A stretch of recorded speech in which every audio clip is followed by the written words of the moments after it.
Okay, we're back.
So, yesterday, um,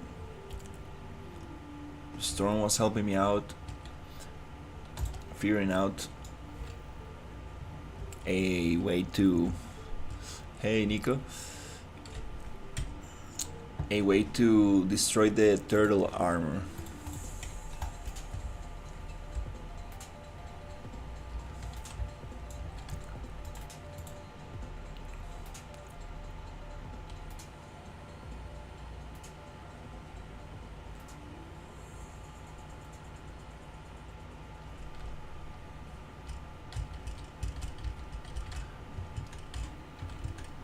With the rocket launcher. We made a little interface. It's just that this rocket launcher is not working 100% now when it comes to aiming. But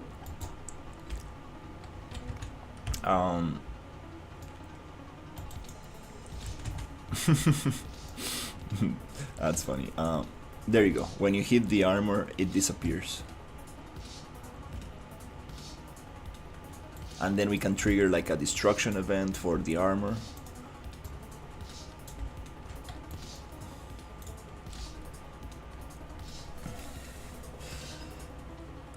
That'll be very cool.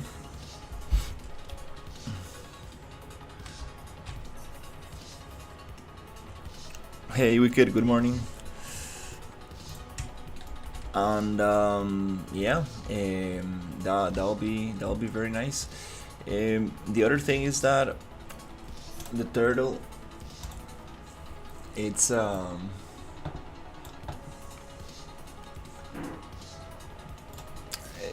playing the death animation a little bit. Appreciate it.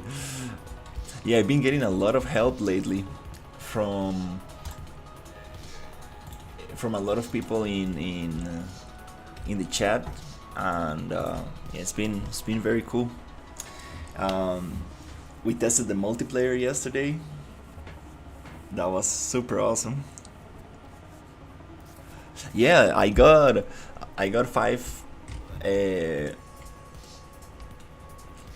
5,000 on one of my vertical streams the other day, which is crazy a lot of views.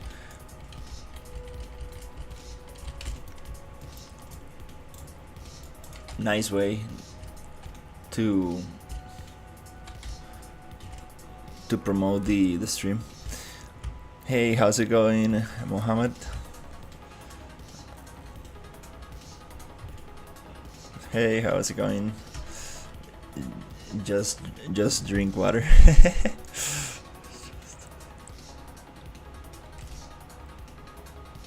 For now, it only breaks instantly, but I would love to add to make it so it has its own life system.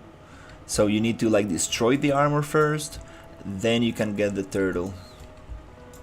And also I want to do it with the weapon as well, so you can unarm enemies. If you shoot them in the weapon, like you can break their weapon.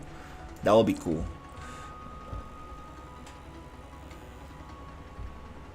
Yeah, the death animation sometimes works nicely, sometimes it slides a little bit. um Not sure why that is.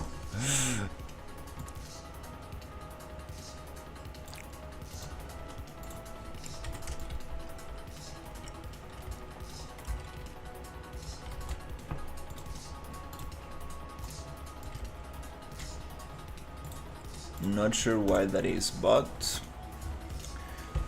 it's cool. So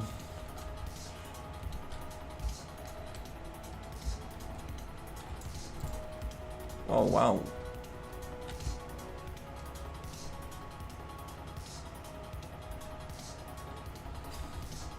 this lights this light seems not to have the same settings as the other ones.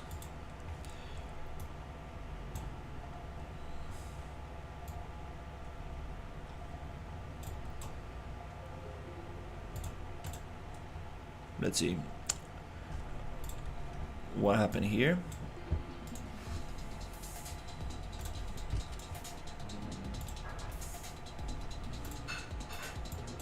There you go. So now it's gonna fade away in the distance.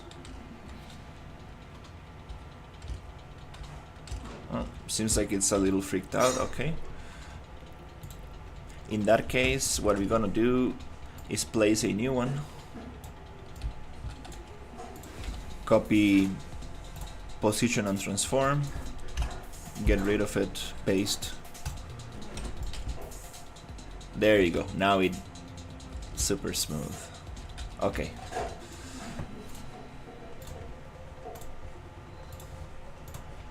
All right. So, yeah, I think I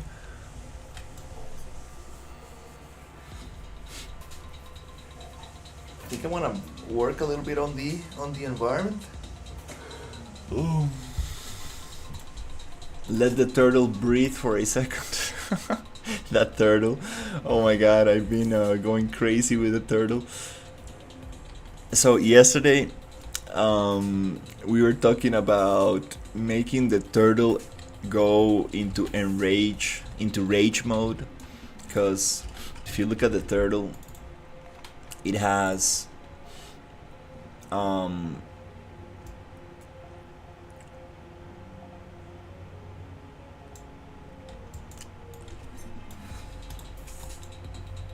this capsule component on its head, so we can call events from this capsule. So if you hit it on the head, we could make it go enraged.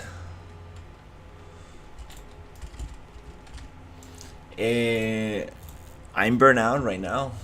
Not burnt out, but I got woken up very early.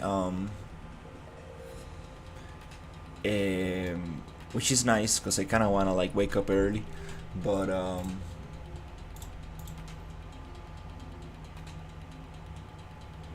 yeah, today was kind of a rough morning. My grandma doesn't live with me.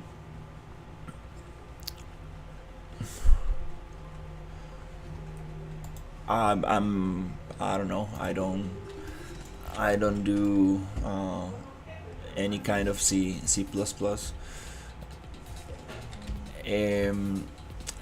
So yeah, my grandma spends like two days per week on my house.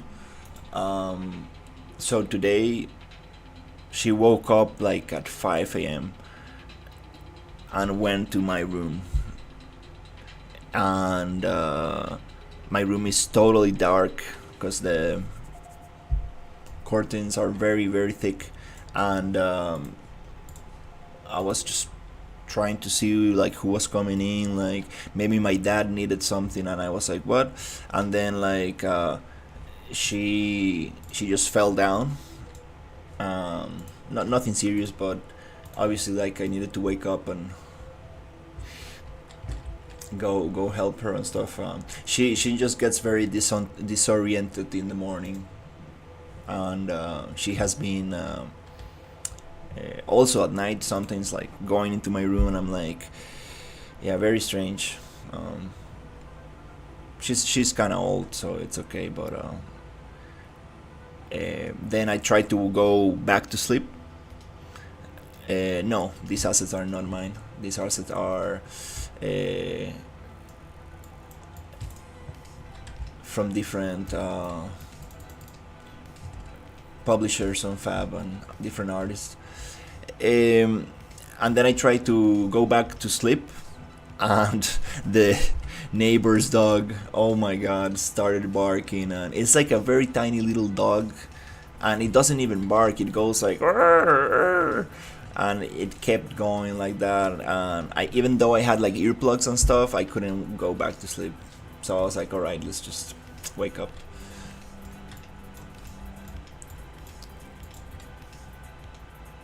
And it's a pretty big house, but the noise goes through the backyard, and it is, yeah,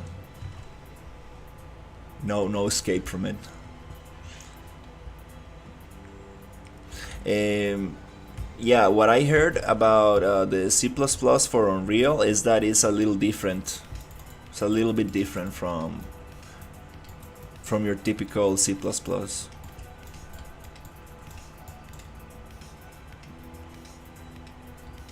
So yeah, so what are we going to do today?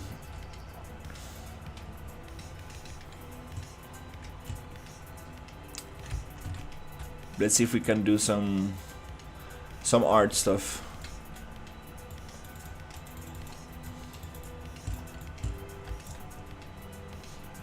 Maybe let's call it creative. Well, let's do some set dressing, and let's work a little bit on the level.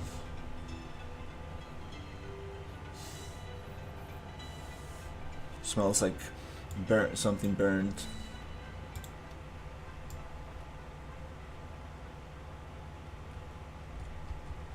No, it's more like the Forever Winter.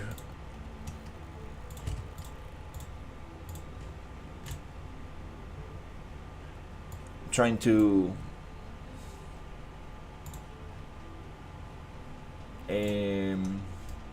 really like the environments in the Forever Winter, so I'm trying to go for that kind of mood, but with biomechanical creatures, and instead of making it an extraction game, making it more like a survival. You cannot like really escape from the environment. You need to kind of like deal with it.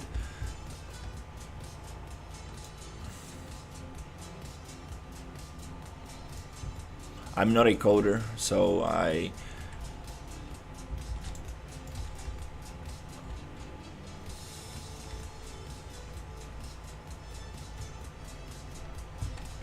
cannot answer that for you.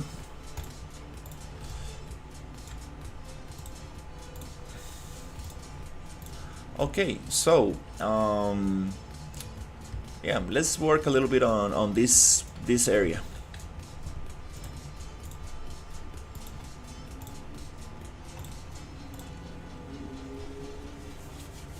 Let's activate that down.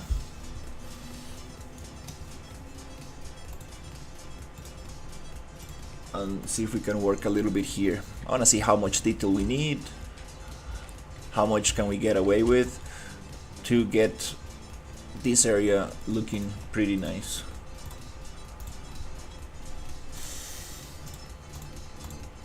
It will be nice to make a little test with more enemies and a little bit of VFX and stuff, and see how much can we pack here.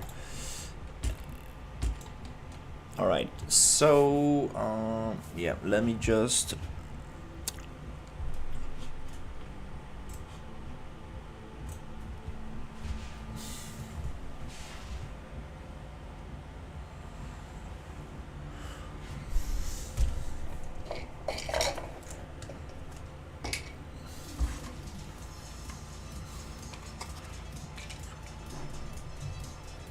get a little thing, I appreciate it. And be right back.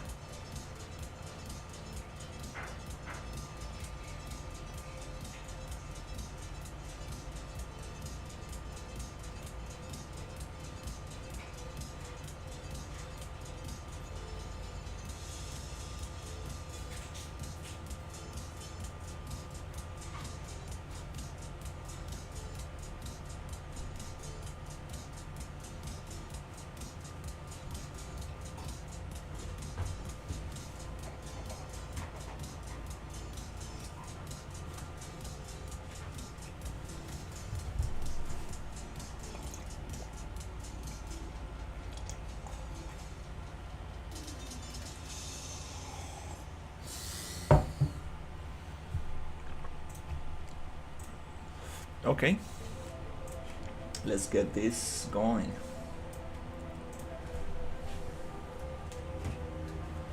Just gotta put my phone on full volume because I'm waiting for a call, waiting for a package to be delivered to my house for 8 months and it's not coming. Oh my god, I don't know what's going on.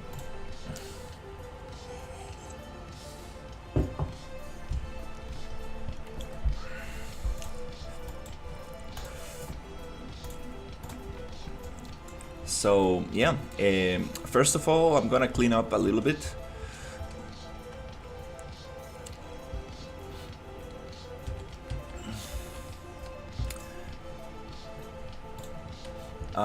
I wanna put these assets here.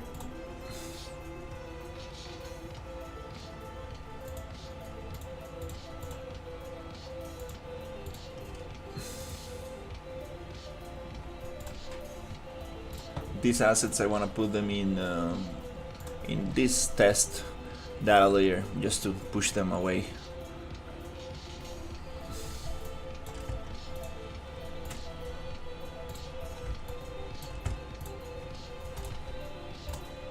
There you go. Just to get rid of that. Then let's get some stone around this area a little bit to close it up. It is I mean, not an open world, but it is a pretty big environment.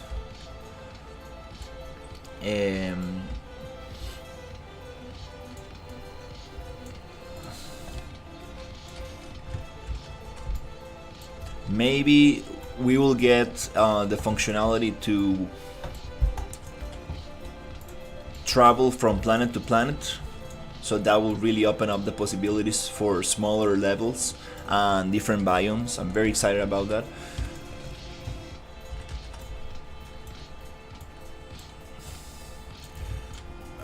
Instead of doing this, I'm going to actually...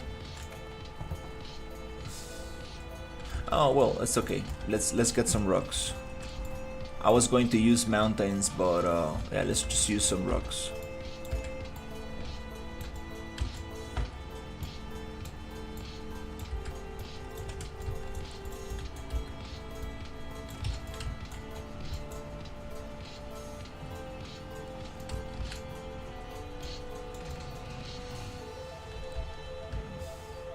I have another one which is super cool, a little kirbash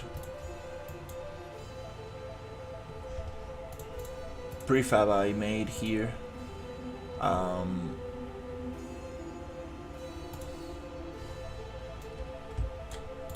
Yeah, those are nice. And there's another one somewhere. There you go, these ones. Let's bring those two, so we can get a little bit more.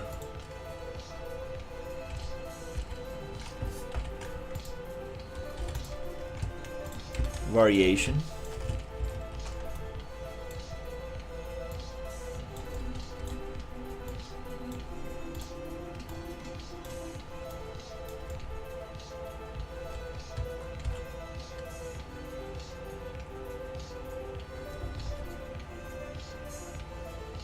Wow, 16 players, that's a lot. That's crazy.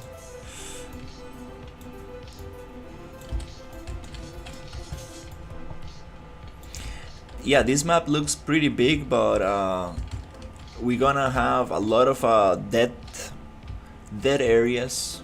Let's say these like big mountains. Like you can really go up there, but it's not like really like playable. I mean, we might have stuff, little things hidden in here and there, but you know, like kind of like World of Warcraft. Like you have a lot of mountains, kind of like giving the illusion of scale, but actually the interest areas are smaller areas in between those areas. So I I'm trying to apply those principles of like it's the illusion of a huge environment, but the actual areas where the enemies are, the quest, and the actual playable content are, scattered around. There's going to be also enemies are in between and stuff like that, but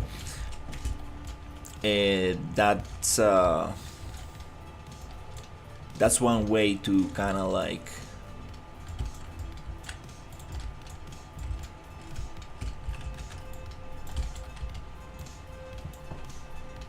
save on how to put this.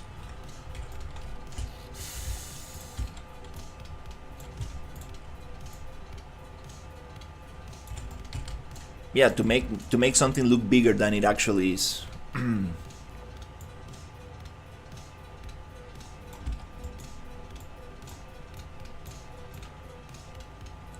That's very cool. Wow, 16 players. I'm trying to make this for 4 players. I think 4 players is a good number.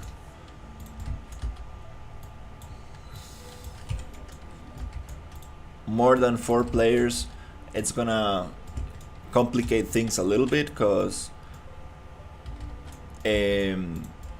for example, if I'm gonna have like enemies and bosses and so on, I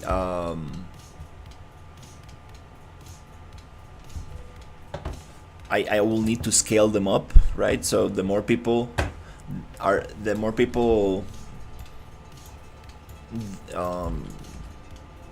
yeah, shit, I'm sorry, I'm out of words today. The more people that are playing, the more we need to scale it up. So it feels kind of like so I need to think about what kind of scaling system I'm going to have. Is it going to be simply like adding more enemies, depending on the number of players? Or is it going to be like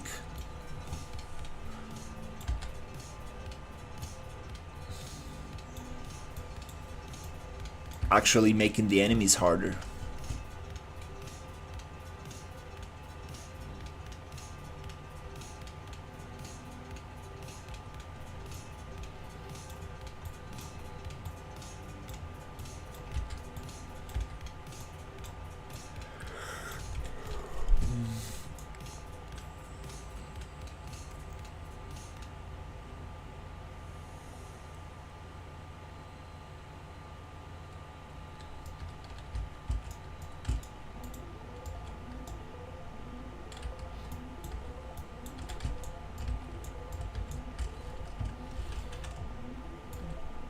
That's nice.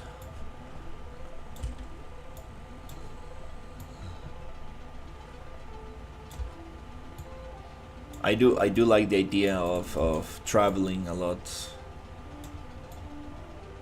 between different areas.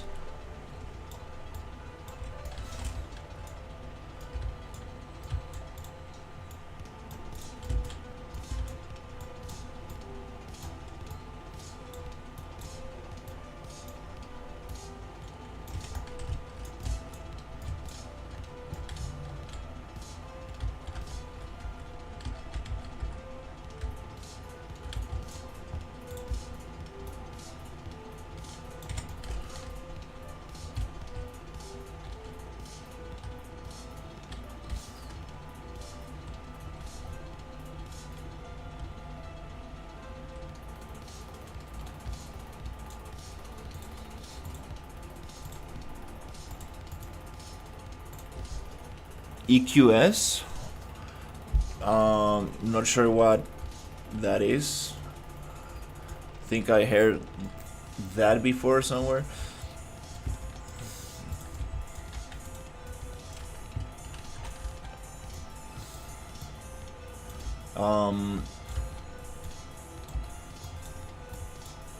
My enemies are using behavior trees. Not sure exactly what EQS is.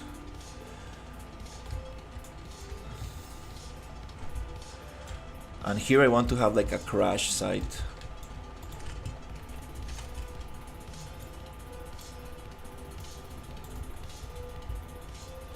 Environment query system. Environment query system.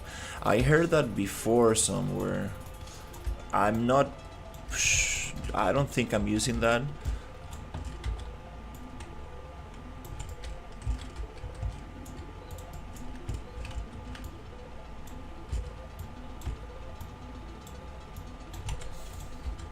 Let me see what that is.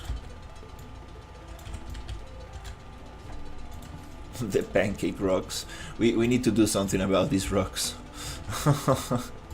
They look kind of funky.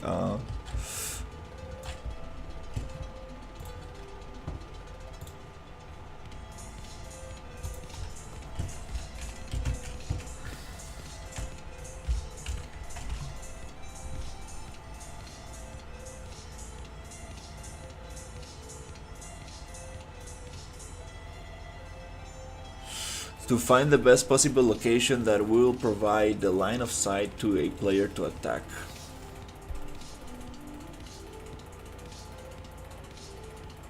It allows you to have your AOA scan the environment and score positions in that environment.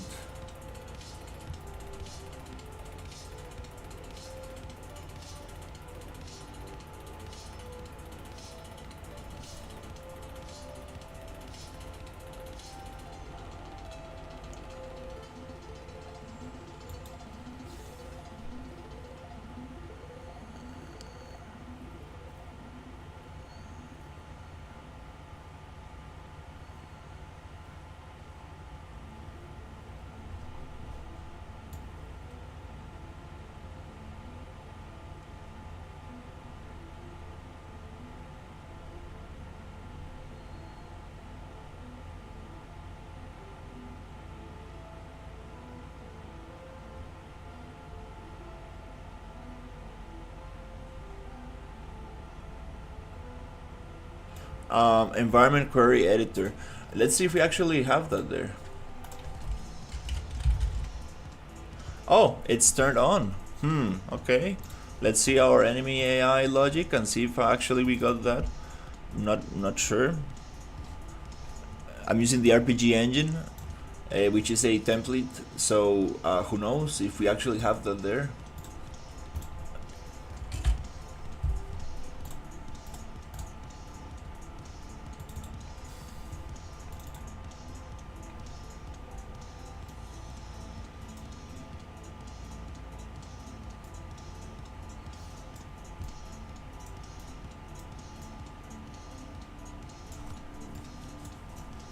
Maybe not.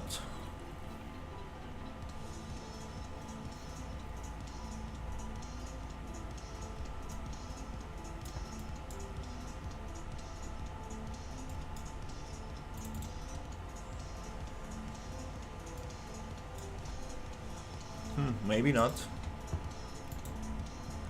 Well, it'll be cool to look into that.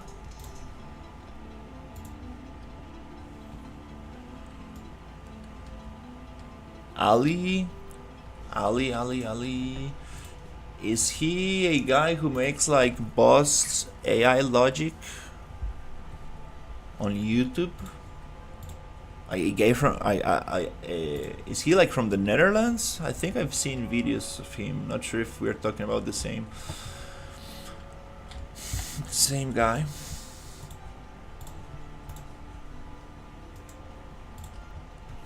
There is one thing that I would love to integrate. I mean, like, this is a little bit kind of like very far away from my uh, area of expertise, but I mean, I want to get one of the games that I mostly enjoyed. Oh man, that sucks.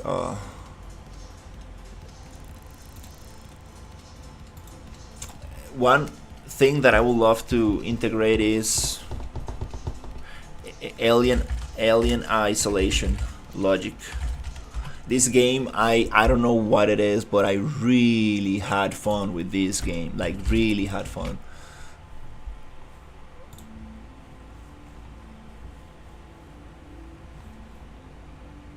Nice. Yeah, I've seen some stuff from him. Very, very good stuff. So there is this guy Metaxis Games, and he's doing a tutorial series on how to get the alien isolation logic in Unreal Engine 4 5. So he's using state trees, which I've never used before. But the cool thing about this is that he's sharing the project files, and he has a Discord group.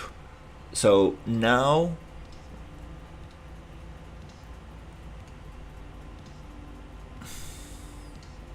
we are on part 9, I think.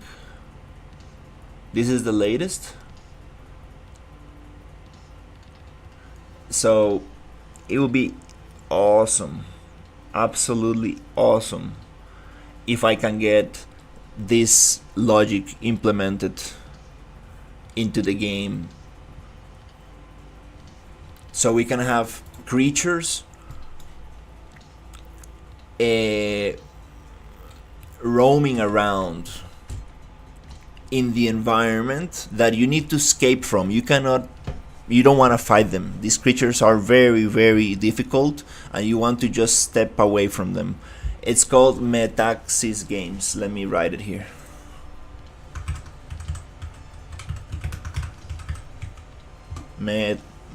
Metaxis Games on YouTube.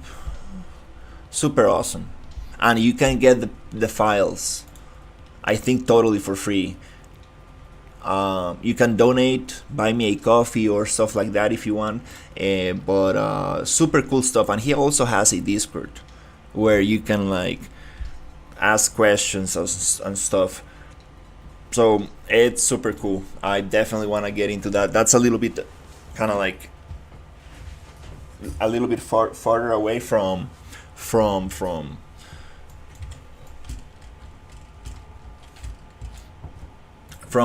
the scope of what I'm trying to do right now. But I will love that stuff a lot. Hey Shrill. Yeah, definitely. Like for example, in the Forever Winter, there is this dog, mechanical dog that walks around, and you don't want to mess with it. There's no way you can kill it. You just need to step away from it. I want to have enemies like that. So you need to just keep your distance. Maybe if you collect some components and you build yourself a very strong weapon, then you might be able to defeat them. But for most of the game, you just want to avoid them. So I do want to have stuff like that, just roaming around.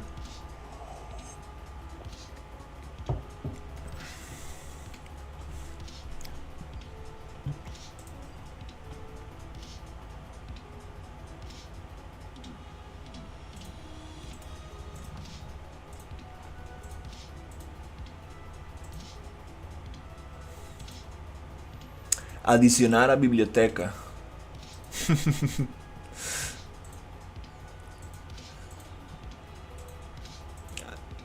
Is that Portuguese? I don't know. Maybe. Looks nice. Let me add it up.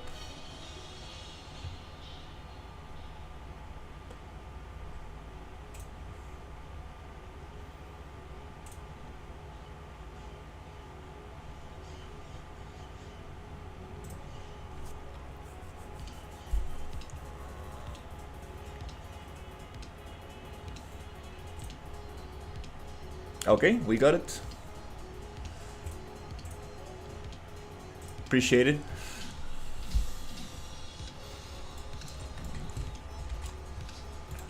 There are heroes out there. You need to understand that.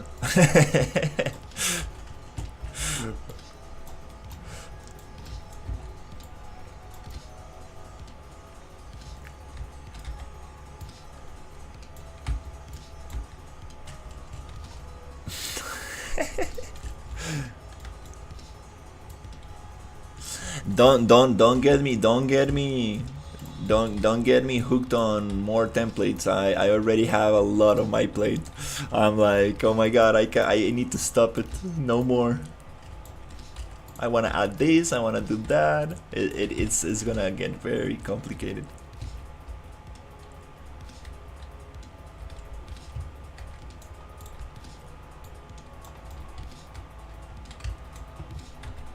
But let's see, we might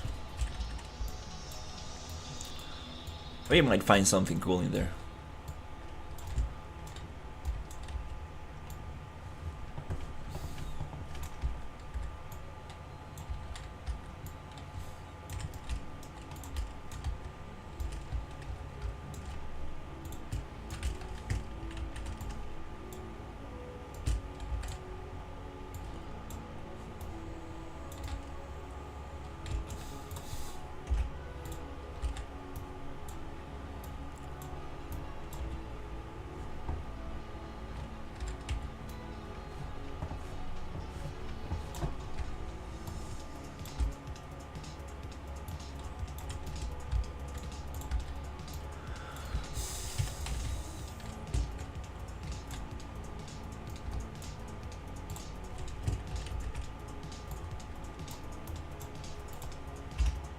So I want to have a crash site.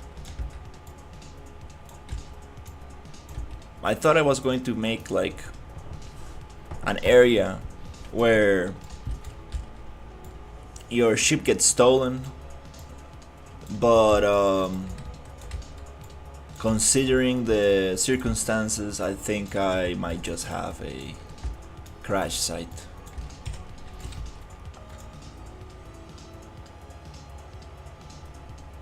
Here. How is a ship going to land in between so many rocks? I don't know. Maybe they're able to land like an helicopter.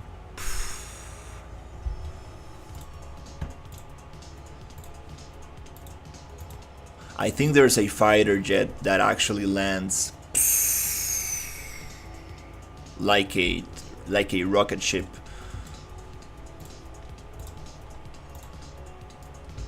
Which is kind of insane.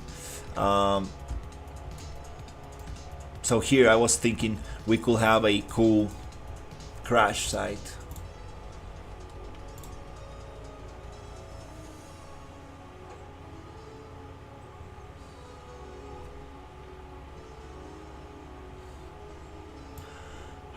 Hold on.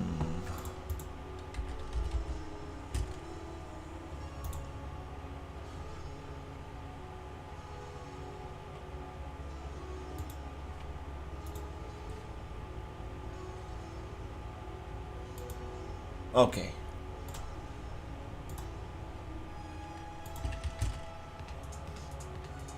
Shallow crater.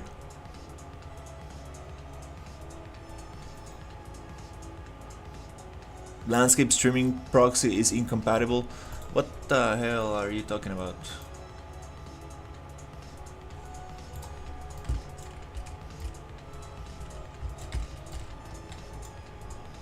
Okay, let it breathe, let's push it, there you go. Okay.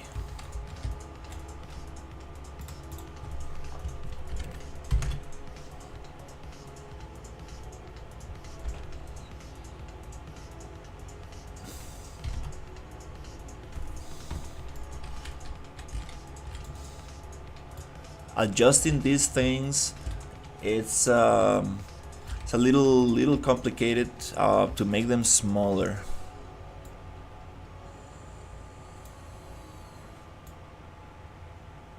Oh, there you go. Maybe not as complicated.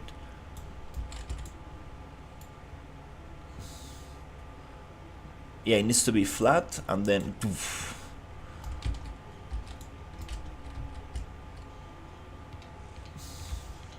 Can I get a little bit more detail there?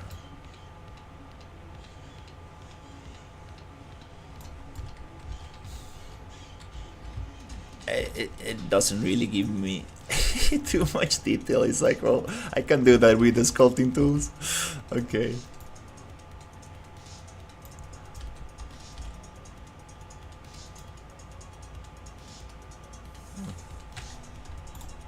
And then we're gonna add this little thing here.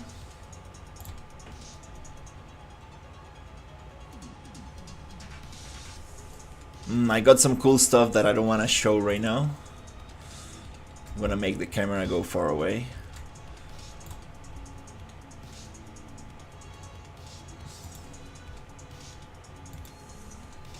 Let's hide it, okay.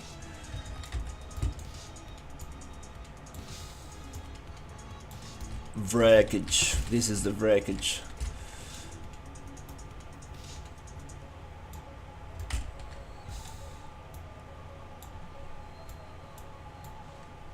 Before dropping this in the ground.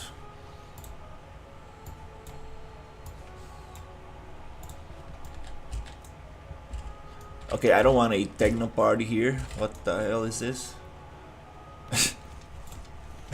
Those sparks are like...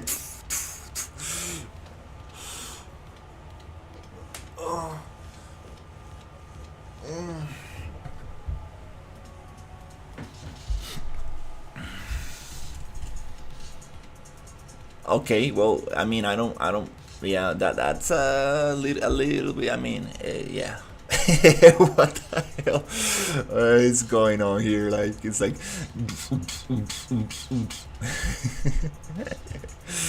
Okay, yeah, we need to slow down those sparks, come on. Is this crater actually walkable? That's the most important thing. Can we actually crawl out of here? I think so. Let's make it smaller, because we don't have a... Millennial Falcon Star Wars super ship, so yeah, let's make it smaller.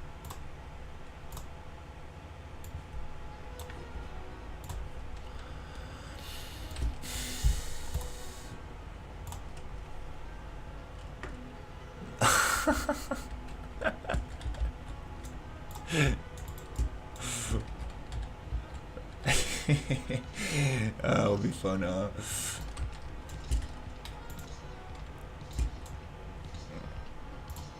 Let's make it divide by 0.25. Oh, I think I need to go back to school.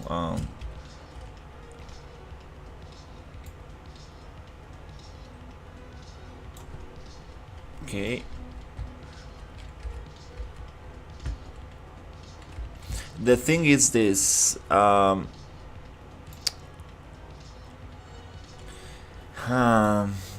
don't want it to be so deep.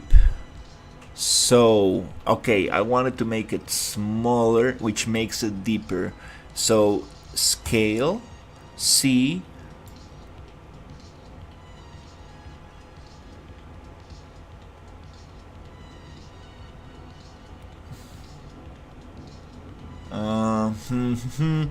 there's another fee. There's another option for this.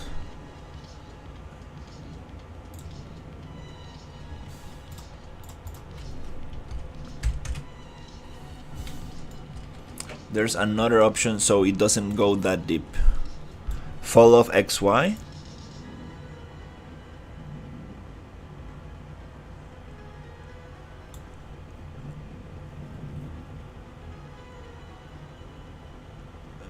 I appreciate it. Trying to make a crash site. See offset? Oh, there you go. Yeah, I mean, this is a outstanding plugin called Errant Landscapes, and it's super powerful. It just definitely takes a little bit of practice.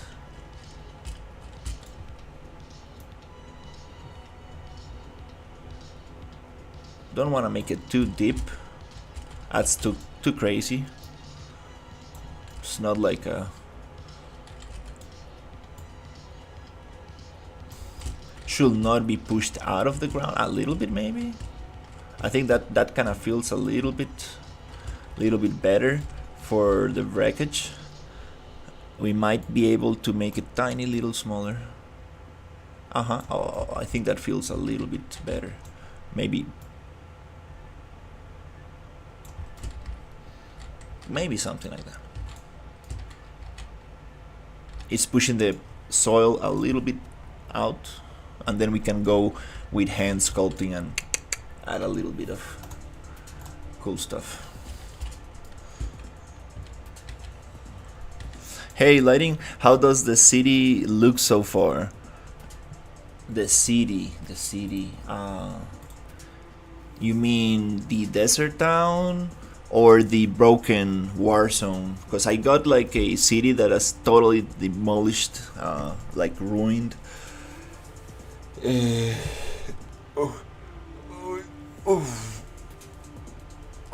Sorry, I woke up very early today.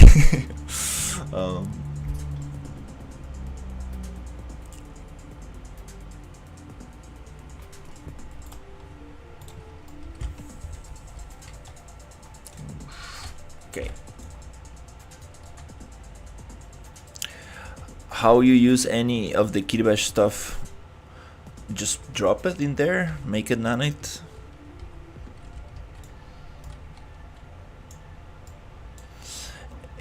I haven't worked too much on the broken war zone. I kind of just placed the buildings, repeated it a little bit. Haven't worked on it too much.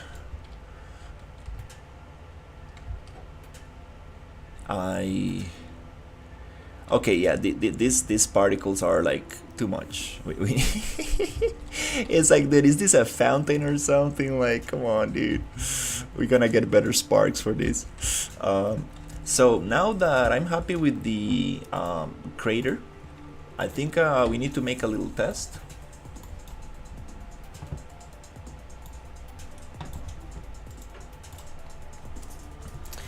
Kiribati 3D assets are pretty good, I will say. They do have some artifacts. I'm not gonna lie. You do get some sea fighting, some double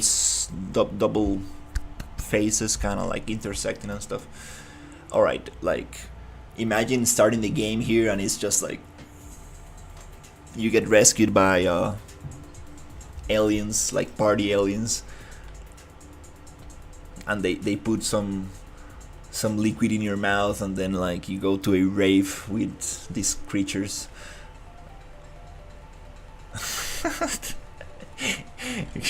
Getting totally sidetracked. So yeah, this feels like a good crater. Maybe I think it's a good size. Maybe too big.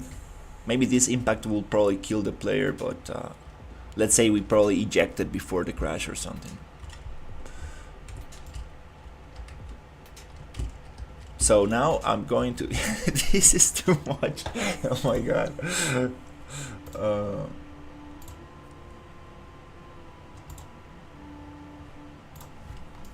So let's drop it. Right here. Just end key. This might just make things look very strange. So let's go check it out.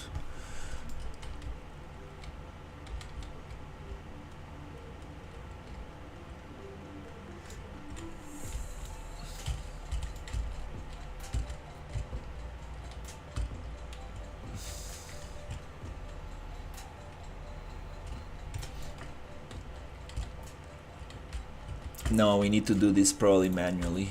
We cannot just drop it like that. We need to find a sweet spot for it. Then we can push up a little bit. First of all, is this inside a folder?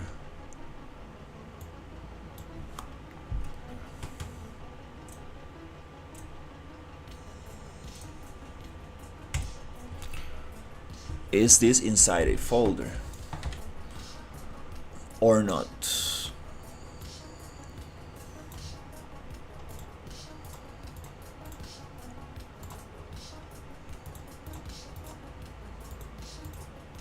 Okay, meshes.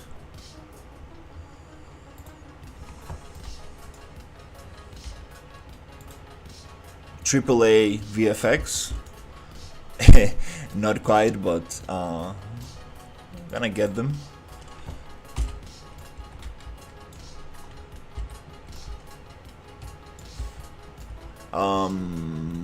Control. Well, where is this located?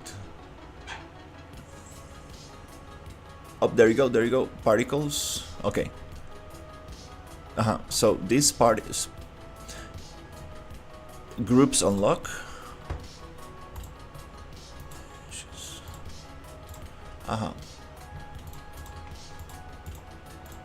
Okay, the mesh is separated.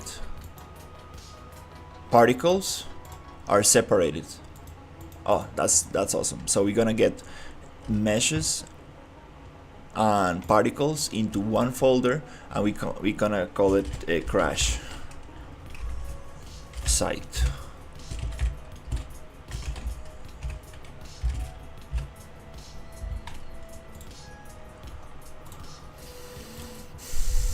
Particles off.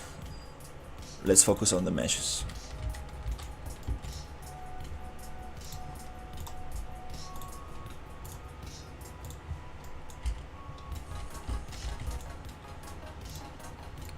Let's see how much stuff we got here. Can we snap to surface? Hey, good job, Unreal. I love this feature. Yay, snap to surface. Snappity. Right there, just snap it.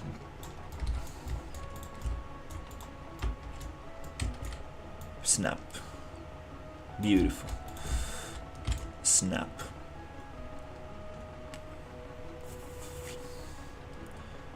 Oh, that was cool.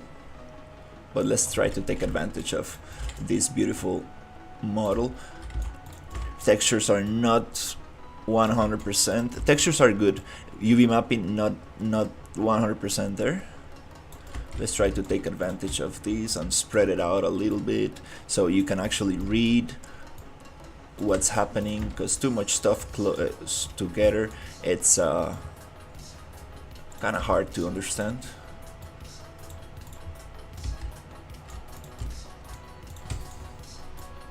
Let's spread it out a little bit. Snap. There you go. Okay, this piece. That's cool. Just vertical like that. I see what. Okay, this this looks kind of cool. I like that construction.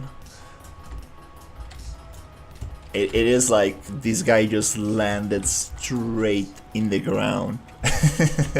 It's like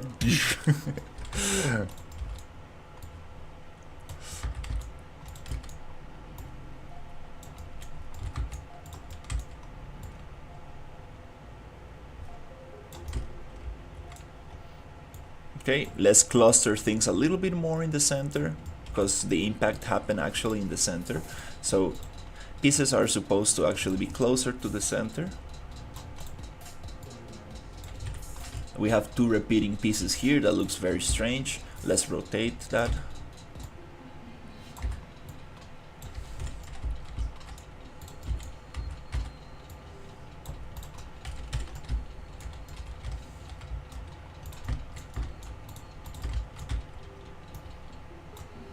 Snap.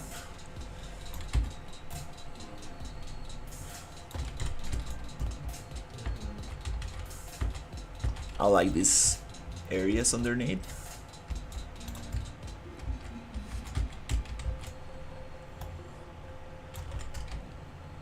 As long as there's nothing floating too much, we are kind of good. That feels a little bit nicer. This is floating.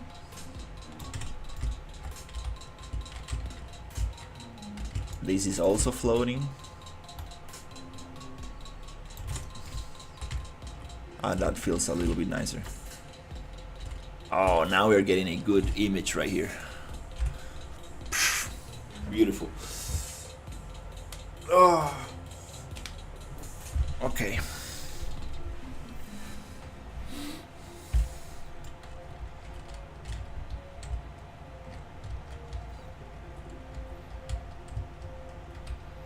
Now let's do the same thing I was talking about. Let's cluster things a little bit more. The impact came from the center, so we need to cluster things a little bit closer to the center, then just spread out a little bit some of it. This piece might be a little closer. This one came out a little bit too far away. We need to cluster it a little bit more. I believe this might be even closer there.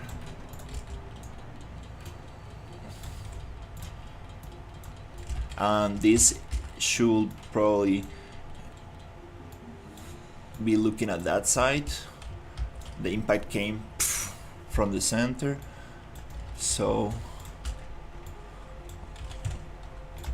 we could probably make it like that. This one feels a little bit out of place.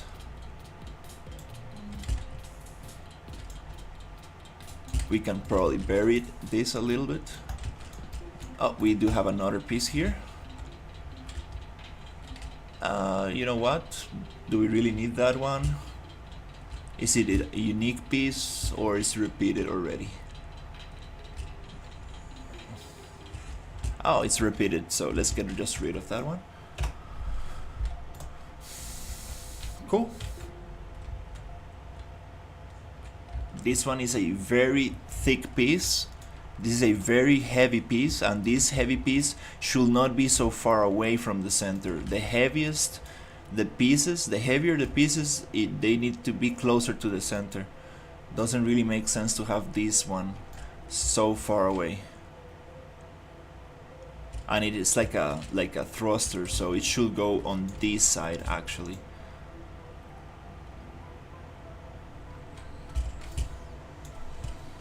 Let's actually take it off. Yeah.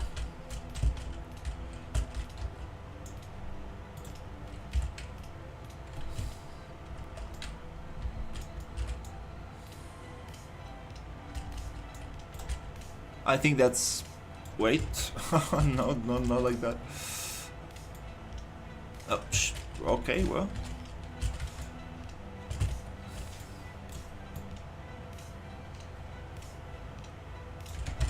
Then we can get some sand blending and stuff like that.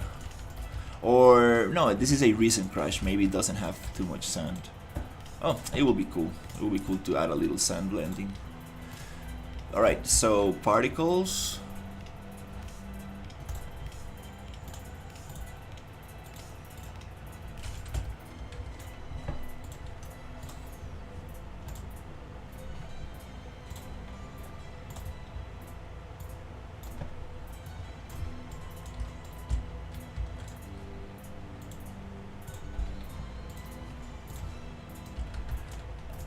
Yeah, those sparks, we're gonna make them very slow, and I think I might even use other types of sparks.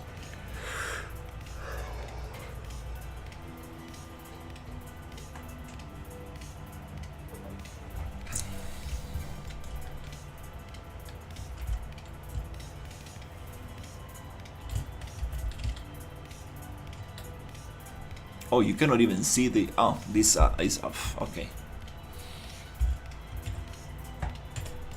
This is unloaded. Let's activate it so we can get an idea of how this looks.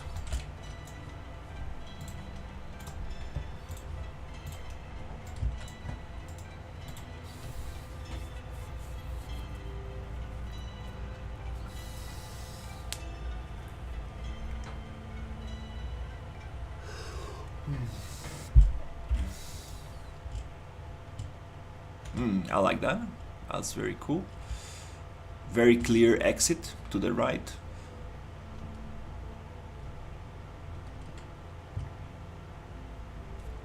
I'm gonna go heavy with the fog. I'm sorry. Some people don't like it, but I'm gonna go crazy heavy with the fog. You know why? Because it helps performance. It looks nice. Hey, how's it going? And dust storms. Okay, we don't want this to be floating like that.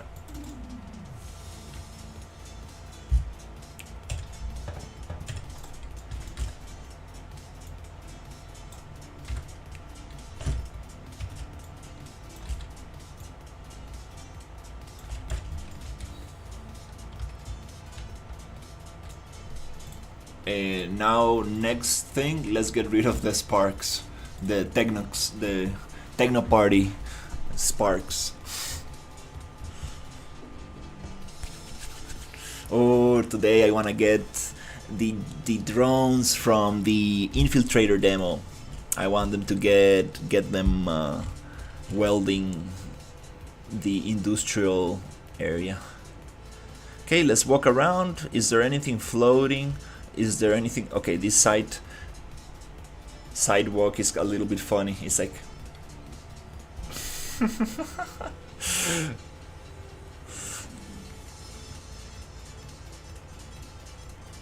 okay, we got some floating stuff here. We don't want that. That looks fake.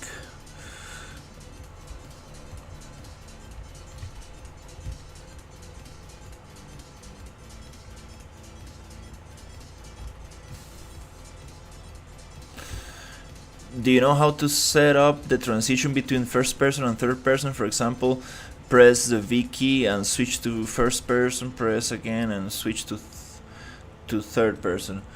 Not really. Not really. But there should be tutorials online for that, for sure. I'm not sure if you use two different cameras for that. Maybe you do use two different cameras and then you switch from camera to camera, or maybe the camera moves to another point. Not sure how it's done. I do want to have a transition between third to first. In this template I'm using, there's actually, when you use a scope, it goes to first person with the scope, which I really like. Oh my god, this is too much. I'm sorry. This is a little bit too much flashing for today in the morning. Oh crap. Yeah, let me get those particles off. Jesus. Oh my god.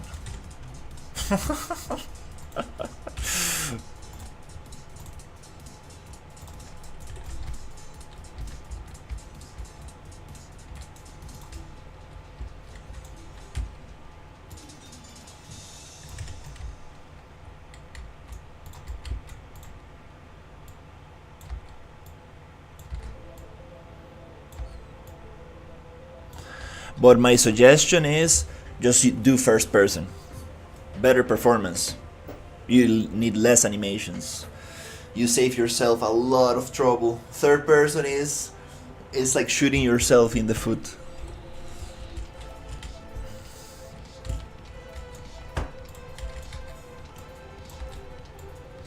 It looks cool and whatever, but then you get people complaining, oh, why is your camera looking at your character ass? And it's like, dude, it's like a third person camera. Are you crazy or what?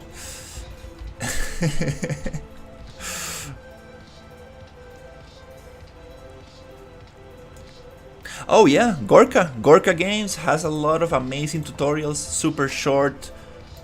I think that's a good way to get it going.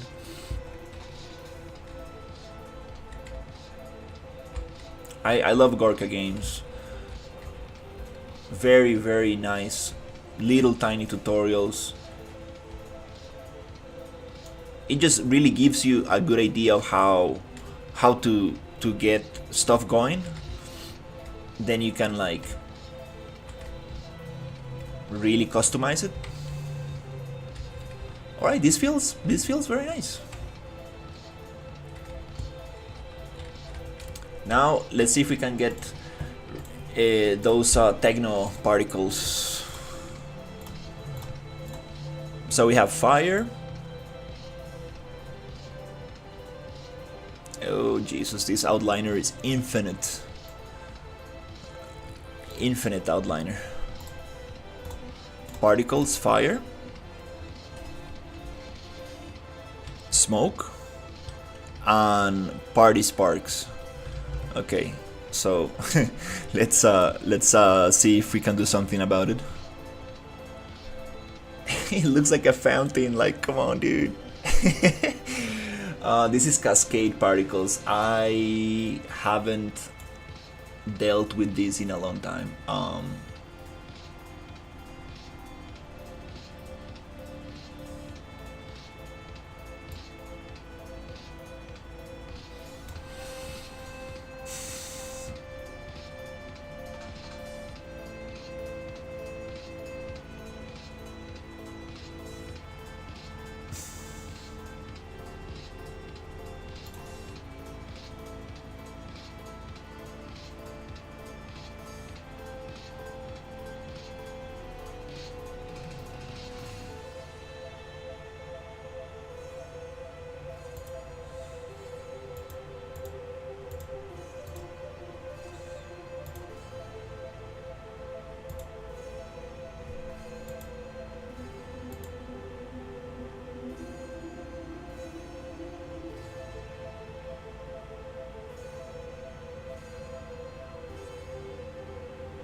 Yeah, I mean, it's perfect for the mood I'm trying to go for.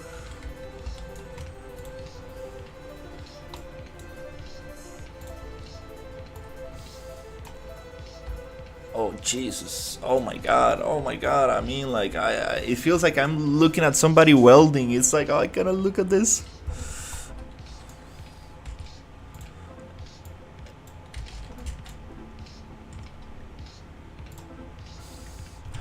Where is the?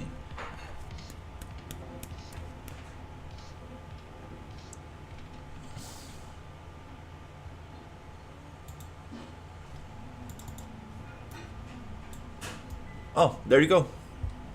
It is the light. Yeah, it was the light, which it was blinking too much. Yeah, we found it. It is here. Can we make this light go slow, slow, slow, slow? Constant. This float will return for values of all time. Brightness over time. Radius scale. Light exponent. I believe it's this one. Brightness over time. Might be that one. Let's set it to 0 and see if that makes sense. Okay. Yeah, my eyes are like, oh my God, come on dude, what is this?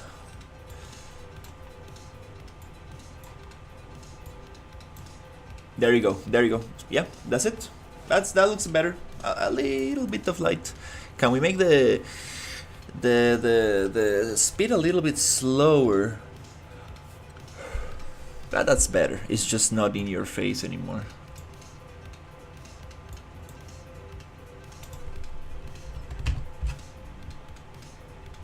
Still, the speed might be too much. Radius scale 0. That's the attenuation radius of the light or something? I'm not sure. Probably.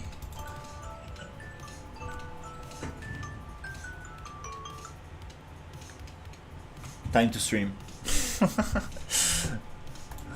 Lifetime? Constant? I think you're totally right.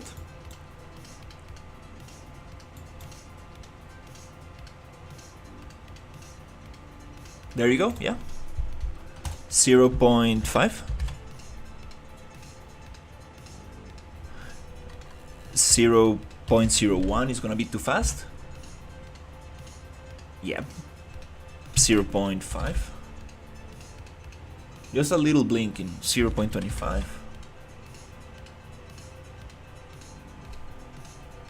That feels a little better. I appreciate it. Thank you so much. Okay, let's see if we got rid of the techno party lighting.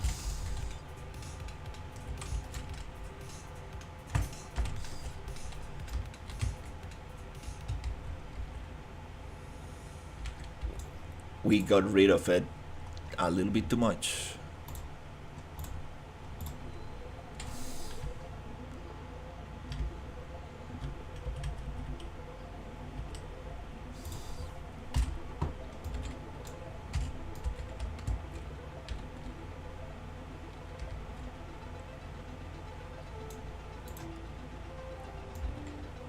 Oh, I think I turn off.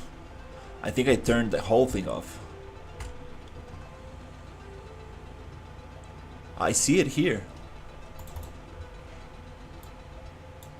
Oh, okay. Well, it does need a little bit more lifetime. Oh, 0? How does that look?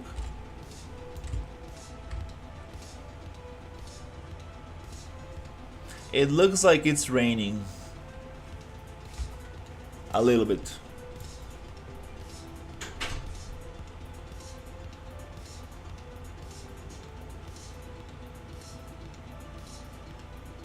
I don't know, some people assets are too expensive. Would you like to sell one asset for 300 or 1000 of the asset at 2040?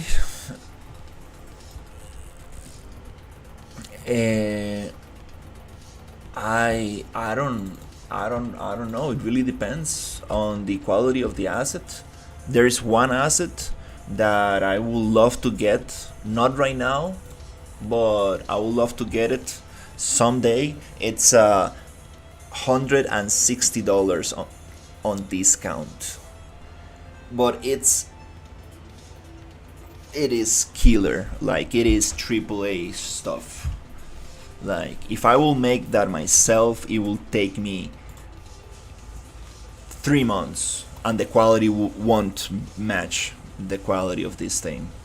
It is this, like, imagine Warhammer 40k interiors, all hard surface, rusty industrial stuff. Oof, modular. You can create whatever you want with it.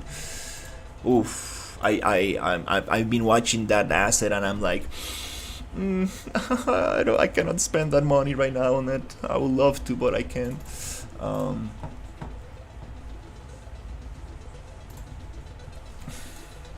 It just very, very killer asset. I'm like, no, not today, but definitely in the future I would love to get it.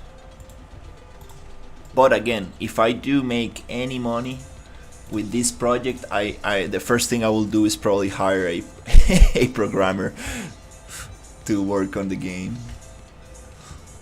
That's probably the first thing I will use my money for.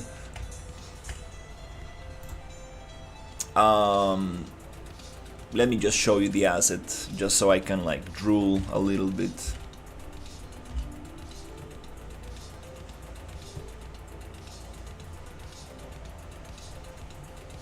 That's a very cool one.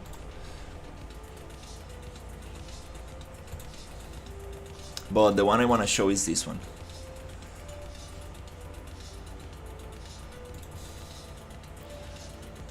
Selling 1,000 for $20 asset, you will make $20,000.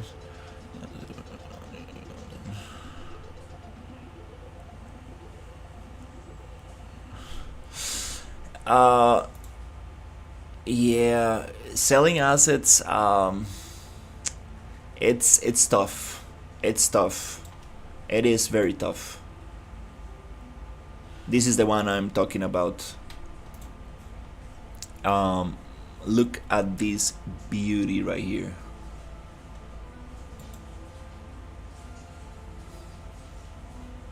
Oh my god. Look at this thing. Oof. Oh my god. I love this stuff. So cool.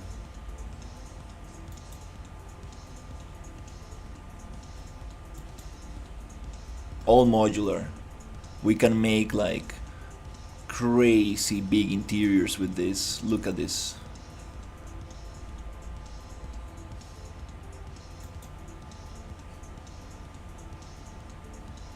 We have totally rusted, perfectly new, and bluish, yellowish. I love it. And then we can also retexture. This asset is $170 on discount right now.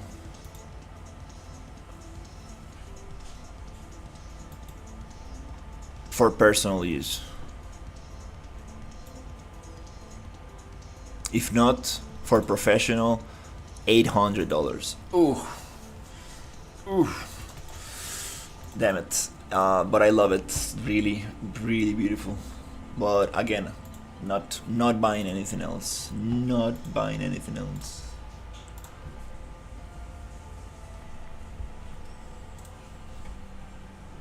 Oh, that's beautiful. Oof, damn, that's some fire asset.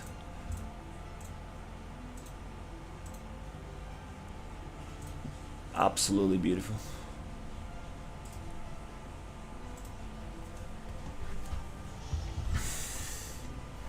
No, that's colones. That's Costa Rican colones. 85,000 colones means $170. $170.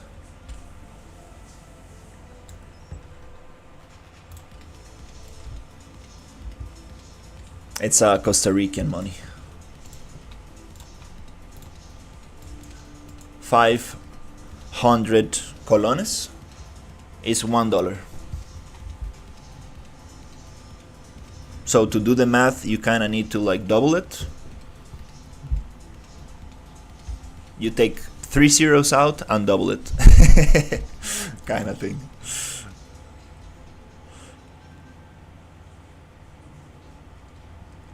Yeah, these sparks are not very sweet. Are not very sweet. We're gonna get them looking better.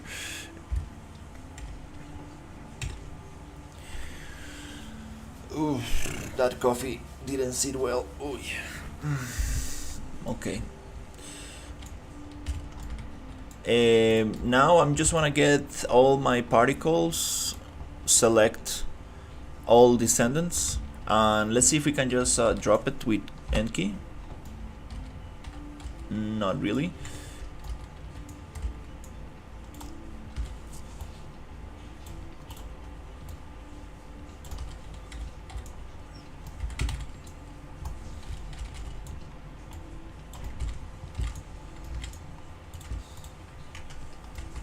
Let's see if we can get it a little closer.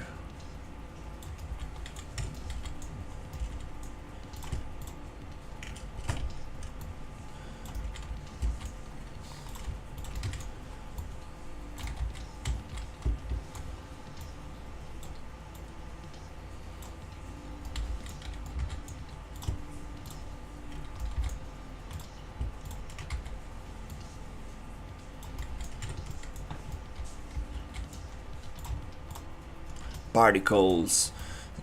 Yeah. fog, volumetrics. That's what makes the Forever Winter look so beautiful. Keep it dark, keep it foggy. VFX 101. Keep the camera far away. Show only the good stuff.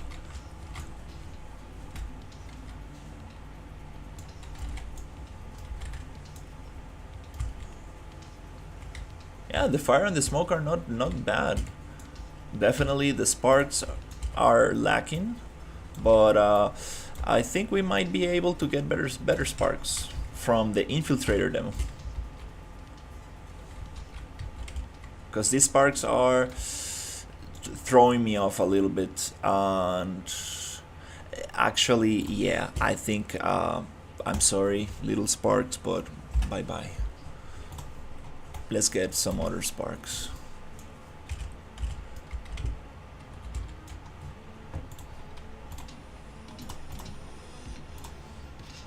And the fact that they're blue also kind of cool, but nice color temperature contrast, but it looks like a fountain. Like, it does not resemble sparks.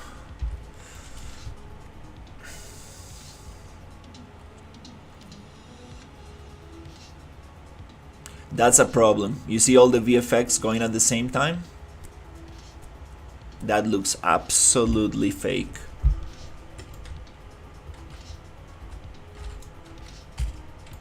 There was a way to offset these things.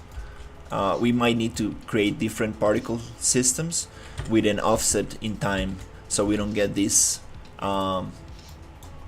happening at the same time, because that looks pretty strange. Imagine having like 10 candles with the same flame. It's like that just doesn't happen. Thank you for the follow.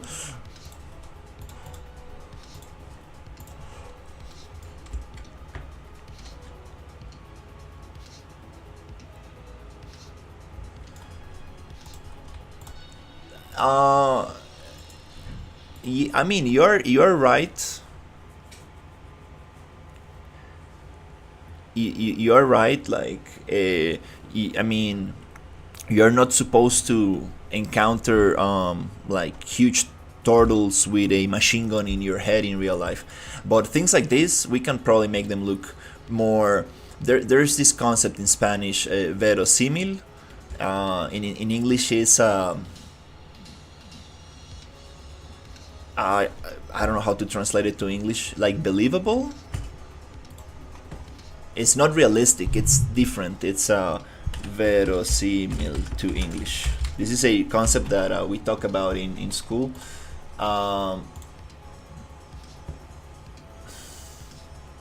Virosil, proper noun referring to brand for no. Sorry, verosímil to English. Likely.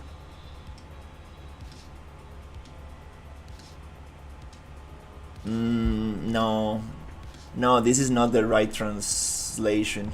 But yeah, I will say a good translation will be like believable. It's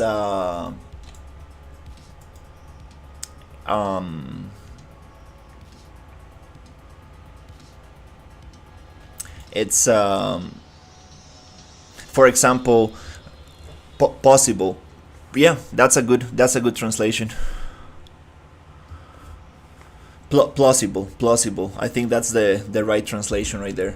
So for example, if you're looking at a Pixar movie, right, and you see like these beautiful stylized characters, but then you see that they're actually walking with proper animation, and they have like proper cloth physics, and their mouth actually lip syncs to their speech and stuff, you just get into the universe of that, and you are like, oh, I believe that stuff. I really that could exist in that universe. plausible. Plausible. I'm not I don't know how to pronounce that in Portuguese. Plausible, plausible in Spanish maybe. But yeah, that's what you want to achieve in games. I mean, obviously, games are made for you to do crazy stuff that you cannot do in real life. But if you can like make it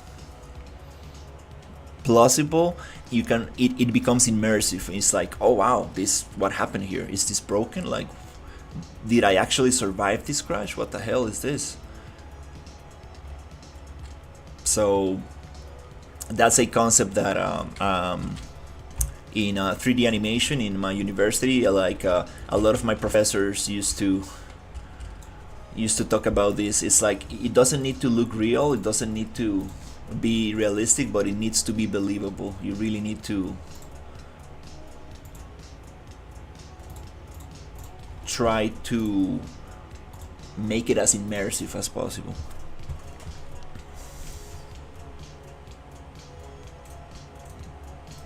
That's a cool creature. Epic Games gave like a wooden character a couple of months ago. You probably have it on your library. Very cool stuff. So yeah. So now talking about making things a little bit more believable and immersive. This crash, I don't think anybody will be able to survive this crash. So let's see. Before the crash, the character escaped in one of those eject pods. So I want to have a pod somewhere around here where the ship broke and you escaped and then you landed with a parachute. So I want a parachute in the floor and I want the escape pod to be there, and there's where you start the game. The escape pod opens and you get away. Your typical sci-fi. So cliche, I'm sorry. It's like, come on dude, be more creative.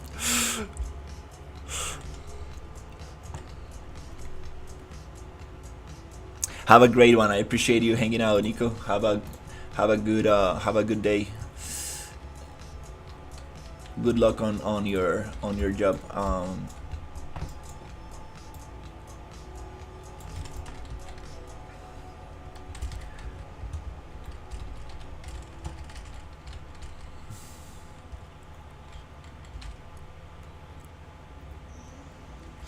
Oh wow!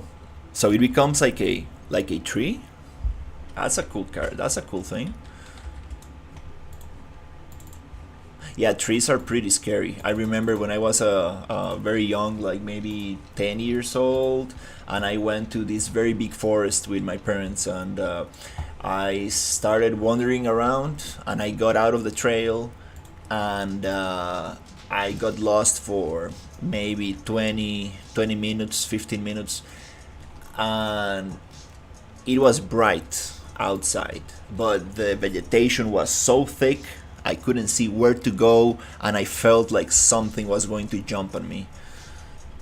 And there was a lot of tall trees with leaves, but underneath there were like smaller trees with a lot of branches, dry branches, and it really felt like something was going to get me.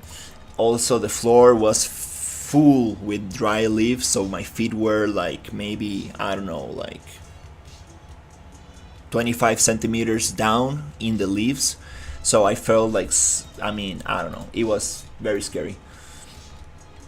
Thankfully, I recognized a big tree far away, and I went to it, and then I saw the trail, and I got back. But yeah, getting lost in the forest is super scary. Super scary. You really feel like something is gonna get you. Like,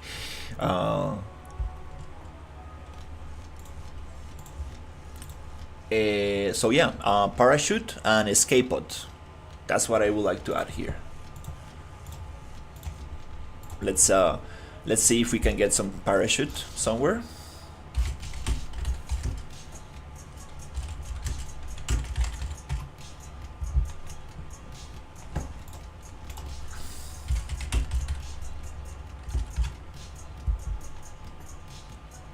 Come on, Substance, you can do better than that.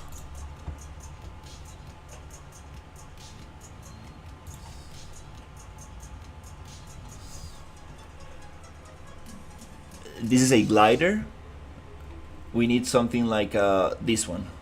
That looks pretty fake. Not like an umbrella. Something like this. I like this one.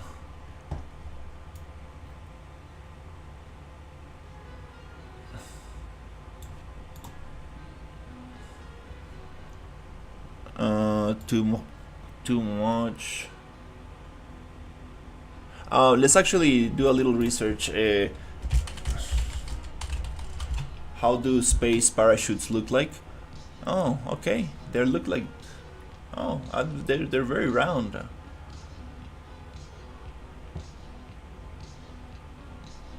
They're very round.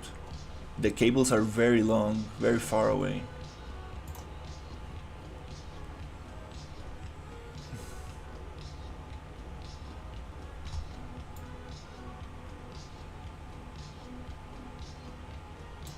This one looks very good.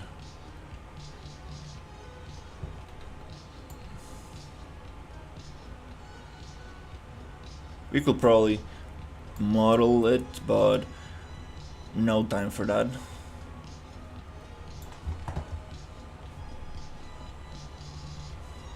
Too many cables, maybe.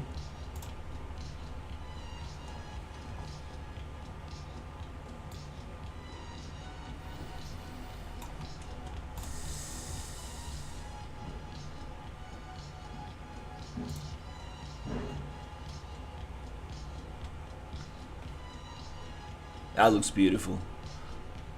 That looks very good.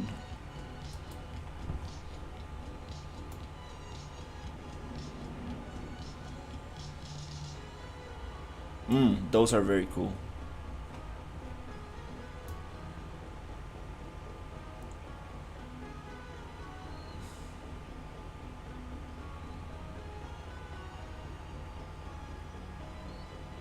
That's kind of cool.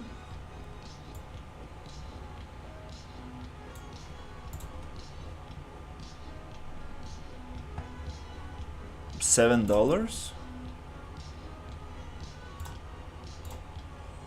I mean, I can model this, no problem. Do I have just Blender here? I feel more comfortable in Maya. I have Maya on my other PC.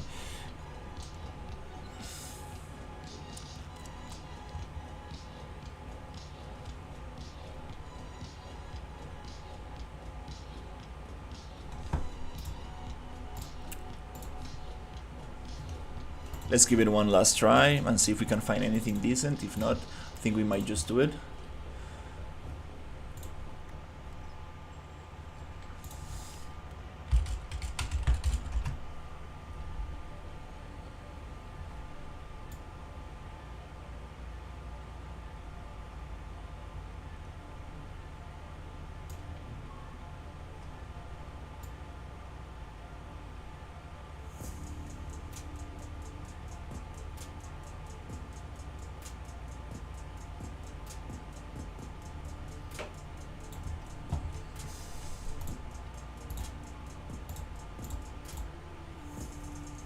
This is the big question, like,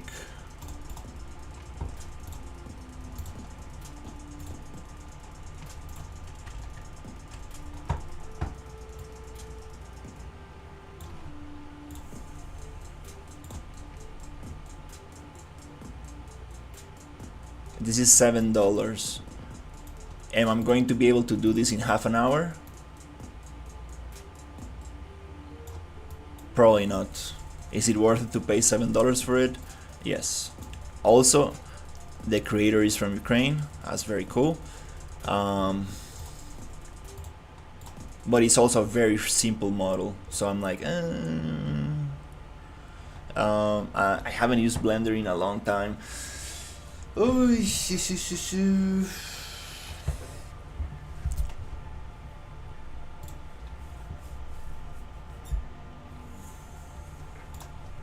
oh my god, let's give it a try. I haven't used Blender in such a long time.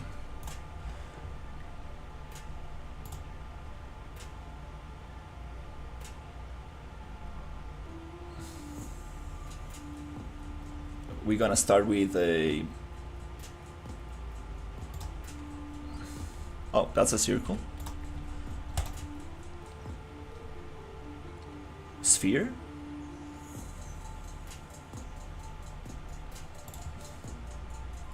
Okay.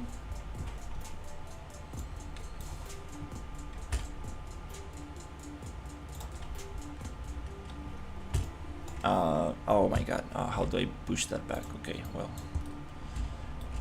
I forgot how to use Blender. Oh.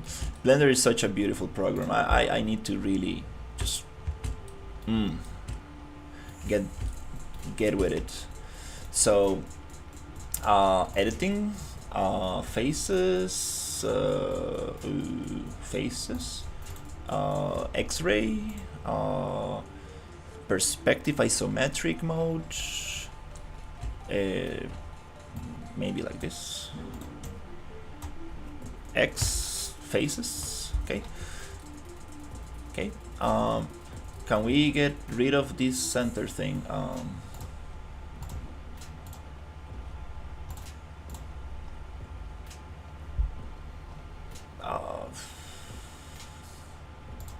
Edge,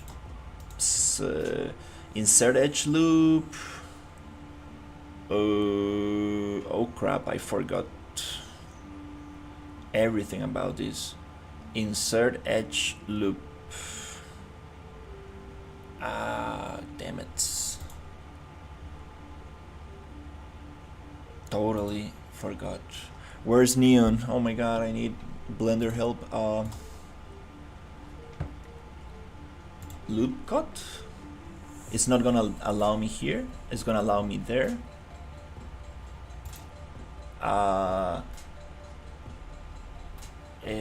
Select loop, shift double click. It's not like Maya. L. Oh crap.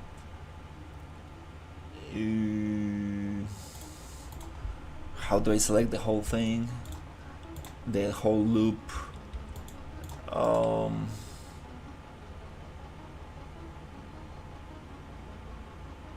There was a super cool shortcut, select loop, edge loop. Oh, it's not gonna do it here. L.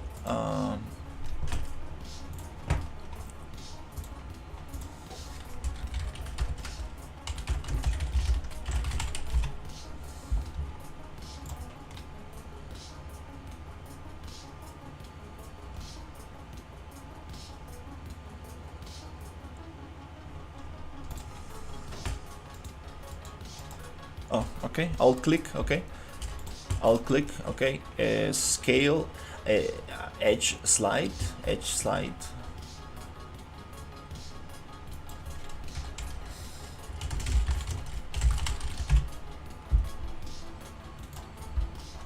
I don't want a video. Just tell me how to do it.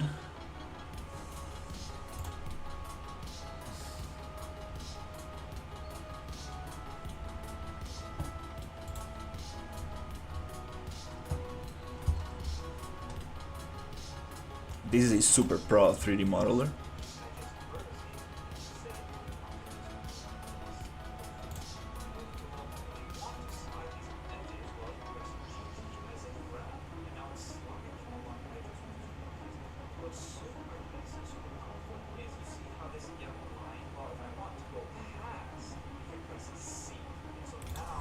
G?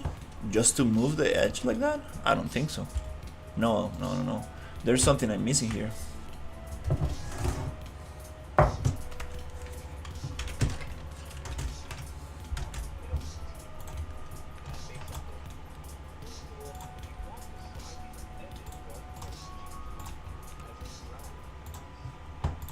Oh, it's not G, it's GG. Oh, beautiful. That's what I want. Good job. Let's make it kind of like this. Let's insert another loop. How do you do it? Edge insert loop. I just did it and I forgot. Right here, loop cut. Okay, there you go. Even. Okay, nice. Face select here. Get me. Oh, you select on the points. That's kind of nice. It shows you where to select. X faces. Cool. Okay, we have a parachute right there. Nice. Is that the shape I want? Not really. I want this shape. So we need to get all the loops and push them a little bit in. That's not gonna happen because we need more topology. So modifier a search smooth, I guess.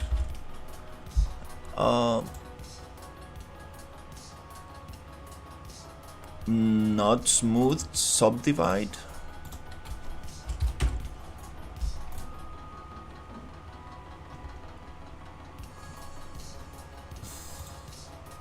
Okay, this is just a visual. This is not adding topology. Okay.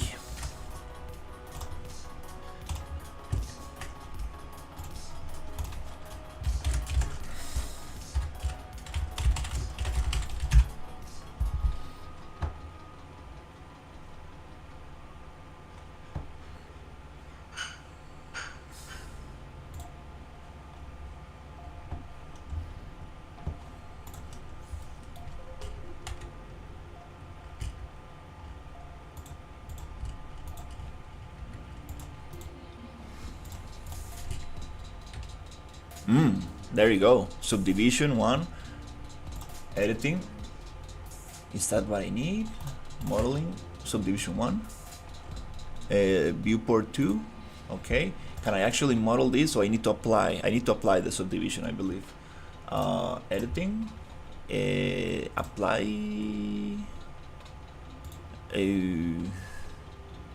Is it up? Apply or not? Edit. Okay. Oof. Damn it. All right. We went too hard.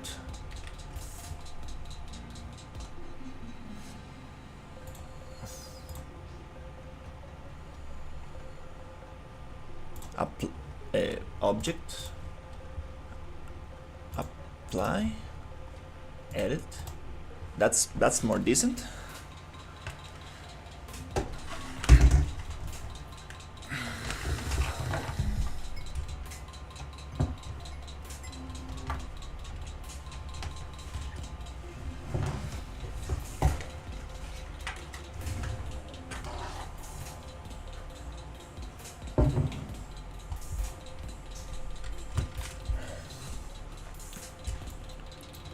What hotkeys to snap to surface? In Unreal, there's this little thing called here. This little thing here that is gonna snap you to the surface if you drag from the center of the pivot. In Blender, I don't know.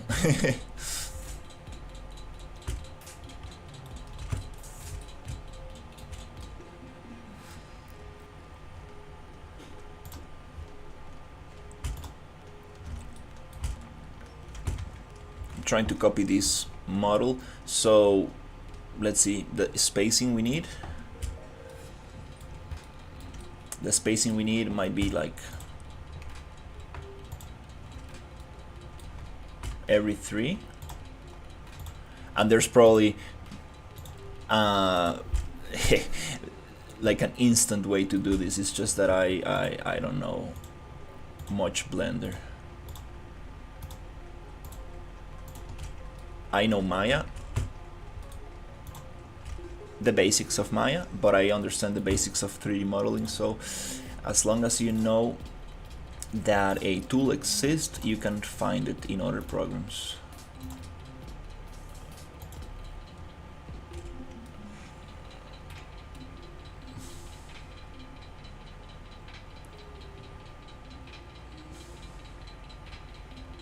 and I missed here. So the math is not 3, it might be 2, but I think it's okay, nobody will notice that. Now can we just scale from the center? Okay. Out, no, in.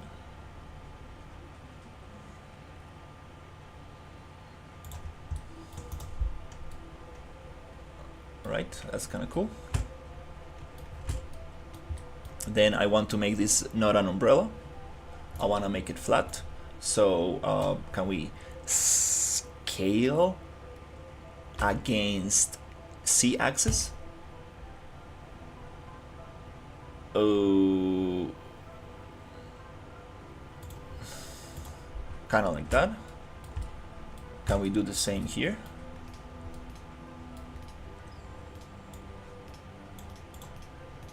Again, edge loop, alt, scale against C, shift, okay, scale C, no, SC. Let's try to get it flat to the center. Okay, kind of like that. Okay, that feels a little nicer. Cool. I guess that's a parachute right there. Not gonna give it thickness, no need. We're gonna simulate this. Cables, 1, 2, 3, 4. Cables. Okay, we need to add the cables. How do we do that? There's a probably very smart way to do this, but what's a good way to do this? Going to the center, from the center pivoting out might be a good way. So let's try that. So let's see.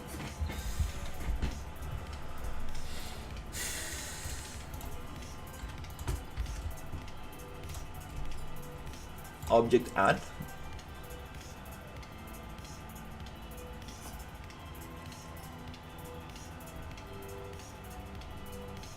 Mesh cylinder.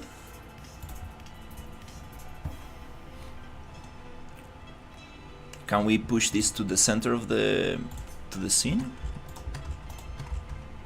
Okay.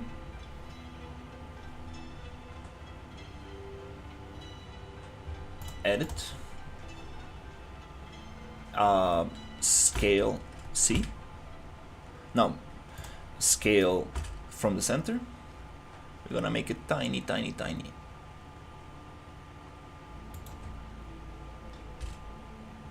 G, C. I love this in Blender, so nice. You can move directly.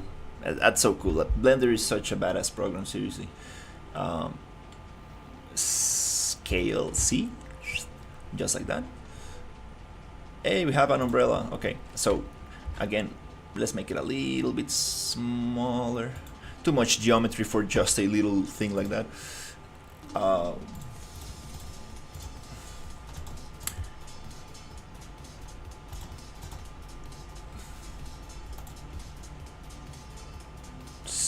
SC, scale on, no, not from the center. I touch something, scale C. Oh, I changed the pivot point. Okay, I don't know what I did there.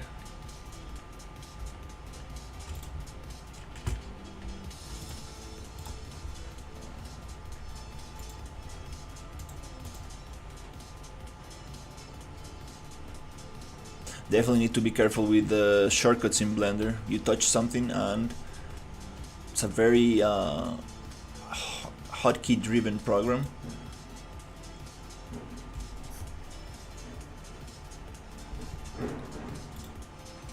Okay. Oops.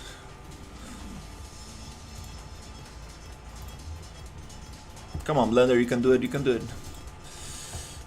Blender has nothing to do here, it's all my skill issues.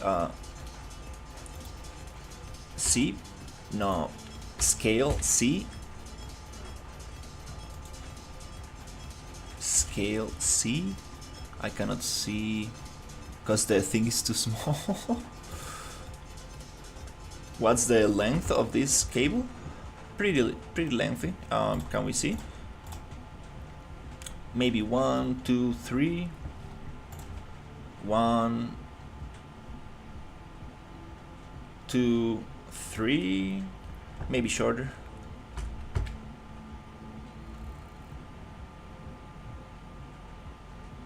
Okay, something like that.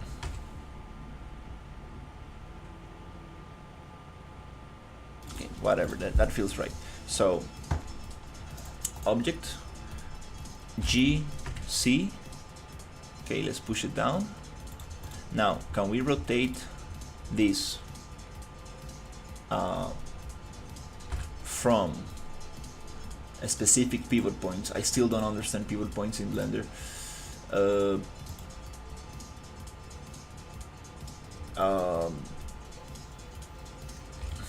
Oh, I see the pivot point right here. I want this pivot point to be on the other side. Can we change that? Can we snap to 90?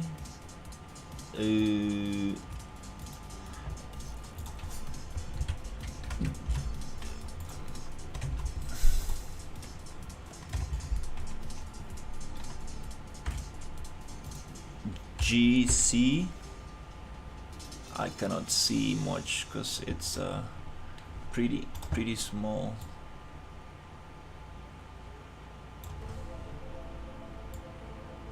All right, so now I'm going to rotate.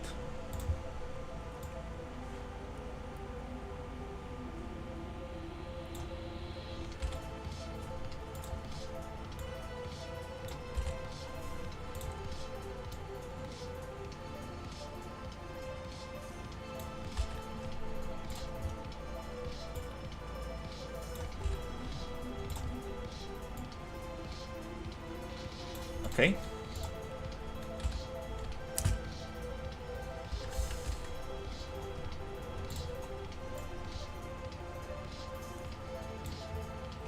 Okay.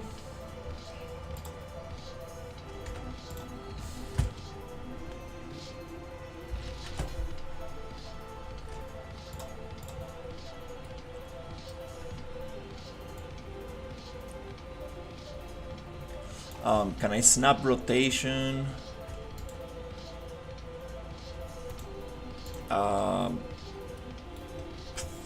Forgot how to do that.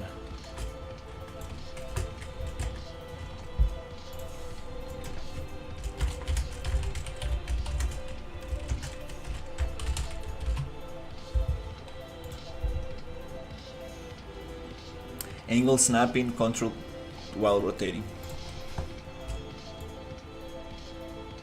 Makes sense.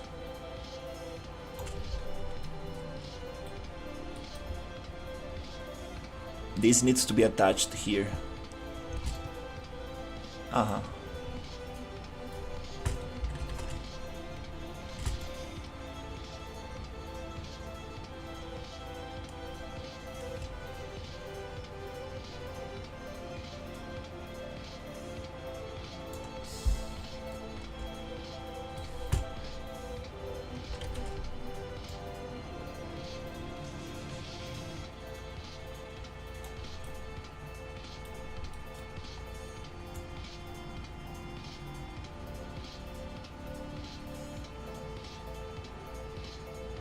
Somewhere there.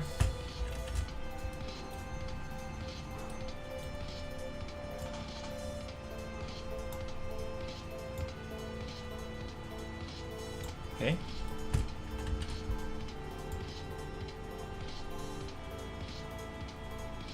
Somewhere there. Kind of. Somewhere there.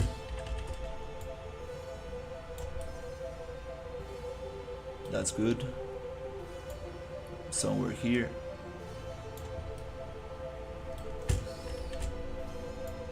Somewhere here.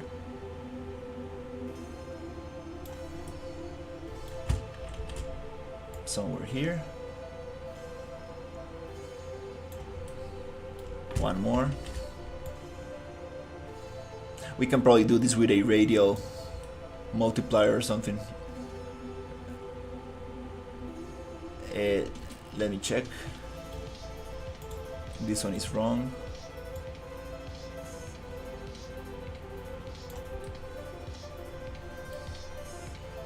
This one is also wrong. This one is also wrong. Oh, they're not equal. I messed up big time. Oh. Oops.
That's what that one is wrong.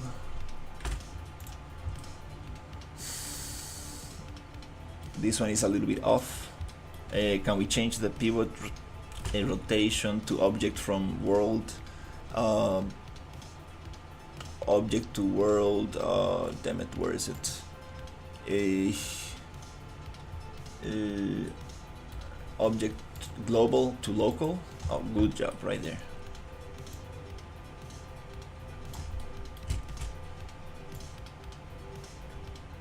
Can we do it smoothly with shift? Beautiful, just like Unreal.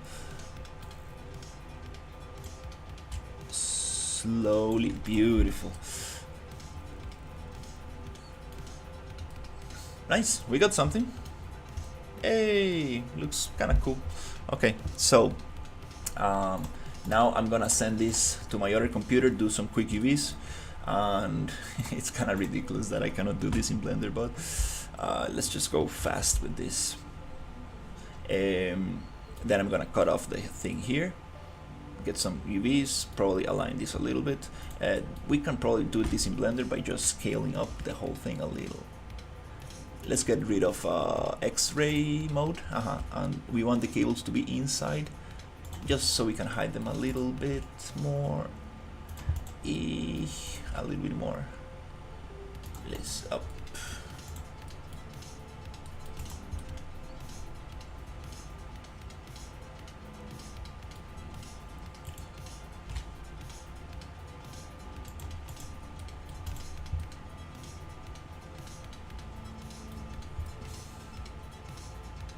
Okay.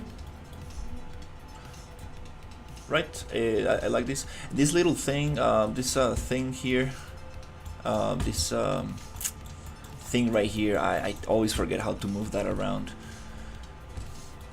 That's very unique to Blender. Still don't know how to get that one, but anyways, that's very cool. What we're gonna do now is just get this, or Control A, Control A, and I would like to apply. So bake to 0. So A, Control A, apply location, rotation, and scale. So everything's baked. Maybe not the best idea, but no, it's okay. It's okay. Let's just commit to this one. Save. And all right, cool. Now I'm gonna send this.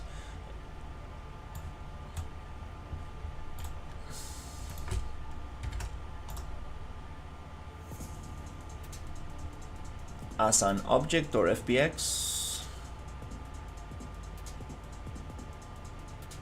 Let's do an FBX. Let's call it parachute.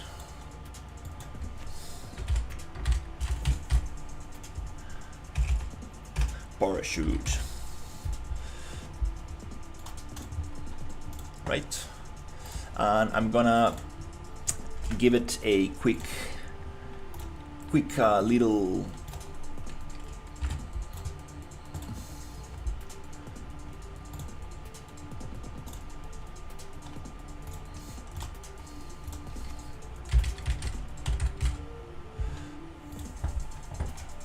makeover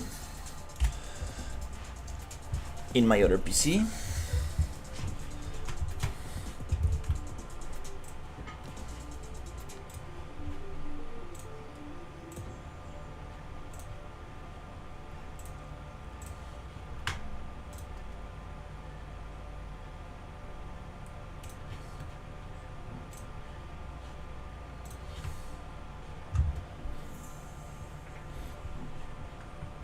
Let me see if I can show my other computer.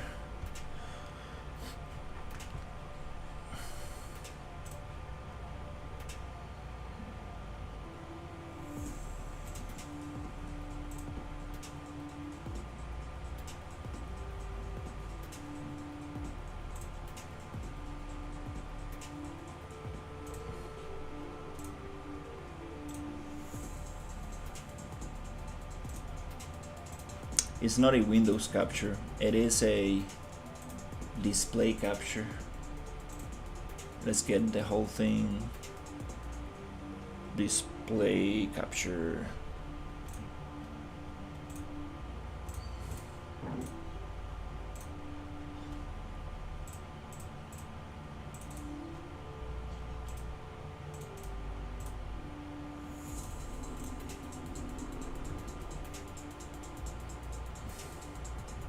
Right click, scale to transform fit to screen. Okay, lock, and here I can do the same. Display capture,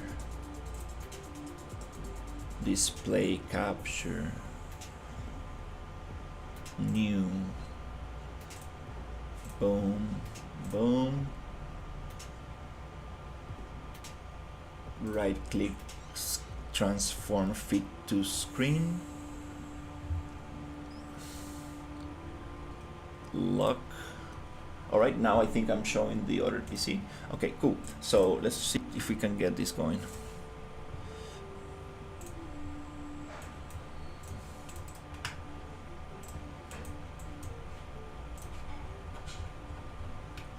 First thing I want to do is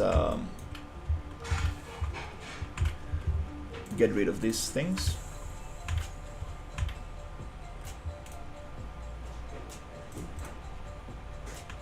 That was a little bit dumb of my side. Oops. So what's a good way to just cut that out? Oops. That's not very smart. We can do too many assets here. Oh my god, I haven't used this in a while as well.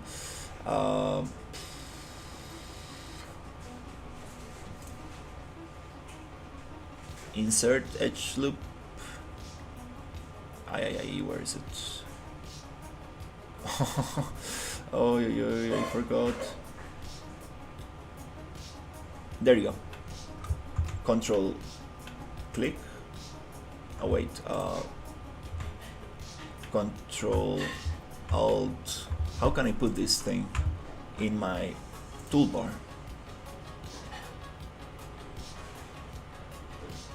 Shift Control.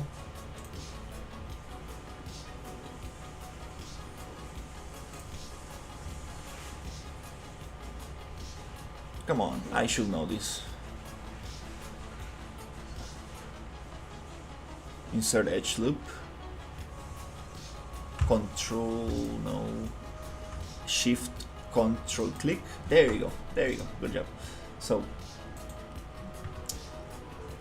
this is gonna be a little bit crazy, but let's see if we can get it.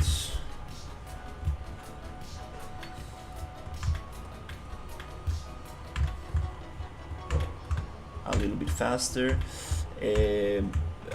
Transparency. Ooh, look at that craziness. Oh my god.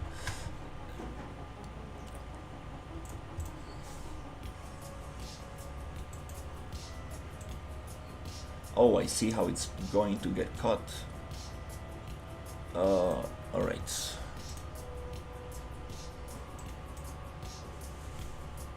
So, okay, let's do this a little bit different.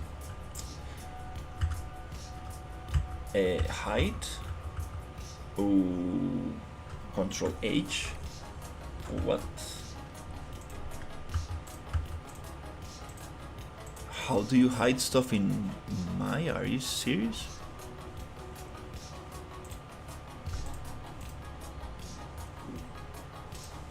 Huh.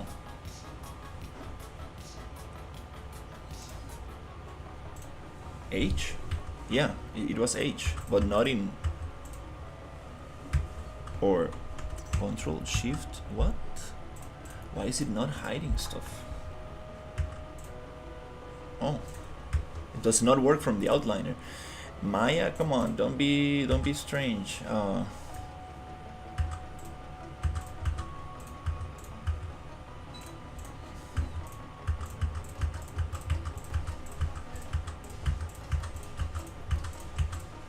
right, let's.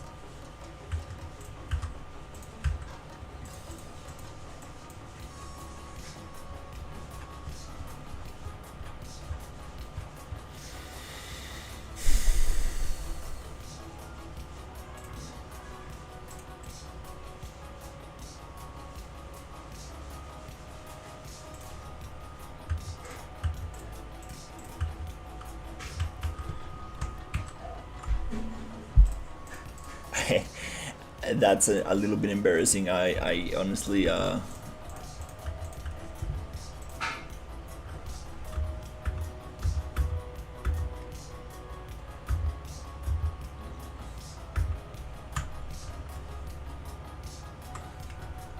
Are you serious? Like, what the hell?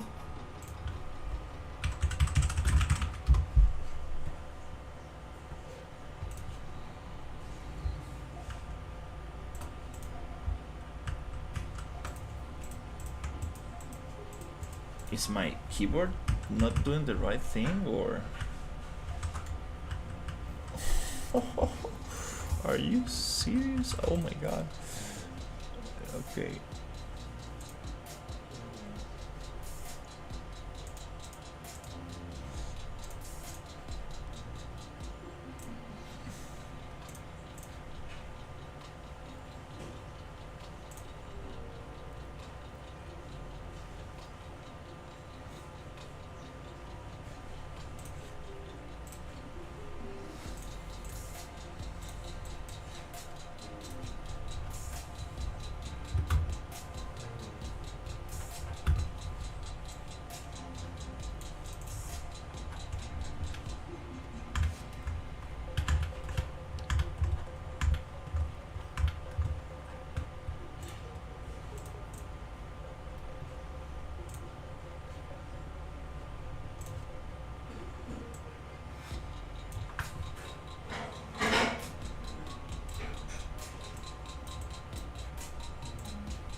Can I isolate?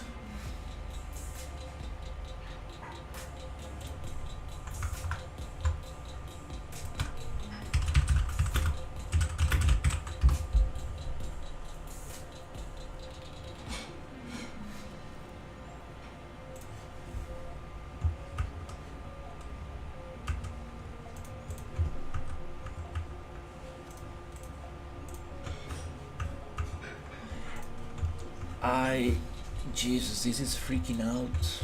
I just want to isolate one thing. Oh my god, what's wrong with this? Why is it so strange?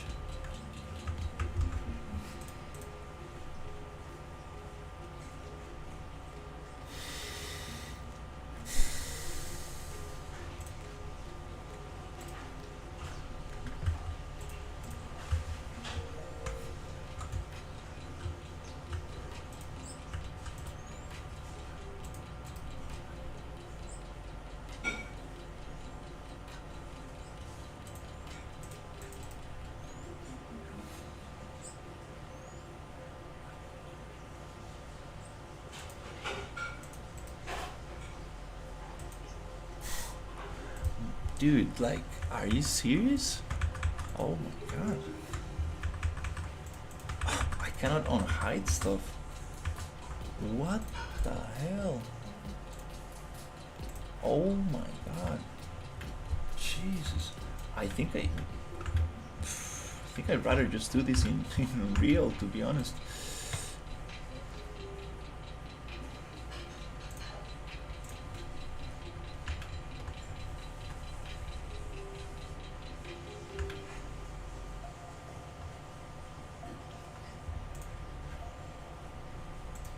And the outliner is not selecting things in the viewport.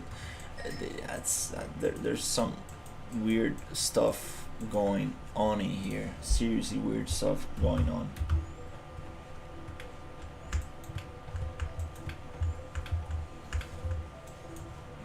Why is it not selecting all of them? Oh my god.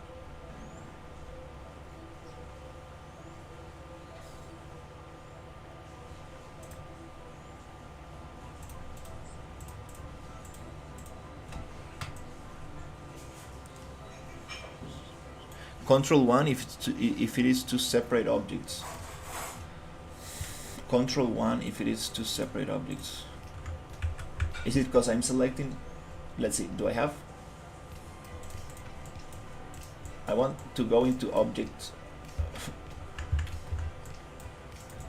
Dude, this is super weird. I'm not sure, is it my keyboard? Is it the mesh that I brought from Blender? Like, dude, this is not how I remember Maya to be. I just want to select everything. It just doesn't want to. Oh, I'm inside the edge loop tool. Okay, all right, okay. Yeah, it's never the program fault. It's been a long time without using Maya. I apologize. Thank you for the help. Alright, I was starting to freak out. I was like, bro, come on.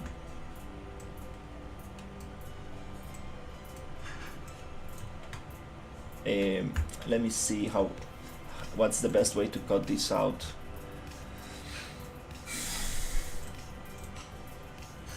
So H. Okay, now it's working. Yeah, no, it was the edge modeling tool. I was freaking out. I was like, oh my god, why is it not selecting like it's supposed to?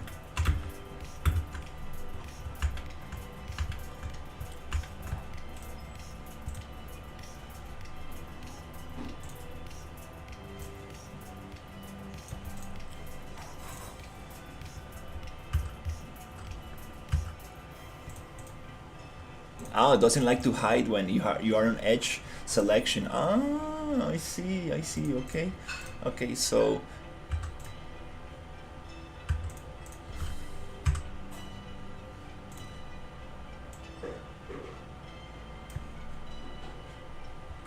Q to select, right click object, hide. Wait, H.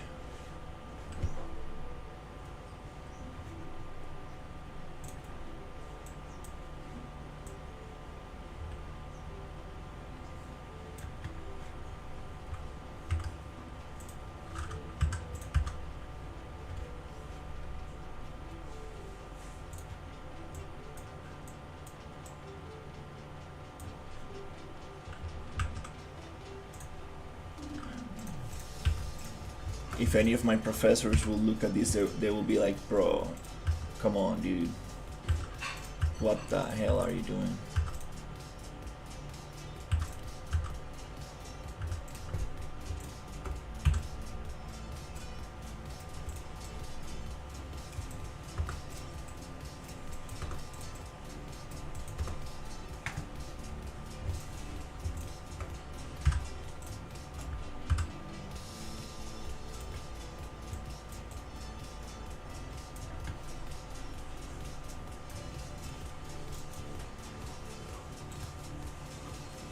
They're like, brother, come on.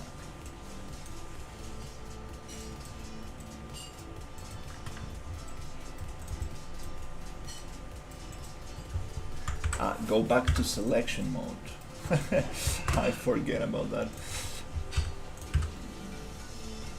D to repeat command, or is it D? I'm not sure.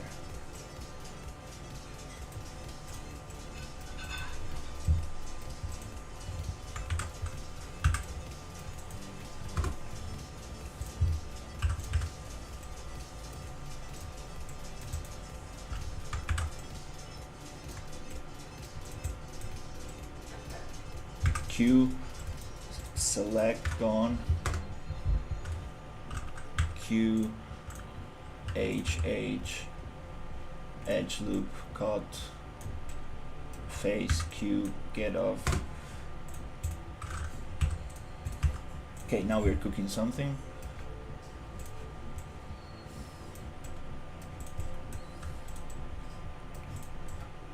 Q to go back to selection.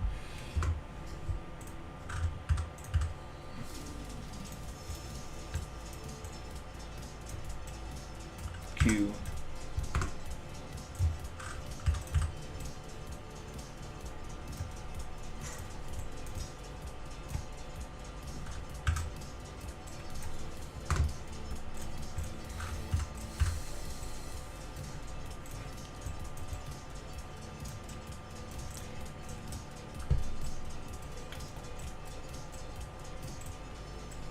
This thing was totally unnecessary if I were actually getting the pivot point right to start with, and so we didn't need to cut this out.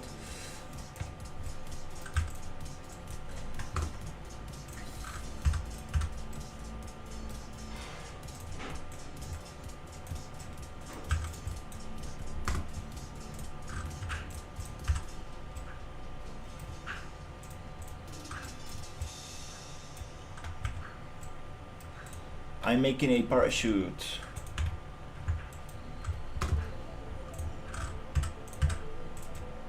We are very soon getting into the texturing part, which is gonna be very good.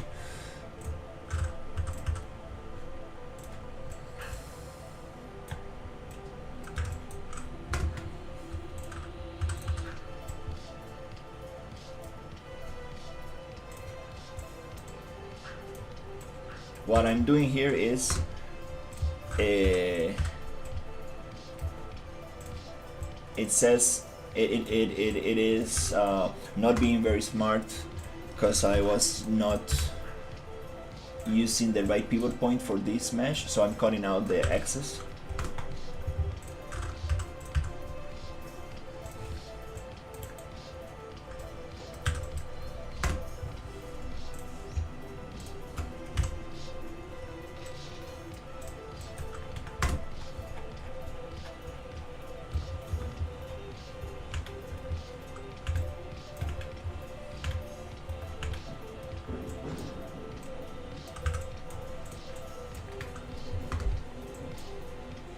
Are you serious? Oh my god.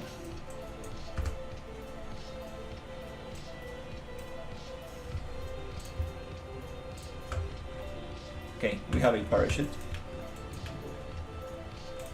It came from Blender to Maya because I don't really know to use Blender that much. I learned Maya in school, so yeah.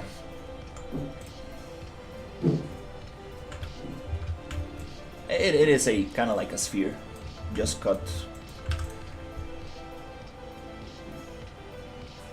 Edit mesh. Where is it? Mesh display normals. Normal soften edge to get it a little bit more soft.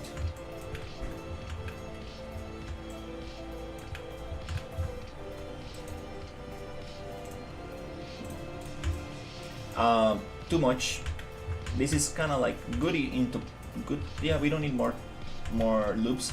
This is a little bit too heavy, and it's not gonna deform very well. That's the problem. I want to simulate this so it looks like it's actually on the ground, and it's not gonna deform if I don't add edge loops. I should have thought about it before. Oh, that's not very smart of my side. When you do 3D modeling, you need to plan a little bit ahead. Oops. So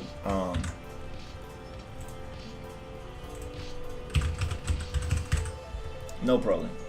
I know there's a way, so we can add edge loops. Equal distance from edge, multiple loops, and I want to have how many? What's a good number? 8? It's too much. 6? Maybe 8? Might be too much. We can simulate the thing, and then we can actually simplify it. Let's go with 8, so we can get like a nicer simulation, because cloth simulation does need a lot of loops. Let's go like that. So 1,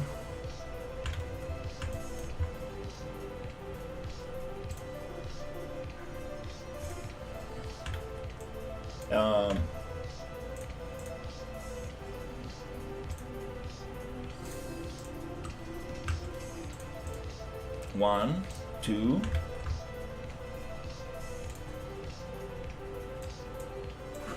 there you go.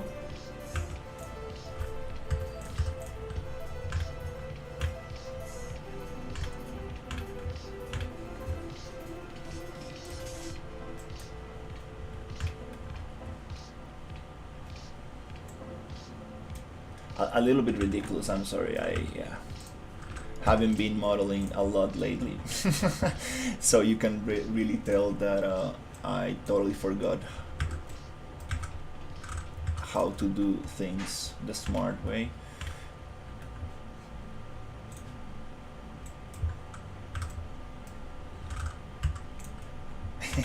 Before you duplicate an object, make sure the object is right.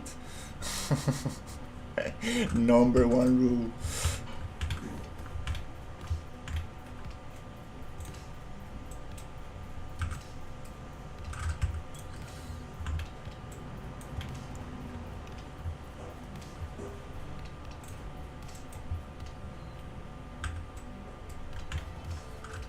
Yeah, that's the problem with Maya. It's super expensive.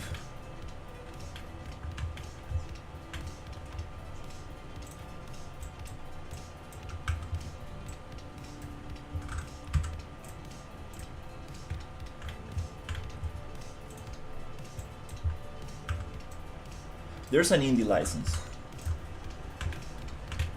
If you really need to use it, there's an indie license that still very expensive but affordable compared to the old school license that was like $3,000 per month. That was crazy.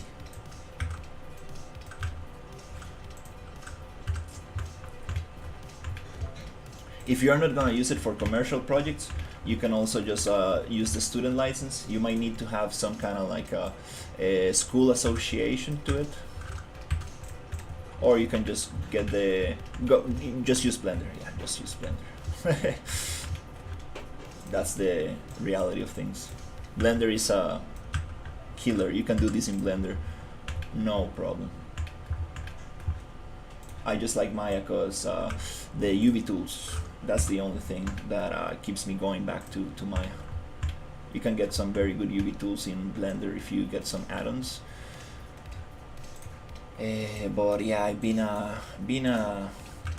I should just move to Blender, to be honest. I'm kind of tired of jumping from program to program. I need to let Maya go. I really need to let it go. It just brings me memories of being in university, so.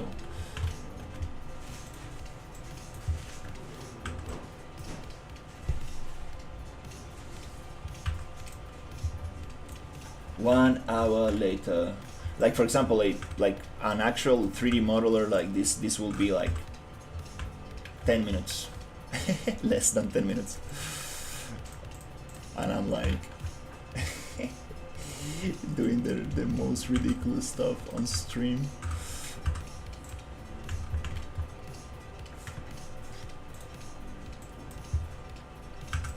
Yeah, Maya now it's like $150 per month indie license, I think it is, kind of thing. If you're doing character animation or character rigging, Maya, it's great. Meta-human implementation, animation, and modification. Maya is great. Besides that, just use Blender. Blender has killer modeling tools. I believe in even better than Maya. If you get like plugins for Blender, you can do some crazy stuff. No need for Maya. So yeah, now Control H. Okay, this is not Unreal, so just select H. Okay, sweet. So we have this thing. Now I'm going to UV map this stuff.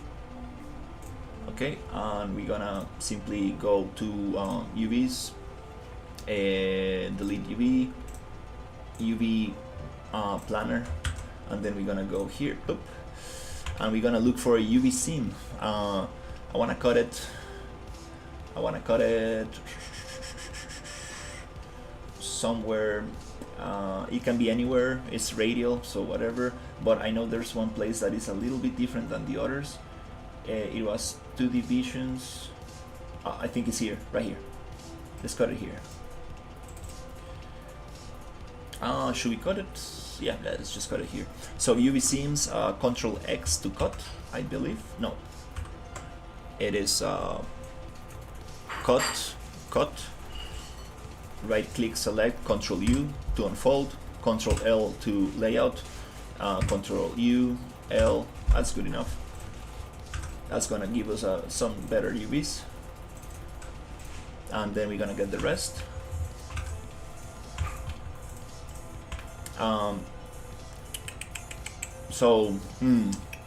For this, should we merge? Yeah, I think we should probably merge all of it, or let me think about this. Should we merge it now? No, not yet. Let's go mesh, merge. Okay. Mesh, combine. Okay, cool. Now we're gonna go and clear pivot point, freeze transformations, history, all that good stuff, and then we're gonna come here. We're gonna go UVs, and then we're gonna go we can go UV automatic, and then you cannot leave it like that. You need to select all your UVs, Control U, Control L. Come on, Maya, let's get it. So let's get all of these and modify, rotate, normalize. Where is it? Orient shells. That's better. So rotate, modify, rotate. There you go. Now we have this layout. Control L. Okay, that's nice. We have some funky stuff right here. What is this? Okay, we don't need those caps. If I delete that, it's only the UV, not the model. But we can do a little trick. I believe that if we select face right there, get rid of those caps, this and that, I believe we have the selection, and we go back to here, and we delete it from the viewport. That way we get rid of that geometry. I think so. Double check. Yep, now it's a tube. Okay, less geometry to deal with, better simulation. In that case, it's not gonna give us a collision there. H. Now let's get this properly UV'd. So we're gonna open, and we're gonna go here. Let me set this up so something like this, F. Let's push it here. Okay, so we need to open this up. So we're gonna go and we have so many. Hey, that's actually not that bad. It's already cut for us. We're gonna get too many cuts, so that's probably not the best way. We just want one cut. It's a very small piece, nobody will see it. We can leave it like that, whatever. We're gonna use substance anyway, so have a great dinner. I appreciate you hanging out. So we can probably Control S, Shift S, Shift S, Control U, Control L, F, and then we can get these pieces together.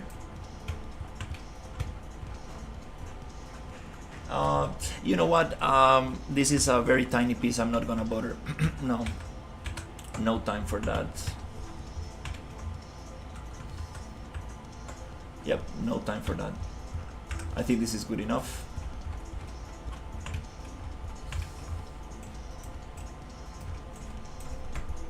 Control U, Control L. Okay, that's great. Now we want to put everything in one single piece. But before we do that, we want to do something here. We want to add a little material. So new material, we're going to call this, let's call it material parachute.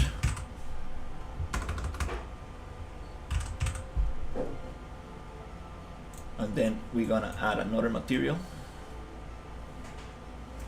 And we're going to call this one material strings or parachute lines, or something like that, whatever. Okay, let's just double check with a quick color. Okay, let's double check with a quick color. Cool, nice. We have our mesh ready to texture. Not yet, actually. I appreciate it. Thank you so much. We're almost there. So now that we have this, I'm going to mesh combine, clean, and then we're gonna call this SM parachute. Shift F2 or just double click SM parachute.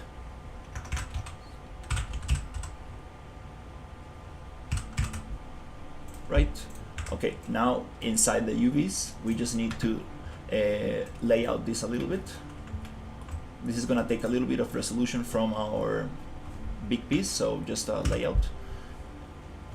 Why are we getting this to be bigger than the other ones? It's whatever. Let's actually give it a Control U to unfold, Control L, and that's good enough. Yep, enough separation. I think it's gonna work very good. We wanna go from 0 to 1 and use this space as good as possible for our texture. Yeah, let's close, save, file, export. FBX is good. Desktop, SM parachute.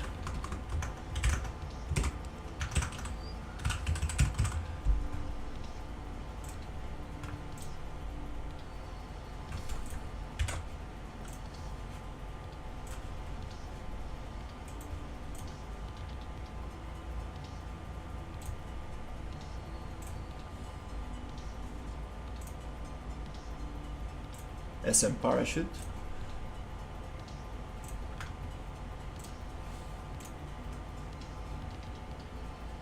Let's go back to the other PC.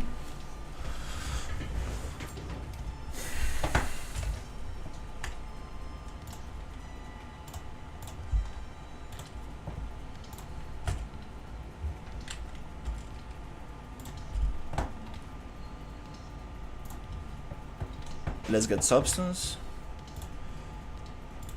Thank you so much, Blender. Save.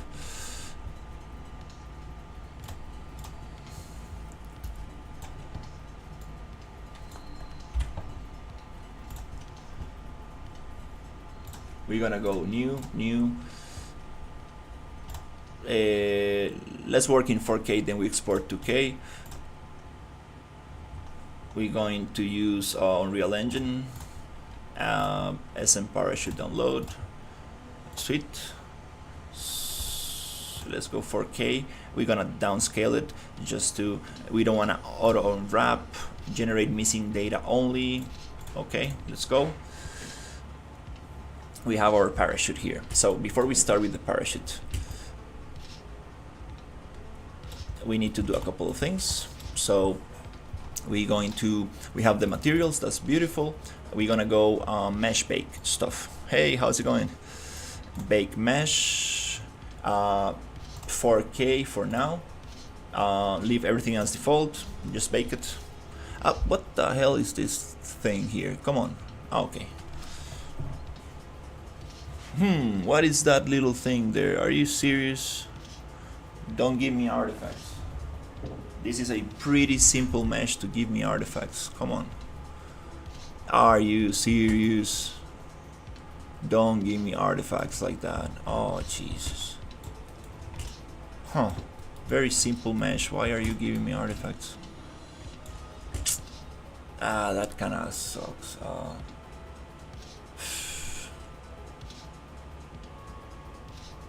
It's a very simple mesh. Come on, like, why are you doing that? Oh, hey, it's whatever. There's a trick to get rid of that thing, but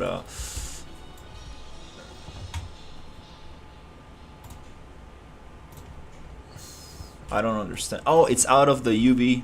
Ooh, oops, my fault right there. That makes a lot of sense. Let me go back a little bit here. Let me fix that super quickly. I thought that I did a UV. No, I forgot to do the layout after the unfold.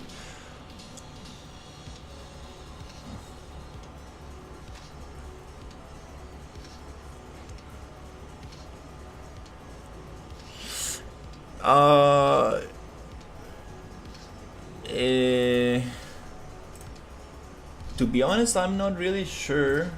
I believe FBX stores more information than OBJ. Layout. Okay, there you go. Yeah, I messed up that one. Files, save, export selection, desktop, parachute FBX.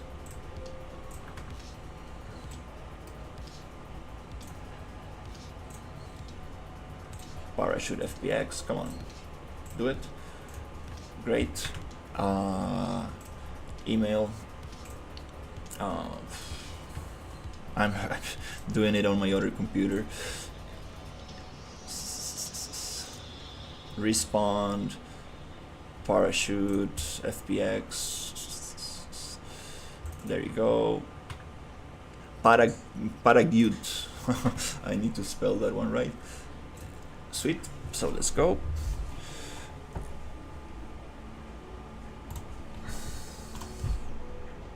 Let me get the good version of this.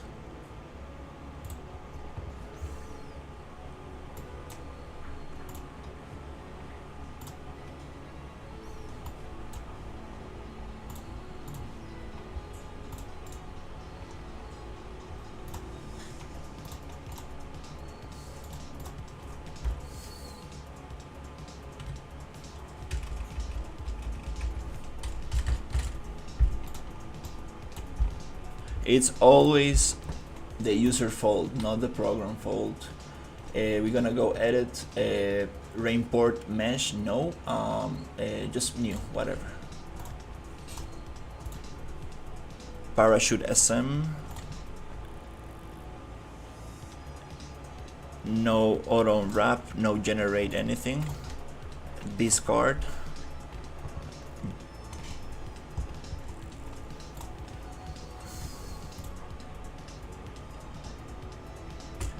Should be able to get rid of that little thing.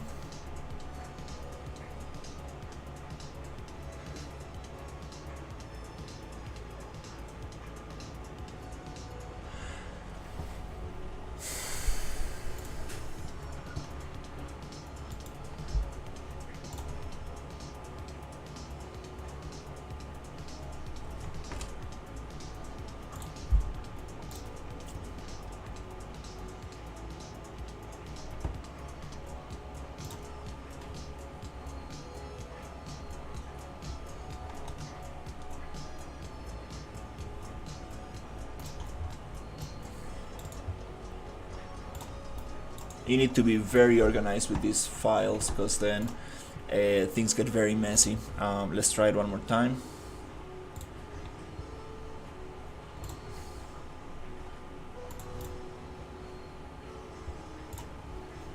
Let's try it one more time.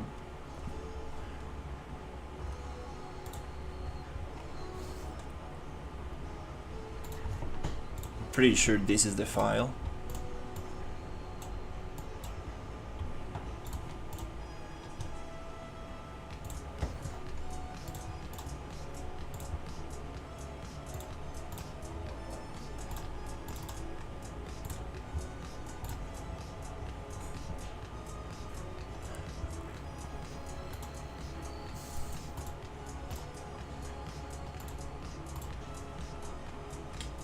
Pretty sure this is the file.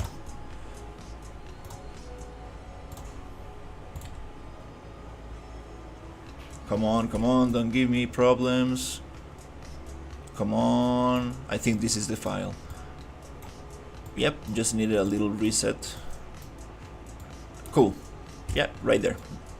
No problems, because I got a little bit off the UV square. Sweet, so we're cool. Now we have this baked.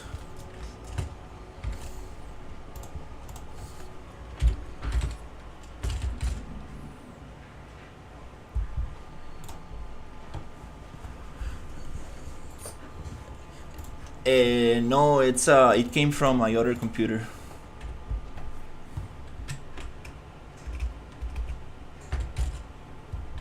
This file came from my other PC.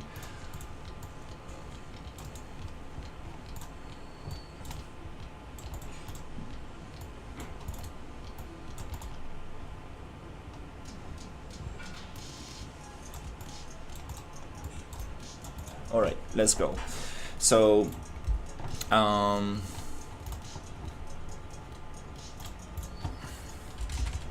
what kind of fabric we want?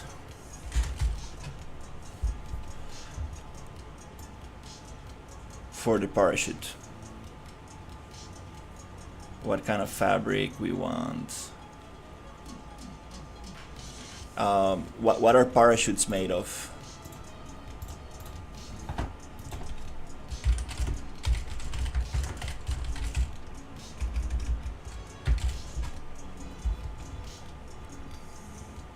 High-speed spun nylon and Kevlar. Okay.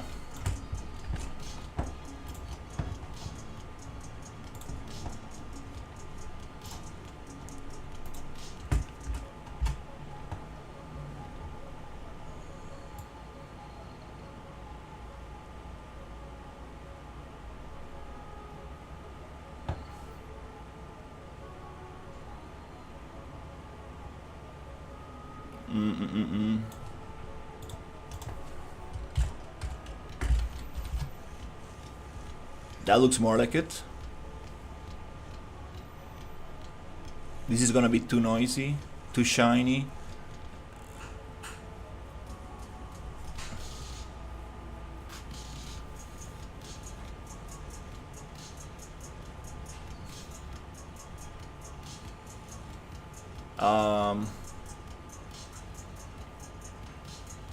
No, these are not free materials. These are substance 3D materials, fabric.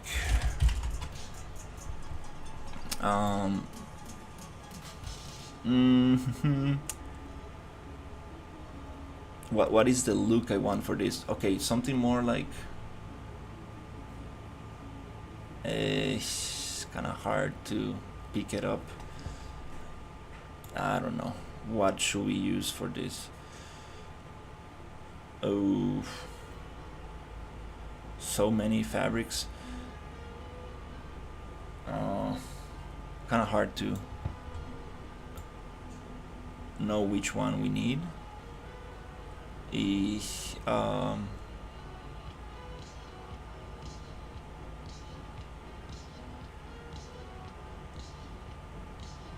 Damn, I don't know.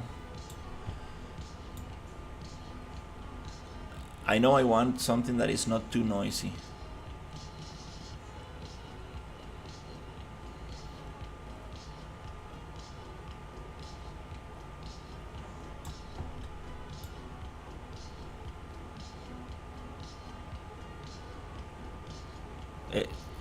should we get like a...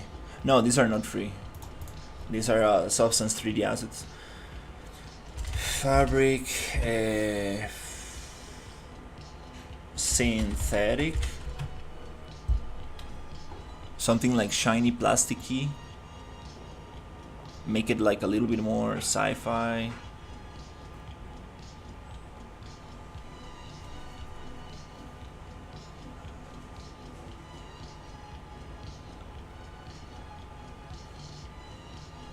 I don't know which one.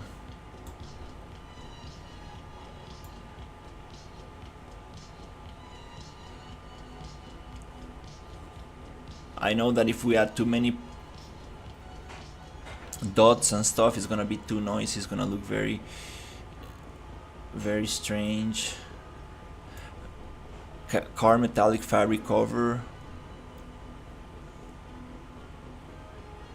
Oh, something like this. Synthetic resin printed welded stripe. This might...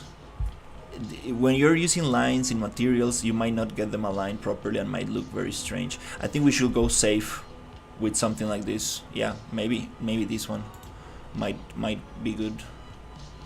Let's see.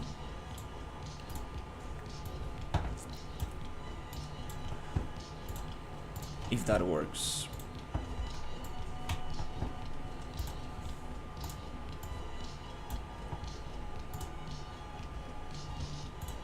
Is this a smart material or not?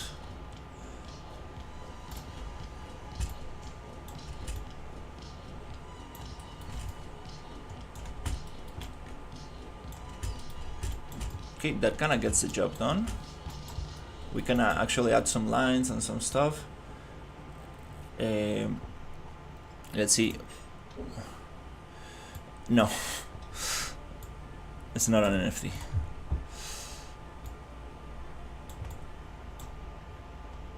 Bright orange. Everything's orange in this game. Oh my god.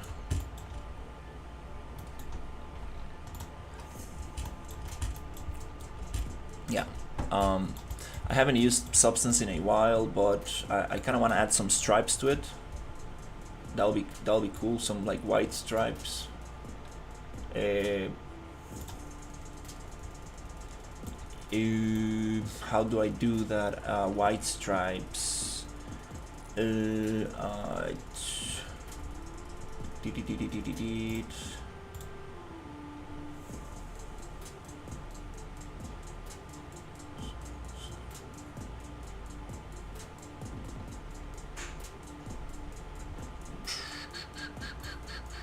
Some stripes will be nice. Where's the circle?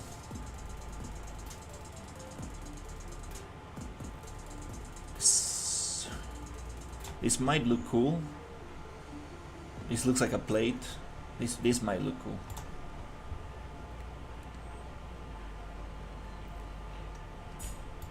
I'm not selling an asset.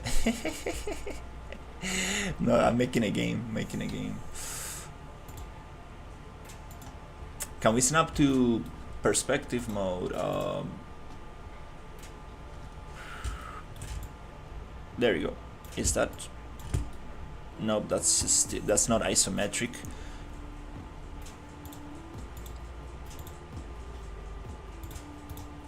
Orthographic view. There you go. That's what I want. Give me the orthographic view. Can we slap this in here?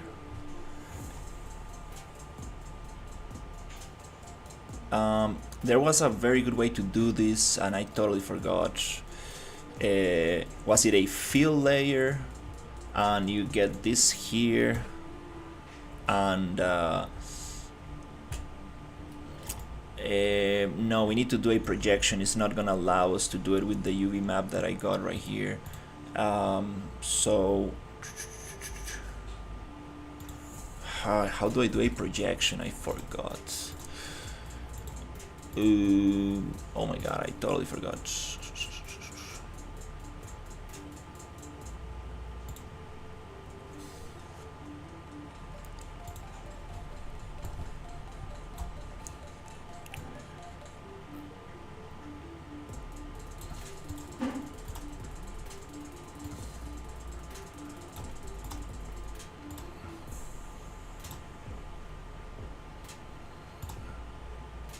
There you go. Triplanar projection.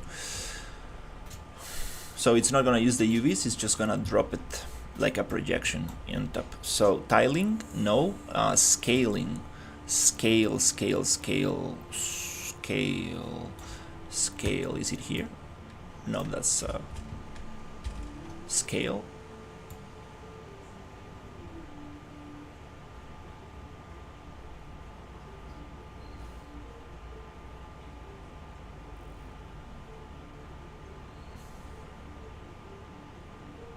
Now it looks like a Squid Games.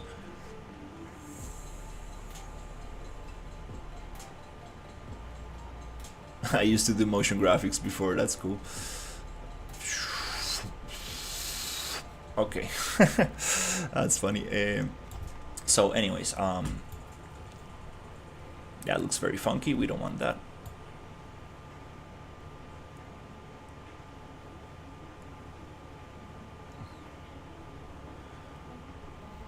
That's okay. That I can work with that. Yeah, keep it simple. That's nice.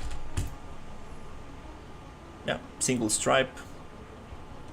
Kind of cool. Looks kind of nice. So now alpha. How do we do the alpha? Invert. Oh, cool. Color.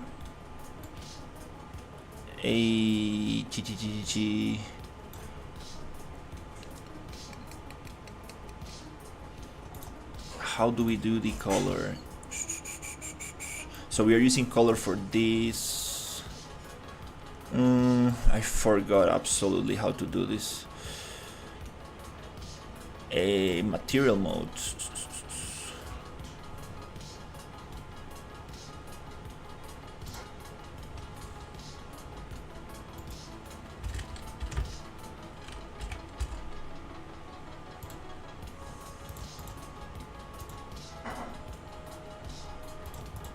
The ones that I got in there.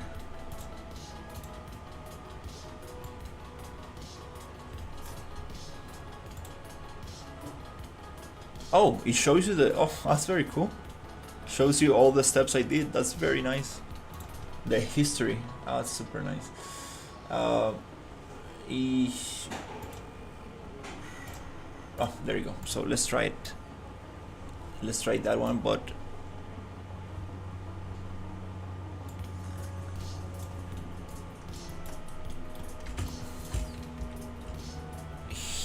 Here, material mode, no source selected.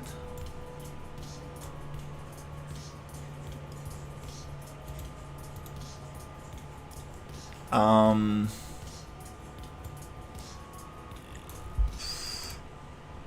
a black mask. It was something like that. I appreciate it. Shape.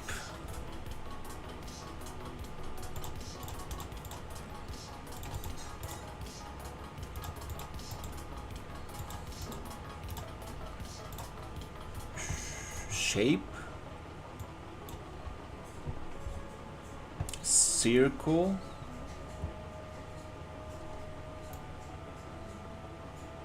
I think we are using this one for the mask. So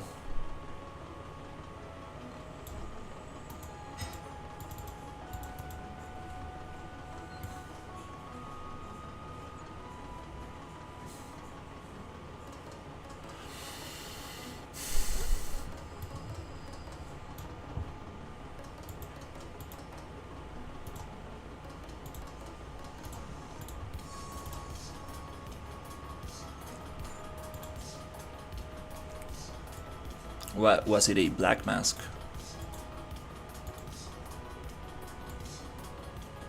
Oh, that's just a material, it's not a fill layer. Wait. So wait. So fill layer, color. Let's drop.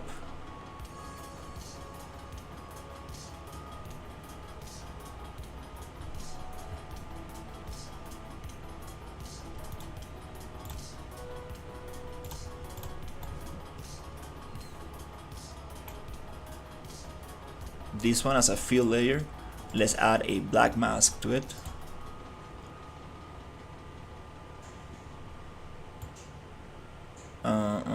it's not like that. Oh crap, I forgot how to do this one. No, this is Substance. I'm doing a little parachute for Unreal, for my scene in Unreal. A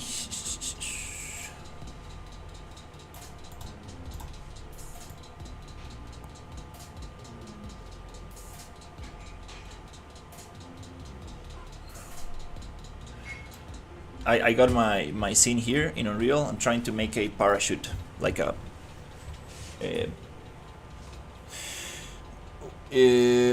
like one of those capsules. Oh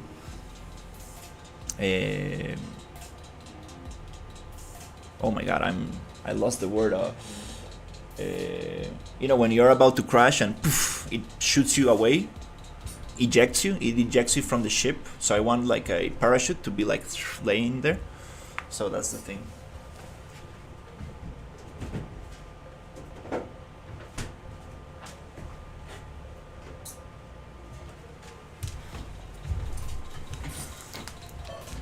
Hey, how's it going?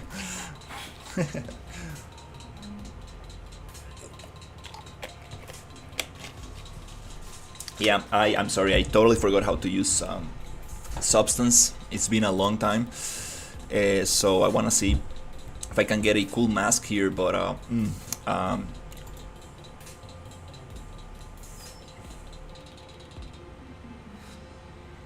totally forgot.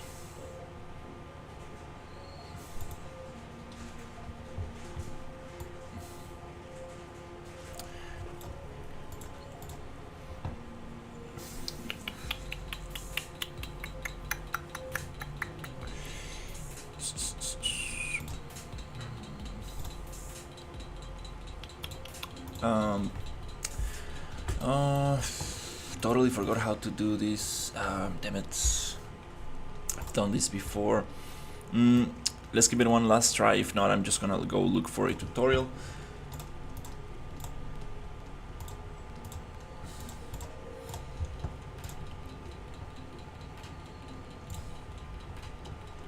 I want to use this one here.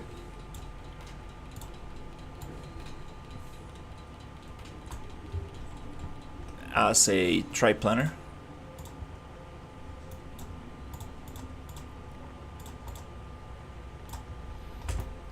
Just like that. And I want to be transparent.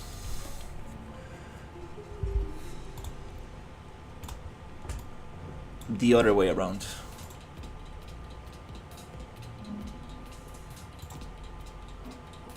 But this is not the way. I also want this to have a material. So yeah, let's go give it a look, because I don't remember.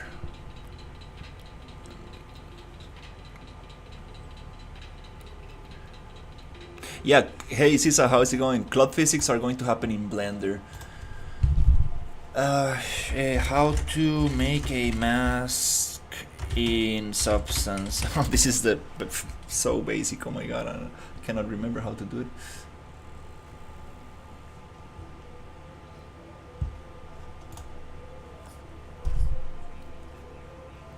We are using a fill layer. Color.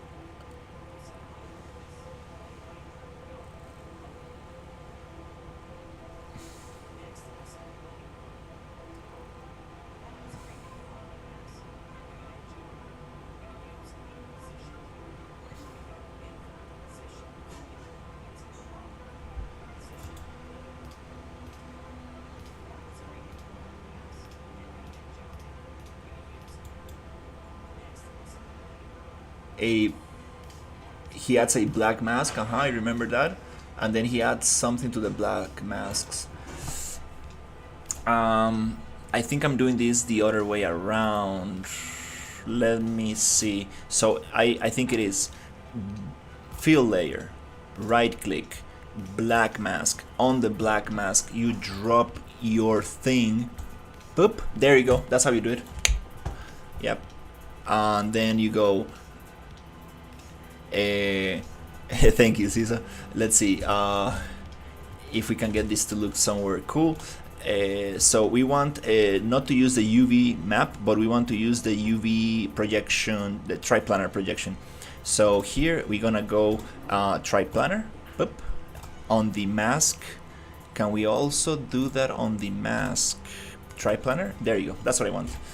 Very cool. Now we have a better blending between two materials, and we actually have the same texture. It's just a little decoration. And what color should we use for this? So a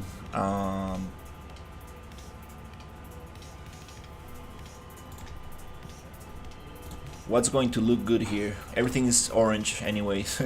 That's not very good. Let's use some kind of like silver, something like reflective silver. I think yeah, I think it's kind of nice. We can also go and change the roughness of this material, so it's gonna be a more shiny or rough. In this case, let's see how it looks. If we make it, yeah, let's make it maybe more shiny, or yeah, more shiny. I think it is gonna be nice.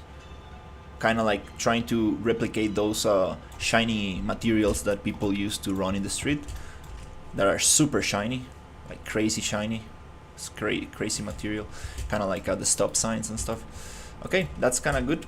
Now let's get another material for the things, for the rope. Yeah, we should just use something from the library. I don't want to download anything else. So fabric, whatever fabric.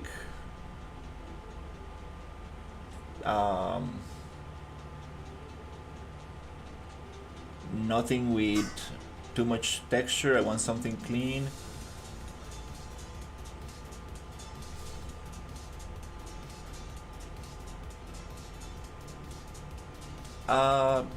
We might just use the same material that we have been dealing with. Not like that, just like here. Boop.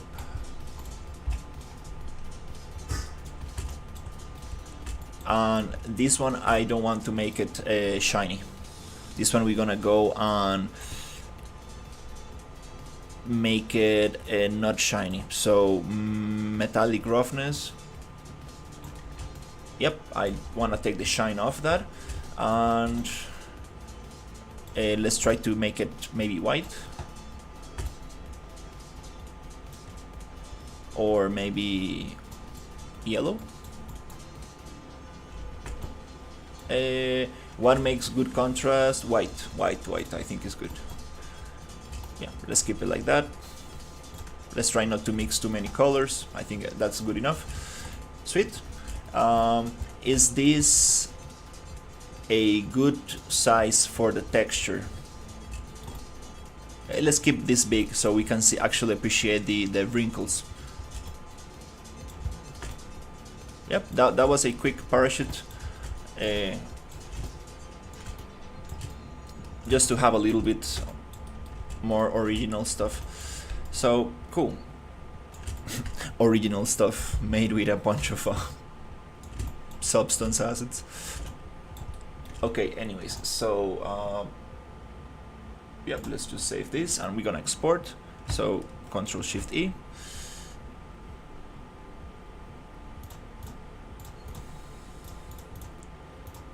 Oh, we need to do a little trick that I forgot about. So we're gonna come here, list of exports. We're gonna push this back to 2K. So I'm just gonna make a little folder.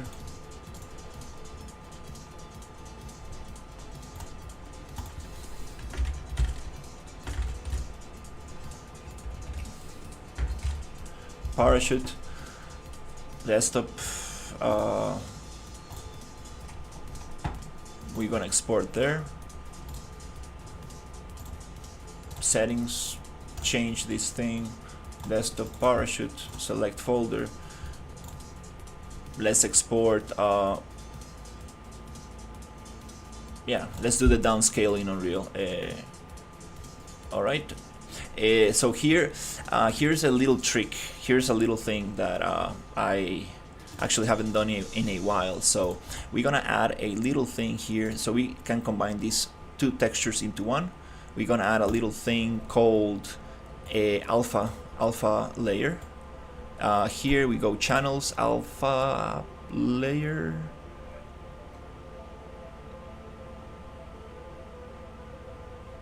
Opacity, so we're gonna add it on opacity here. We're gonna add an opacity somewhere here. Oop. So for the opacity, we need to do something to activate it. We're gonna go to layers, and we're gonna add a new layer, which is gonna be OP, opacity, and we wanna keep it just like that, pure white. It's gonna be opacity to the maximum. We're gonna copy that layer. We're gonna drop it here. That's just gonna give us opacity. Make sure that it's not color, it's just OP. We can also do it by alt click on only opacity. Full opacity 1, and also in the other one is gonna be also just opacity 1. That's great. What is this going to allow us to do? So this is gonna be a Control Shift. Oh, wait, we need to do another thing. Oh my god, I forgot about this. I wish this was already built in the thing, but it's not. No problem. Output template. We're gonna go to Unreal Engine SS Pact, and here we can duplicate this. And here we're gonna just add an opacity layer to these things. So what we need is a opacity, and we're gonna just add it. And it doesn't allow me to do it here. So what we need to do is RGB plus A. Yeah, we need to do it like that. This is a little bit crazy. I can't believe Substance doesn't have this already by default. If you want to combine multiple textures, you need to go through this hassle, and it's like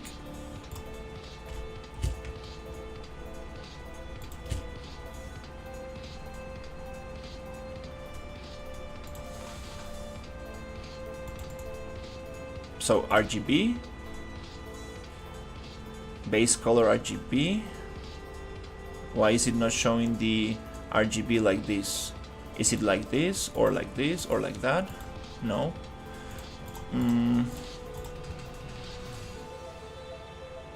Oh, it's because, okay, I understand. Okay, so let's see, RGB and base color, push it there. RGB channels, there you go. Now we need to copy these things and add a little thing. So this one goes here, and this is alpha. So it's gonna be RGB plus A.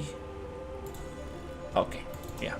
It's been a long time since I don't do that, and I don't have this setup already saved on my PC, so it's not gonna be a big deal. So base color goes here. RGB channels, let's get rid of that one. And then A is opacity. Okay, and then we go, and this is RGB but separated. This is gonna be our combined mask for metallic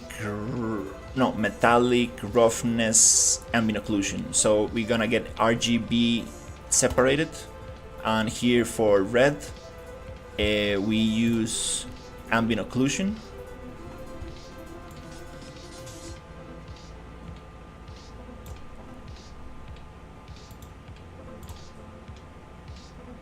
Yeah, I know it's called Mix AO grayscale.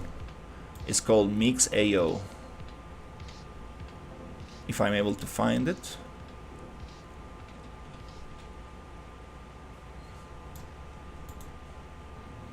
Ambient occlusion. Gray. Nope, no, that's not the one. Where's the Mix AO? Oh. Did they change that in the new Substance or what? Oh, it's right here. Converted maps, Mix AO. Okay, cool. Mix.io, drop it there from Mix.io. Wait.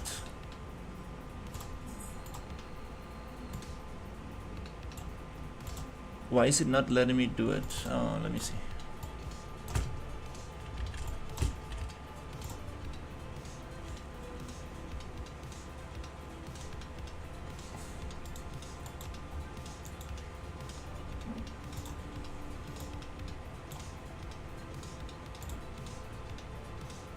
Grayscale. Okay. Gray channel. Okay, that looks the same. Good. So green is gonna be roughness grayscale. So I believe this comes from here. Roughness grayscale. Blue is gonna be metallic. Metallic comes from metallic. Grayscale, or it looks the same. But we also gonna add a. Oops, I forgot. It's RGB plus A. Oh my god. Keep forgetting this stuff. Just make sure you copy this thing right.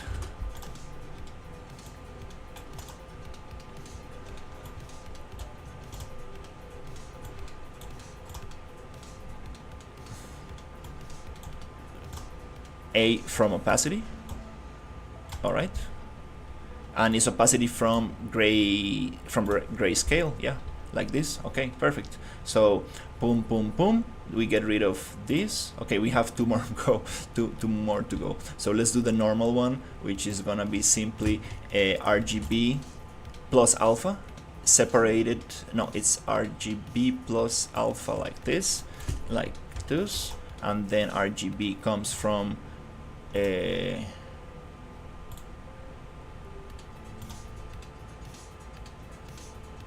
base color.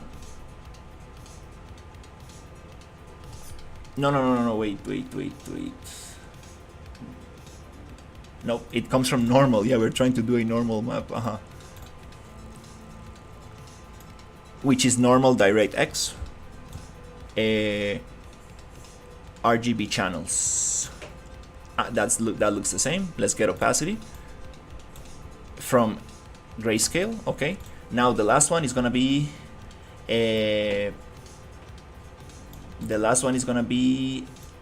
emissive, but we are not gonna use emissive, so I'm just gonna add it for future. We're gonna do emissive is RGB plus A. Let's copy that, and then here is gonna be RGB from emissive, and this is gonna be RGB channels right there, alpha from opacity, grayscale. Okay, cool. Now we can get rid of the original maps, which is 1, 2, 3, 4, and we have alpha on all of them. This should be by default. Like, Jesus Christ, Adobe, like, why you make me go through this? Let's name this Unreal Engine Packed Alpha, and this is going to allow us to mix the maps very easily. This is my own method to do it after looking for everywhere in the internet. Nobody had like an easy way to do it, and this is the easiest I found, and this is probably my most viewed YouTube video because a lot of people want to do this. So cool, we have that there. So settings, we're gonna use the alpha packed, and I believe dilatation infinite. No, we're gonna use it's not gonna be infinite, it's gonna be dilatation plus transparency, and here you tell how many pixels you want to get off your thing. So we're gonna get like 2 pixels, something like that, very little. So we are good. Let's go export and let's test this out. The chances of this working are pretty low because I probably forgot how to do this. So now if we open our textures, yes, there should have alpha. You see, they're transparent textures, and that's beautiful. So now the trick is this. I should probably create a script for this so we can do this in seconds. And I'm super I'm like, dude, come on, Adobe, like, why don't you find a solution for us? Just make it like marvelous toolback, or how do you call that program? So new file, and not new file, is open, and here we want to open all of these things.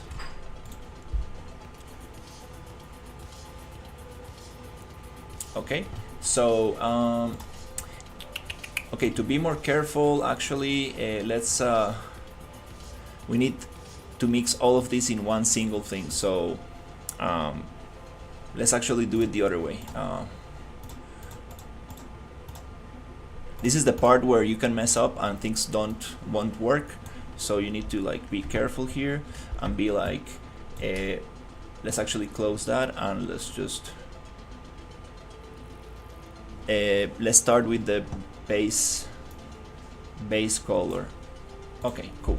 So we have, let's call it just BC.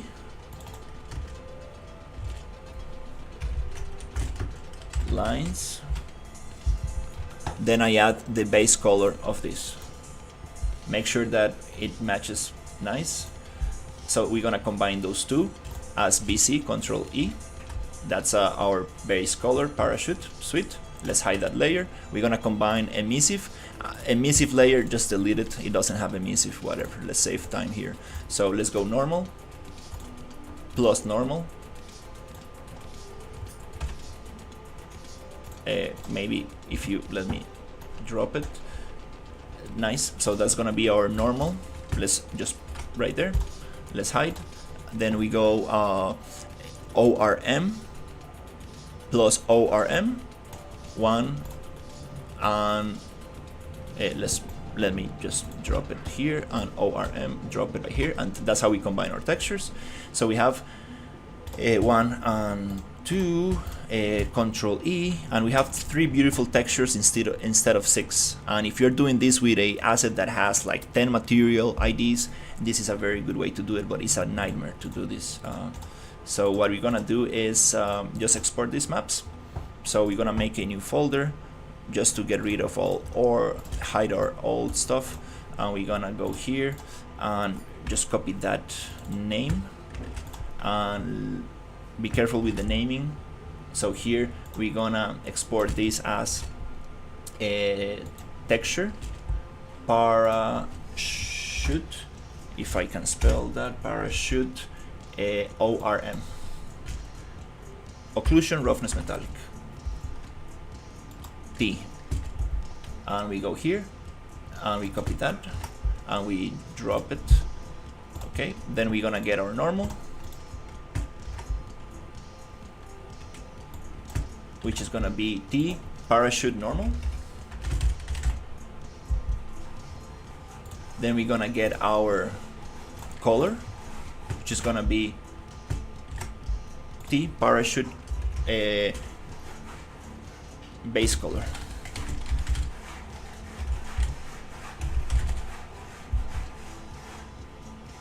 Save.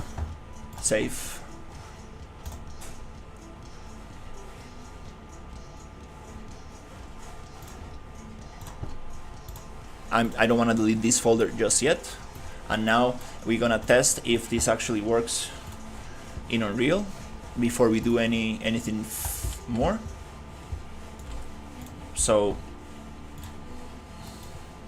content folder, new folder, parachute, and this parachute we can probably push it inside the crash site. Yeah, just to keep things kind of like inside the folder. Yep, this parachute. Now we're gonna test this out. So we're gonna get 3 textures right in there, and we're gonna get where is it, parachute, let's close substance for now.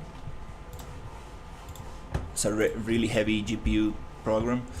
Parachute FBX, I believe this is the one that we used. And just import. Sweet.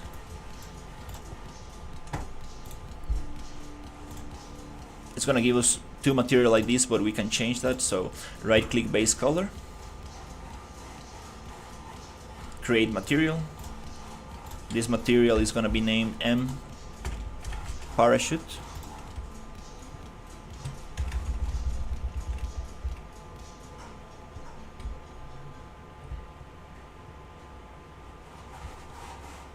we already have a material called M parachute. Parachute double E. Let's get rid of these materials. Yes, they're referenced here, we don't care. Let's clean redirectors. Right, let's get rid of that double E. Sweet. Sweet, sweet, sweet. Inside the M parachute, we drop normal ORM. Before dropping the ORM, make sure that you take the sRGB off of this one.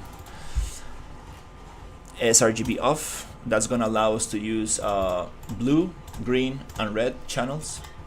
If not, it's gonna look very weird, and you will be like, what the hell? This doesn't look right. So 1, 2, 3, drop them. We have color already, so normal goes to normal, ORM goes to red to ambient, occlusion, green, roughness, blue, metallic, and you should be able to get something very similar. If not, you can adjust roughness, a little bit specular, play a little bit with it, but you should be good to have something decent there. Okay, let's test it.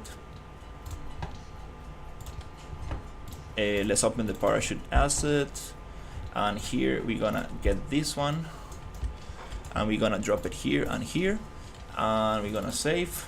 And before we do anything like double-sided for the interior or merging these two material slots into one, let's do the actual simulation of the cloth. So yep. Oh, and the parachute is not. Oh, I'm sorry, I'm aligning to this thing. Rotation 0, that's good. Cool.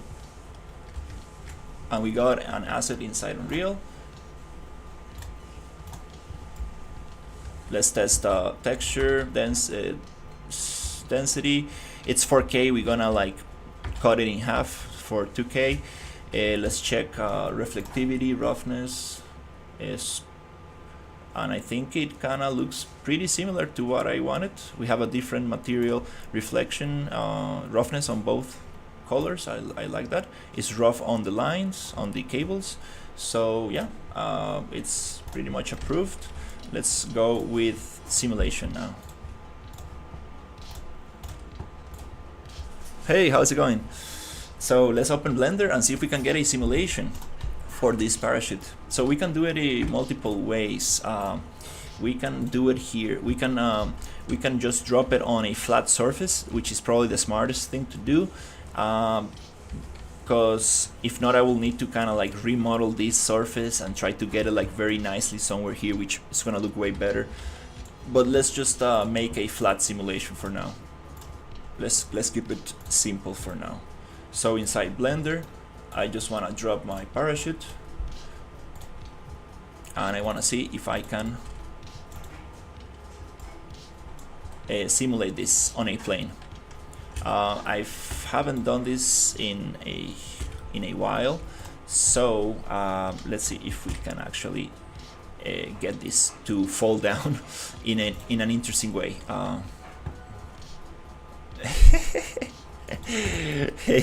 Hey Storm, how's it going? Oh man, I got woken up like at 6 a.m. something like that. So I'm trying to let's see if we can get a simulation here. So we need to do a add mesh plane S to make it big, and let's be safe. So how to do a cloth simulation in Blender? Ooh, I totally forgot. Let's try to remember. If not, we can always go Google it. You need a collision physics. Then you need to add a cloth, I guess, here. And then you need to add a rigid body. Oh, maybe? And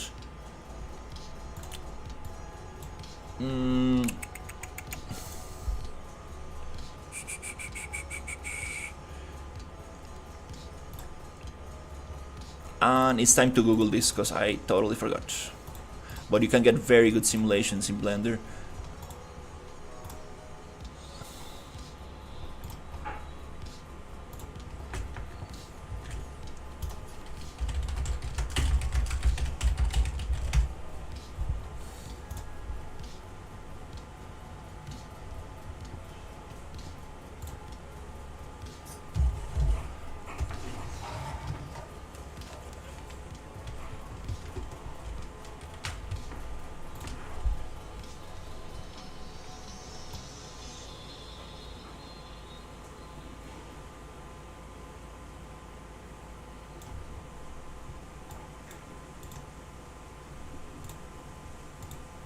My internet, oh my god, why is it doing this?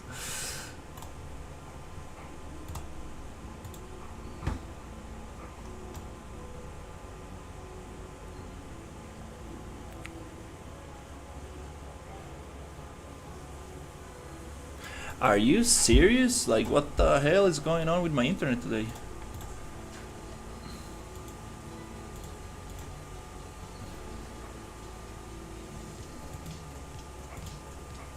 Yeah, bro, give me the settings.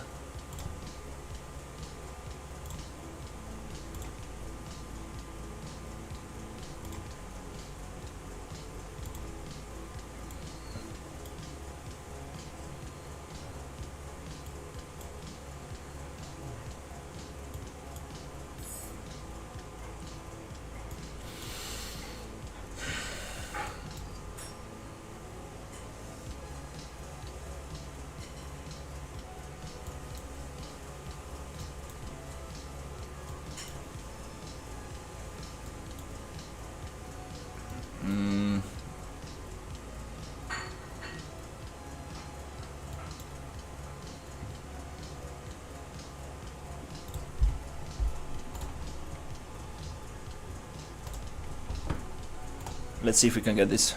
It's a little bit out of scope. Oh, we got it. There you go. Thank you for making the tutorial 10 times longer than you needed. He's explaining the topology that you need to actually use for simulation, which is okay, but just give me the right settings so I can go on. So, yeah. Let's see.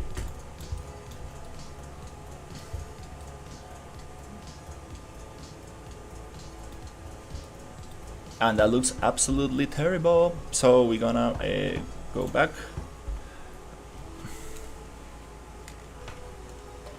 Yeah, on Unreal it's a little bit heavy for sure. So to get a nice simulation of on this, we're gonna do a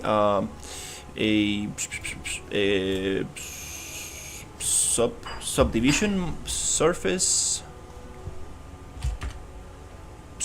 surface just to give a little bit more for it, and it needs to be before the cloth simulation. And we're gonna do the plane collision. I believe it doesn't need more geometry, maybe, I don't know. Let's try it.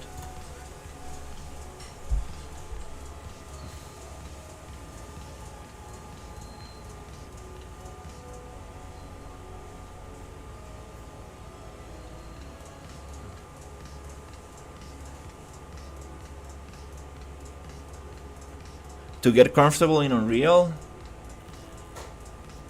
well,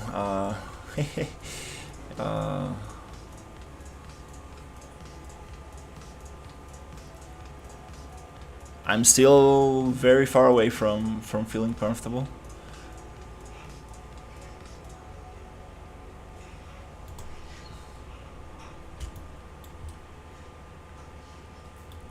And ew.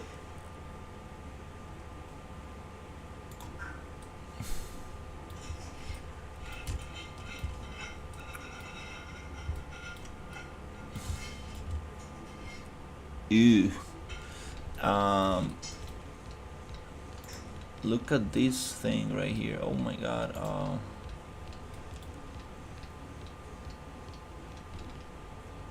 Let me think about this.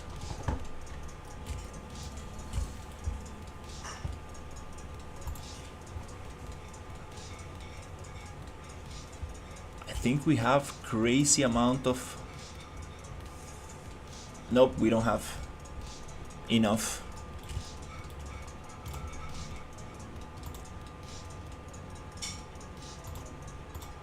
Subdivision. This is not the one that I need to use. It's called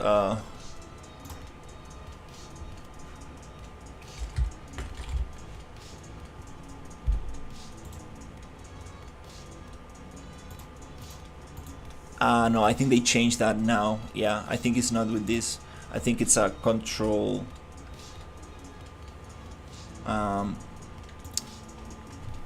No, let's see.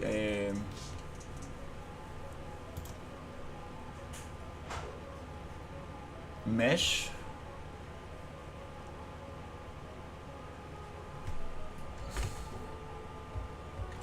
They changed that now in Blender.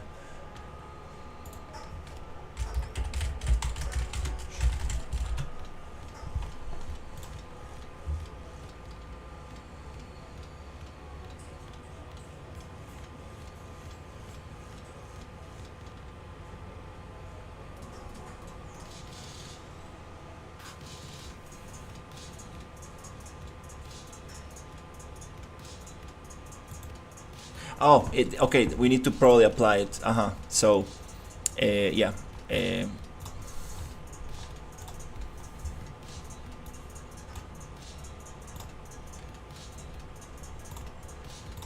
There you go. Oof. Okay, that's a lot.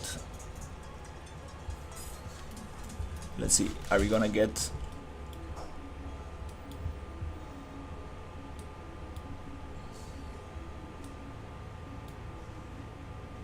Oh no, we are not getting enough here.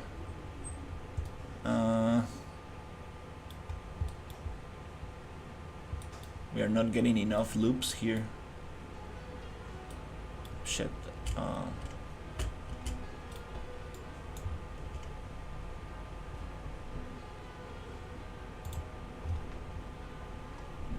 Yeah, the cables are not gonna look very sweet.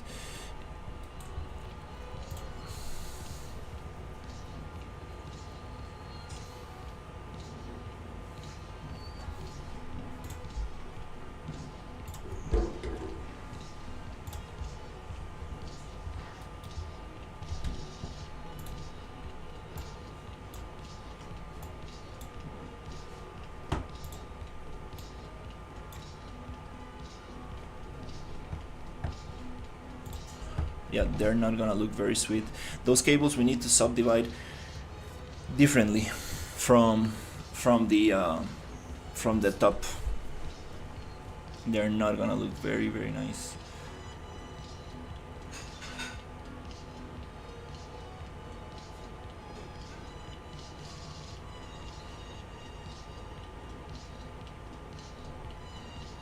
They're gonna look like sticks.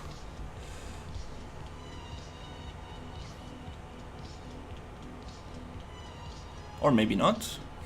Let's see.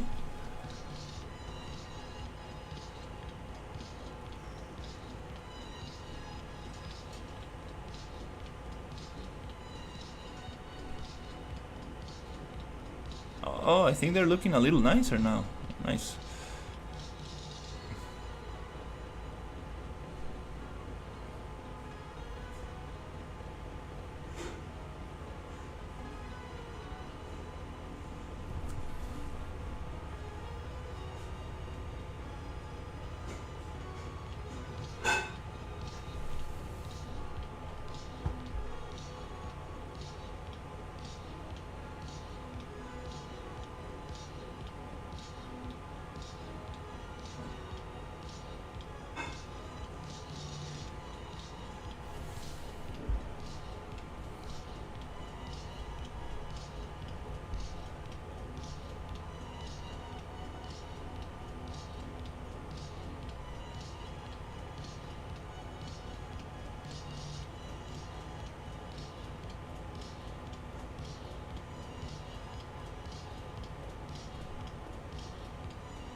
Alright, what do we have? Let's give it a second just for the lines to actually go down, the strings. to just go through the main mesh.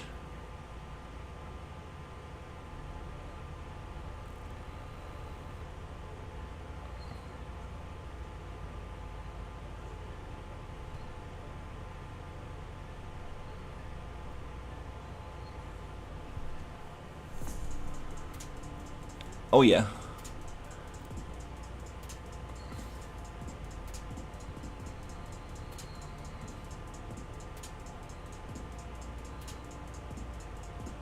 It's it is a flat parachute for sure.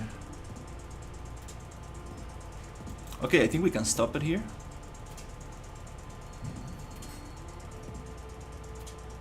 Right here.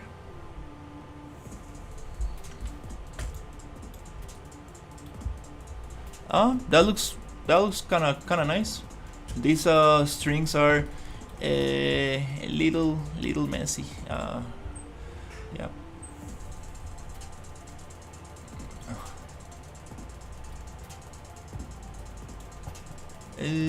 We got a lot of breakage. All right, let's just export this thing and see what happens.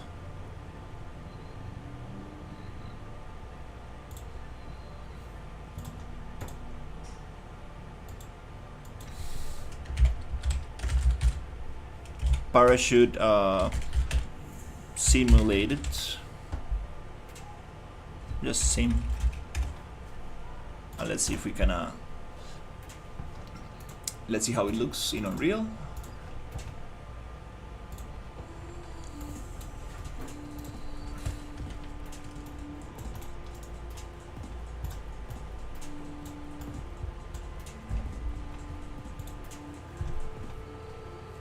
I'm working on the a crash site where the player is gonna start. Hey, I like my parachute, yay, it's so nice. So scale 10, 800. What's the right scale? Is it 100? Who knows?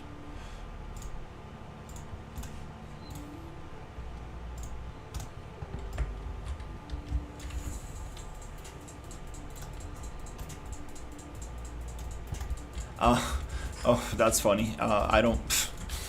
Jesus. Oh man.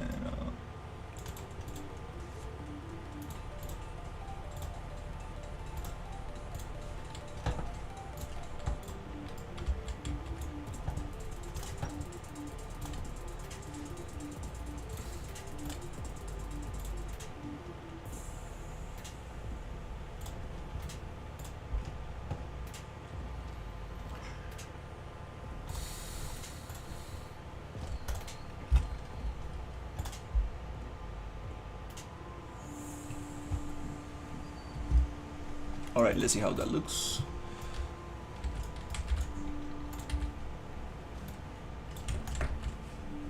That's kind of cool.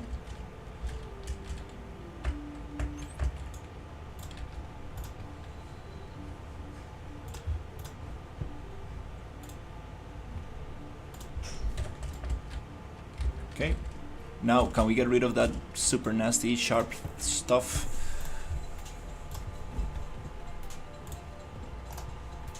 Normal threshold. Can we smooth this out a little bit?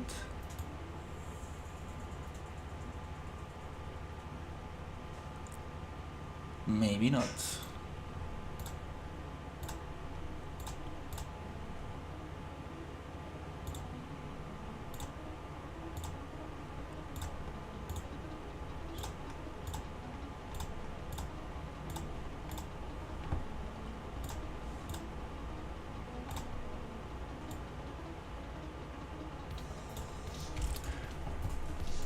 If I smooth it here, it's gonna lose the UVs.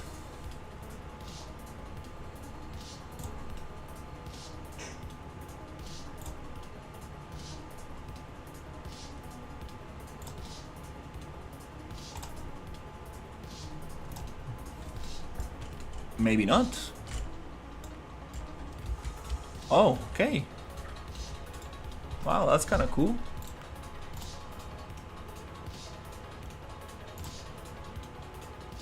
Oh,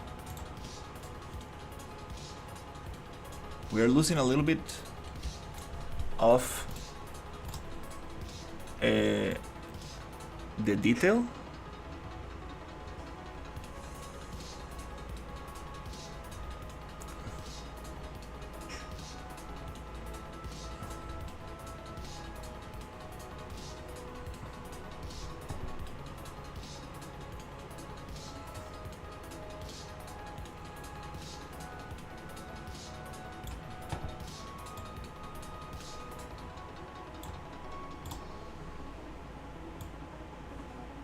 Let's see.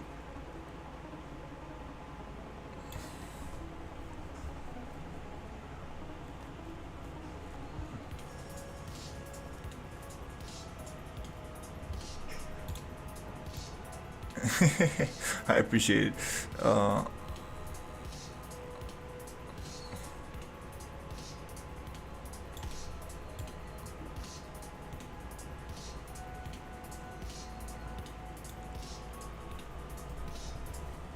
I appreciate it. Thank you so much.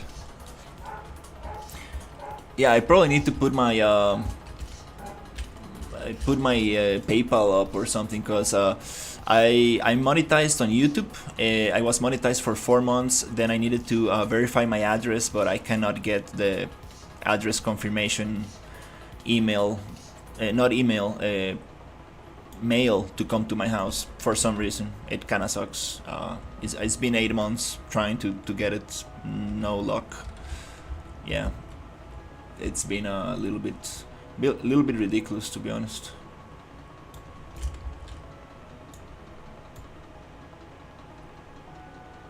I don't know what it is. I went to the post office, checked my address. They said it's okay. I received a mail before to this address. I don't know what's wrong with YouTube. It's just cannot get that code. There's other Costa Rican YouTubers who got the code, no problem. I cannot get it. It sucks. It's been 8 months trying to get it. Oh man, yeah.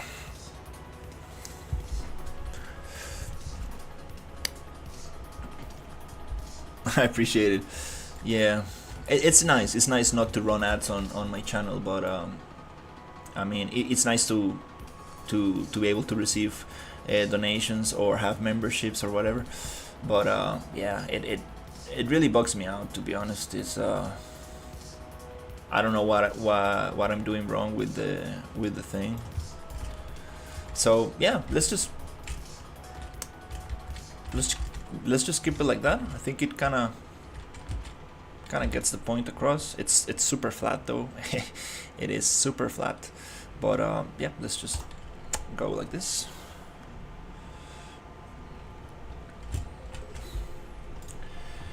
Then we're gonna bake.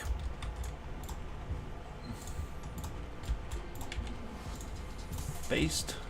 That's the right size. Sweet. We're gonna just bake mesh UV bake transform full. Yep. Bake scale and rotation.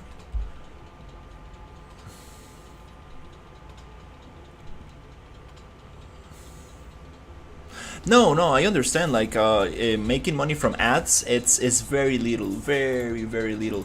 But the ability of receiving donations and having memberships, that's awesome. Like I used to get a lot of small donations during those 4 months, which also YouTube takes 30%. So just PayPal is better. Just direct PayPal. It's probably the easiest way to support a creator. But yeah.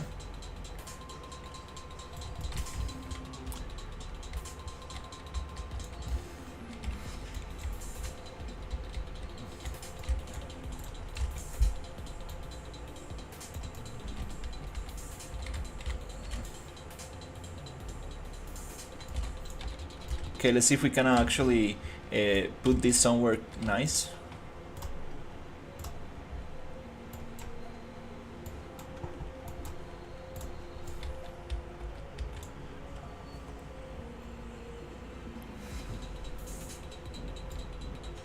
Appreciate it.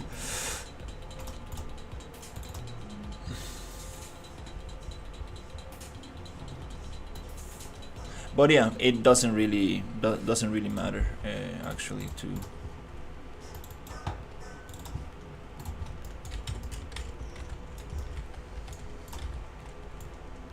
to get monetized. All that matters is the connections I make through YouTube and the potential people that might get interested in my project. So besides that is whatever.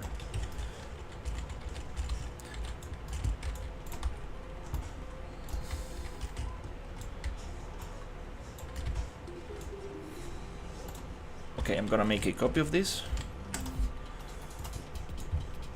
I'm gonna put it here. I'm gonna drop it, and I'm going to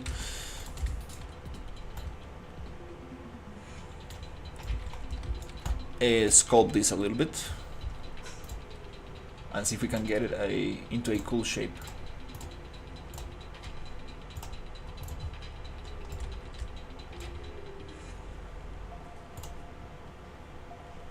If I remember where it is,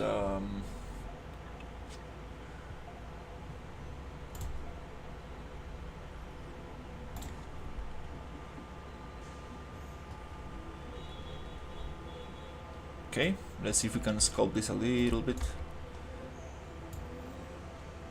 Okay,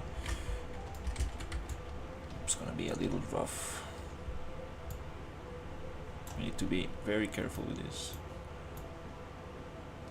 Okay, okay, bigger brush. It needs to be one movement down, that's all. If not, we're gonna get very weird shapes. No, it needs to be a big movement down.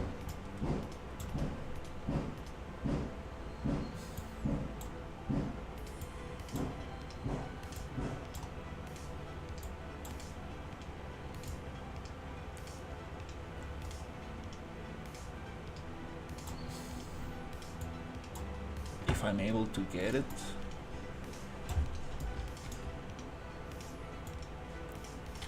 We cannot do that.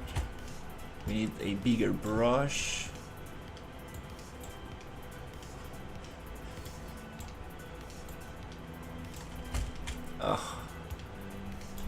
Kind of hard to get this mesh. It's just a little lines, so it confuses the modeling brush a lot.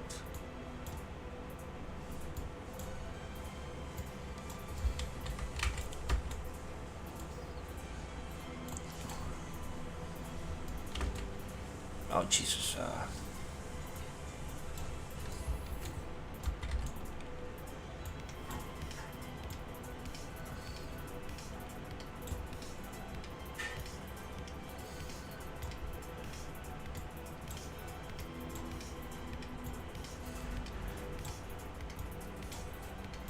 Oh my God! Come on, get it!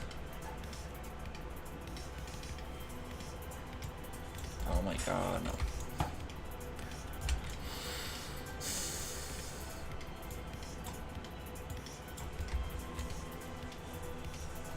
He doesn't want to.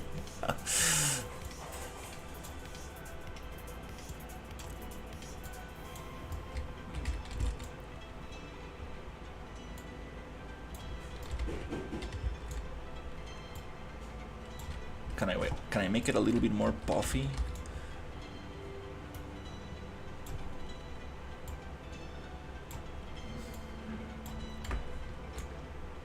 Just a tiny little bit.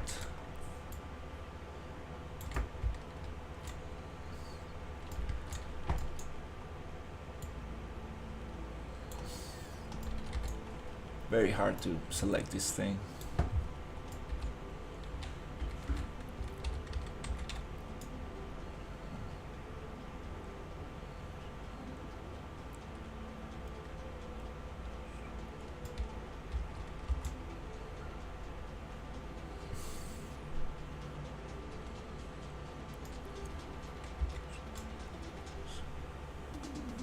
Not sure if I got that one.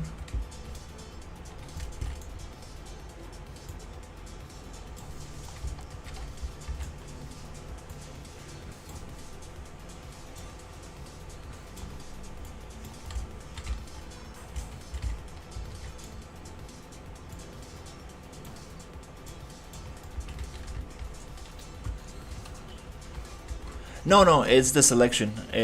I'm trying to select the mesh, but because the lines are very thin, it's kind of hard to select it. I'm not able to get the selection going.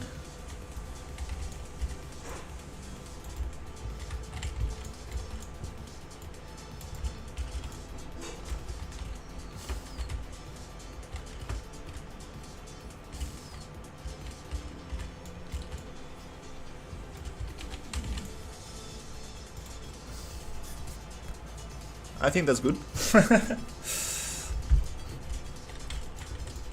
Yep. That looks like some kind of like thing landed in there.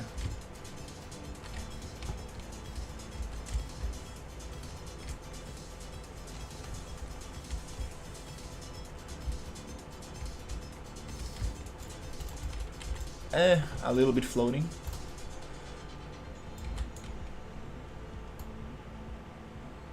Yeah, the problem is that with very big brushes and like very big brushes and a lot of little lines like that, the brush gets confused where I'm trying to click, so it doesn't really understand where or like what part of the mesh I want.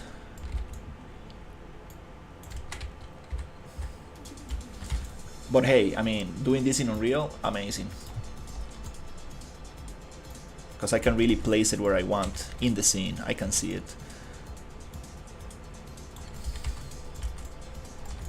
Nice, nice. That feels a little bit nicer.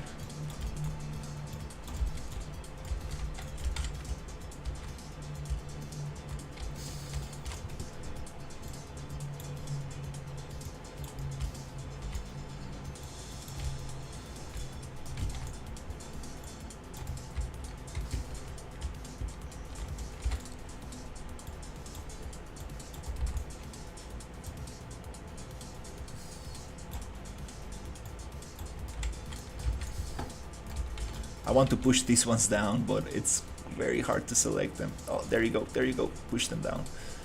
Push them down.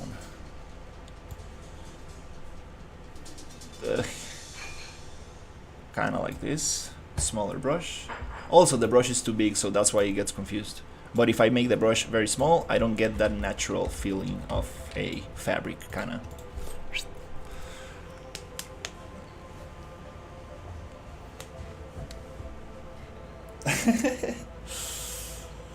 Oh, okay, cool. That's it. A little bit of a original mesh.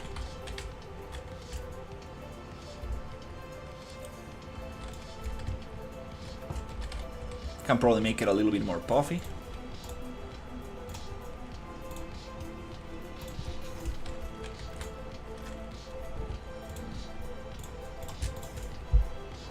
Oh, it's already done it. Great. We can probably simplify it. But since I want the wrinkles and stuff, probably.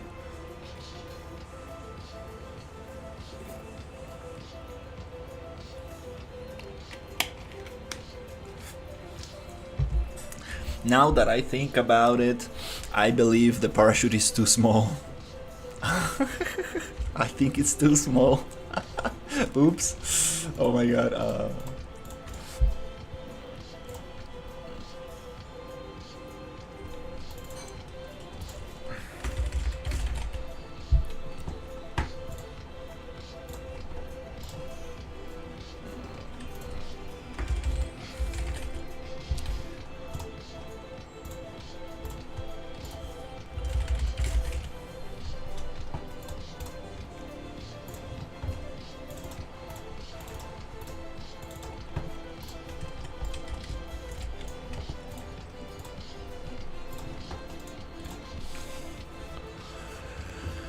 I've been working for 6 months, maybe. Yeah, something like 6 months.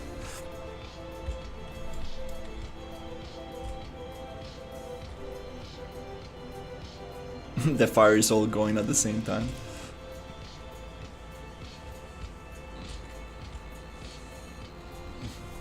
I think with 3 of them, we might be able to.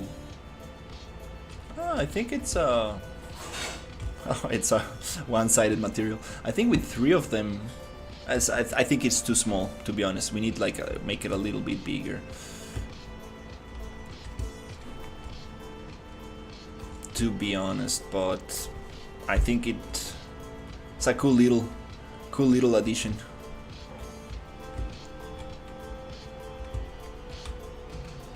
We're gonna get some artifacts because of intersection. I might need to.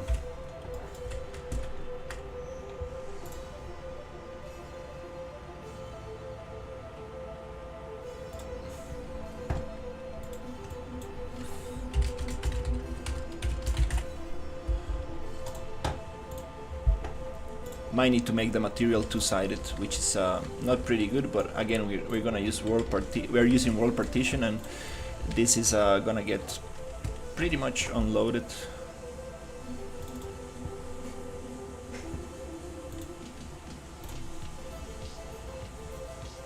Also, let's optimize this a little bit. Oh no, actually I messed up. Actually no, no, it looks way better without the double-sided, because we actually have a lot of intersection. Yeah.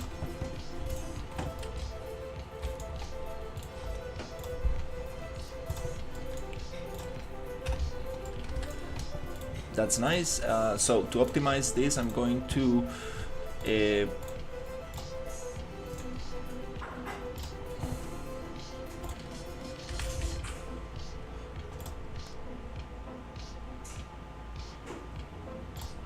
uncheck the support ray tracing.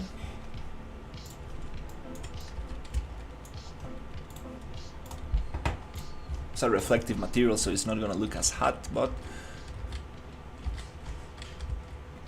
kind of gets the job done. Let's take the collisions off, and I think it's a good little addition. Now I want to do the player capsule. Like, so the crash, the ship crashed, and the character ejected from it. So I'm thinking the game starts on your typical kind of like crash site, and you have a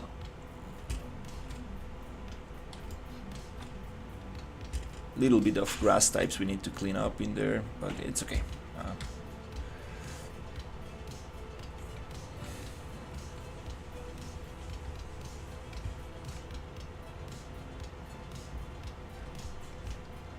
So yeah, your typical kind of like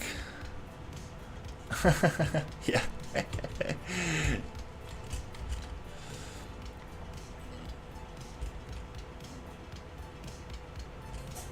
Yeah, not the greatest, but kind of cool.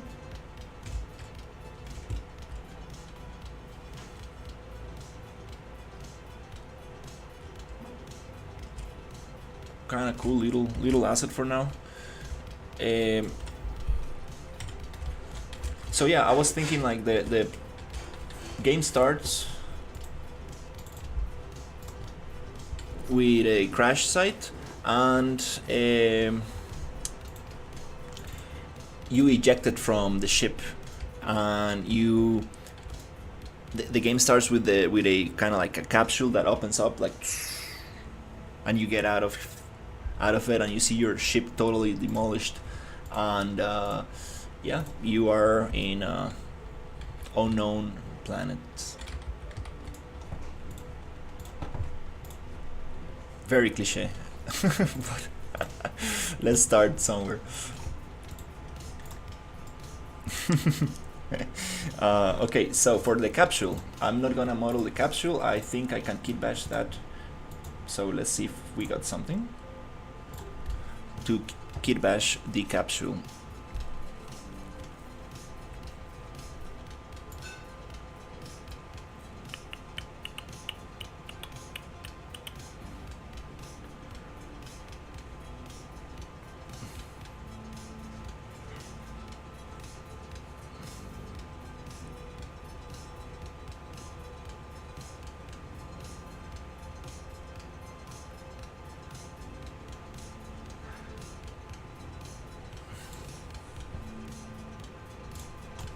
keep it simple.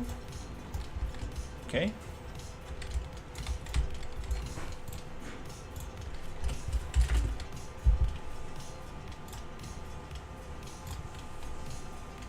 Let's get our reference for scale.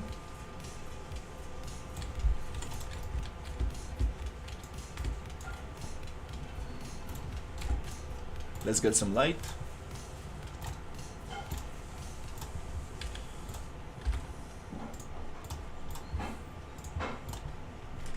Let's make a copy. Let's scale it down.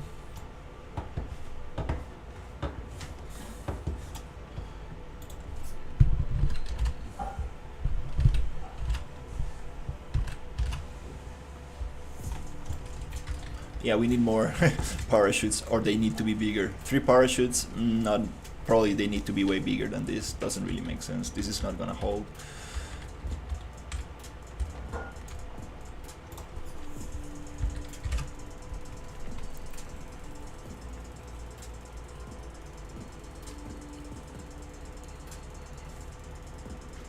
Should have 3 doors that deploy of it. One with weapon, ammo, and other holds med supplies. Yeah, that's a kind of cool. That's a kind of cool idea. Inside the pod, we can actually have some cool stuff like that.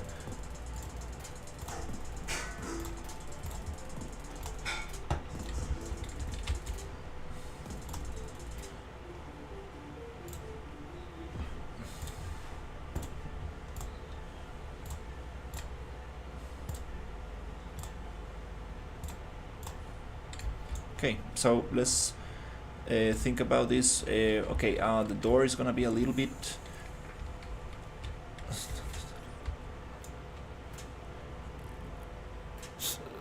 Aim offset sock with static cameras and 10 controls.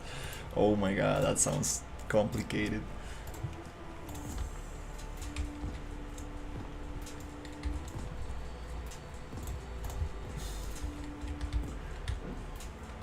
So let's think about it. Okay, let's think about this. Okay, so the character, I think I'm gonna make it come out of this.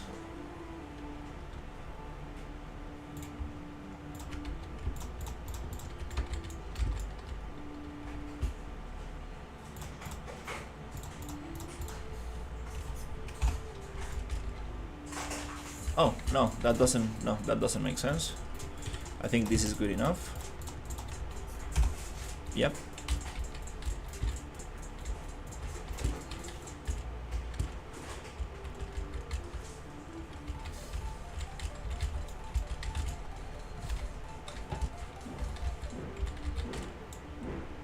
Character is gonna come here.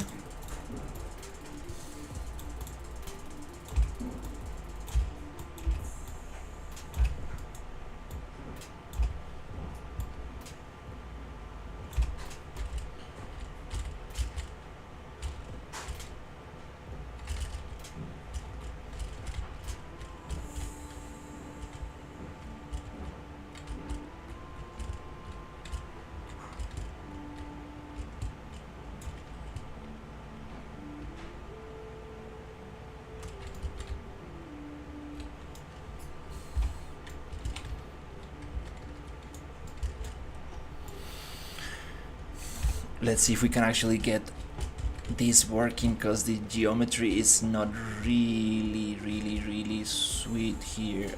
We might need to give it some thickness, because if not, it's gonna look very fake, very weird. So I might not be able to pull this off in Unreal, but let's try it.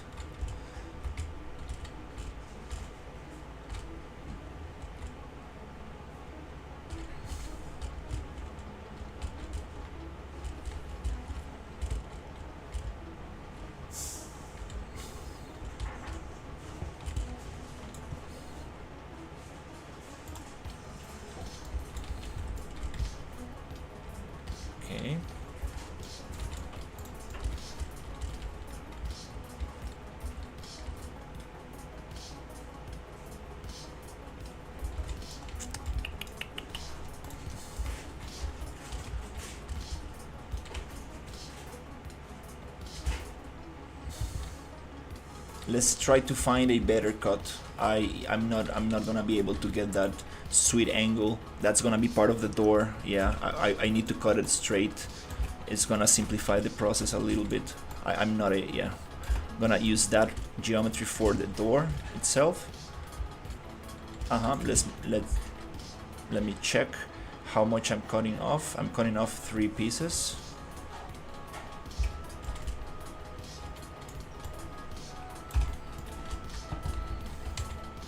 So it's this right here. Poof, poof, poof. Now we can actually use this for the door, and I think we now can actually close this a little bit more decently and maybe give it thickness.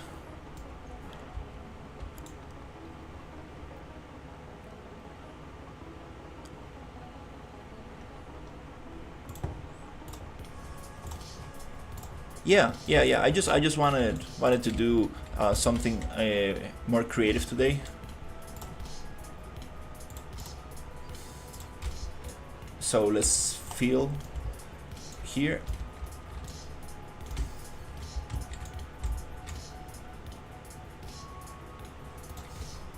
Fill. Okay. Cool. Nice. Now also I want to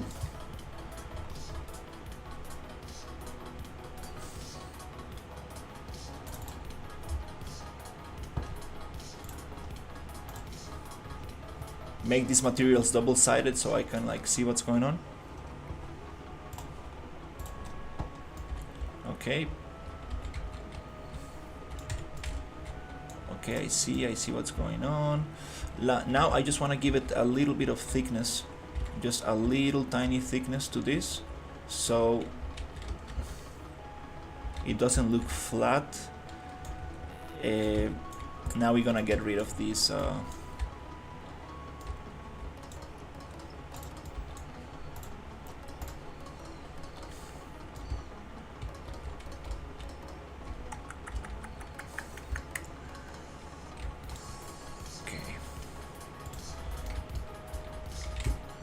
Alright, so let's see if we can get this loop. Okay, that's a nice loop. That's a clean loop right there. And that loop, we're just gonna probably fake it to the inside. Kind of like this. Yep, just like this.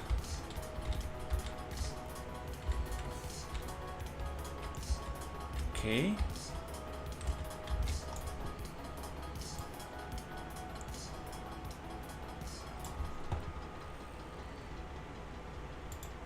Single direction, no. From geometry, from object is the same in this case. Okay. Let's give it a little thickness. And then I'm going to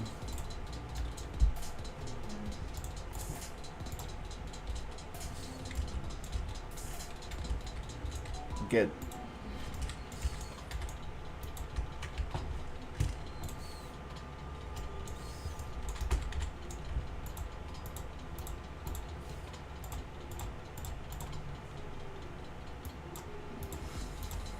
this one and this one.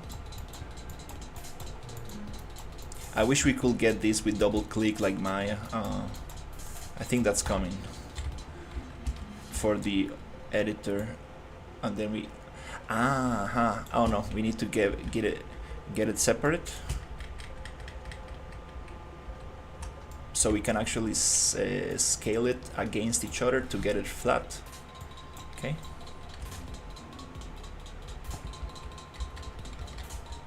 I appreciate it.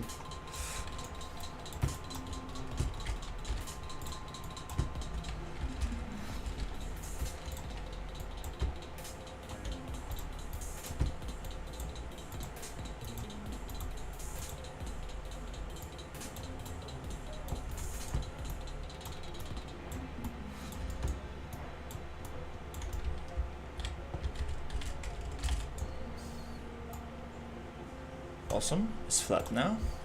Sweet. Okay, so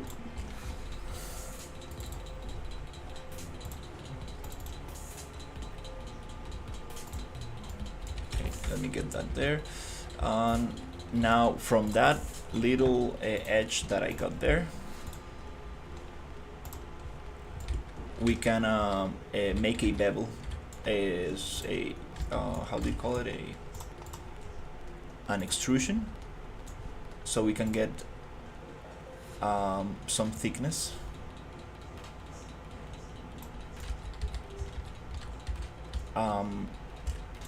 Maybe we can do it like this.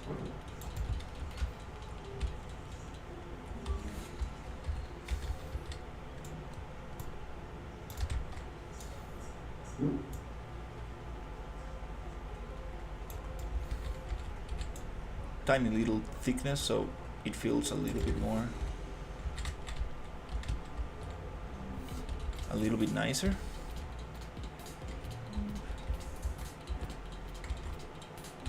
Or we can push it.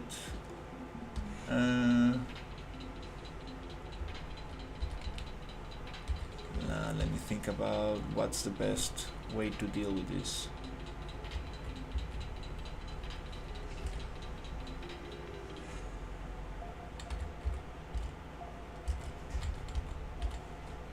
Probably push it back against the wall again, so we can fake this edge, this thickness. Let's see. If we go again,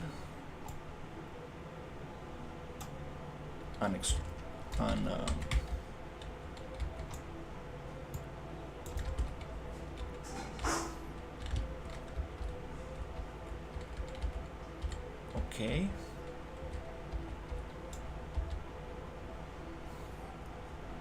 In this case, we're gonna do it extrude. Just gonna push it closer. We're gonna scale up sides. How we gonna get that edge?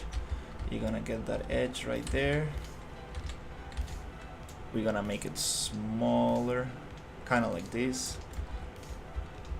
Then we can probably push in a little bit, scale a little bit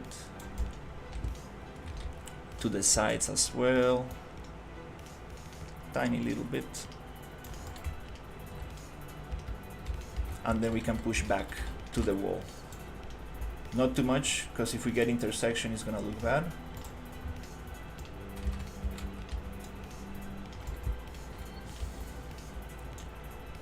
Okay, let's see if it works.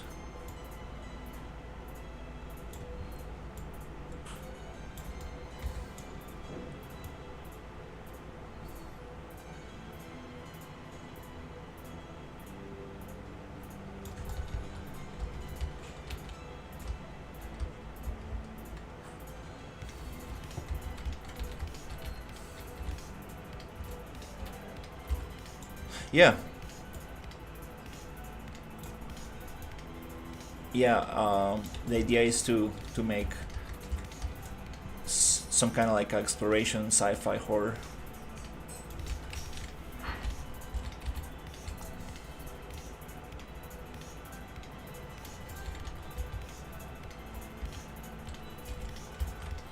This one did not work very well.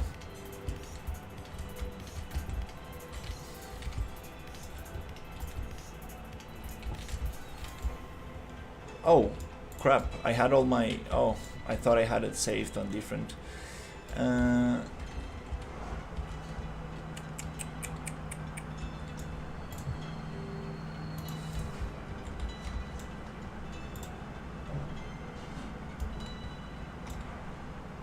I thought it was...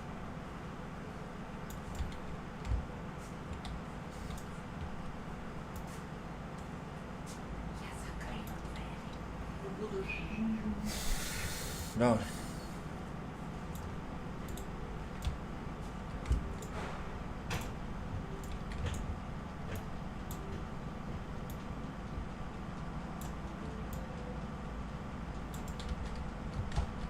Okay.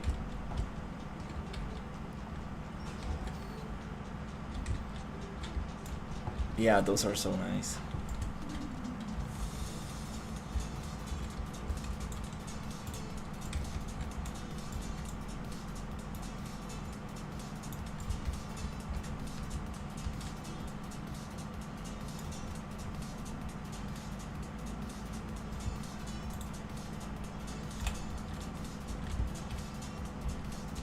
Okay, it's giving a little bit of thickness.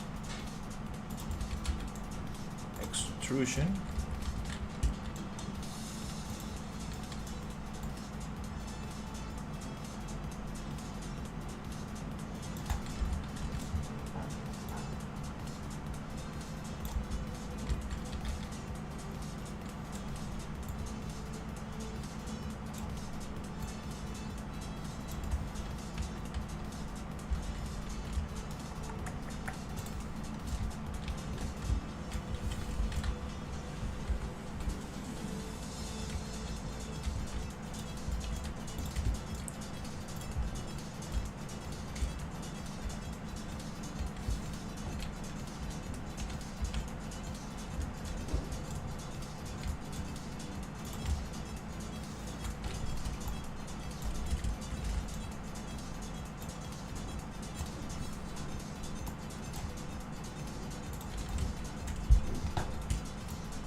Okay.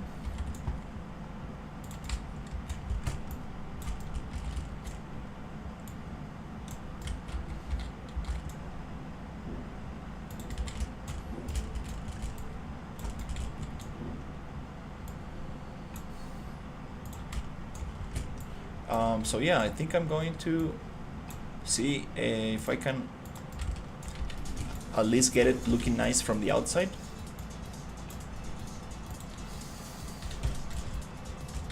Okay.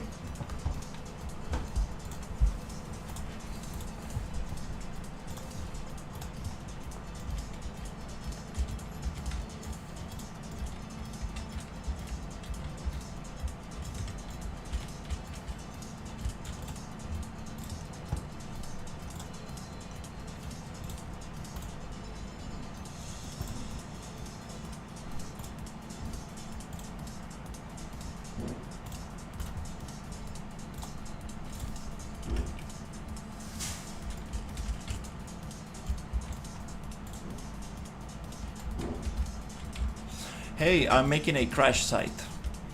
So there's a crash site here, and there's like a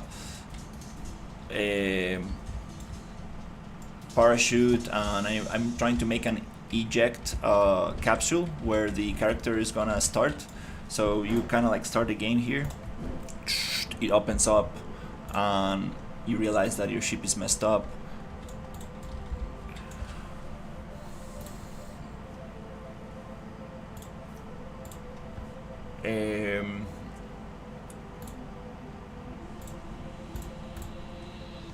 So this is kind of like the starting area.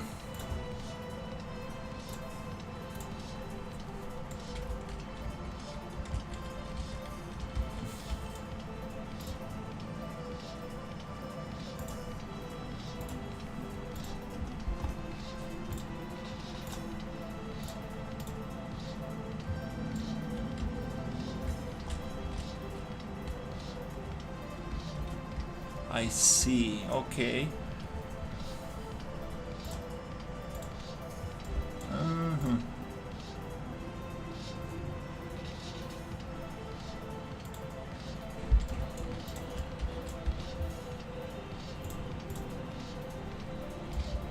Can we actually make an edge loop here?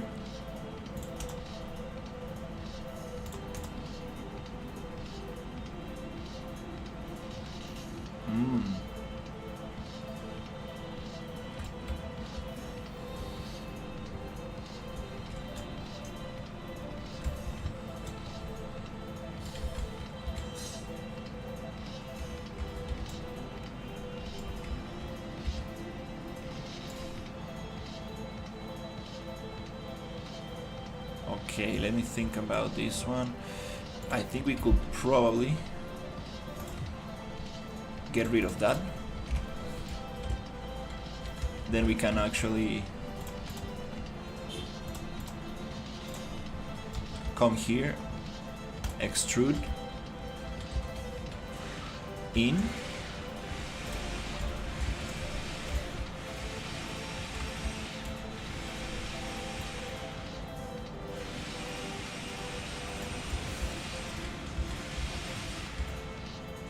push it down, go back like this.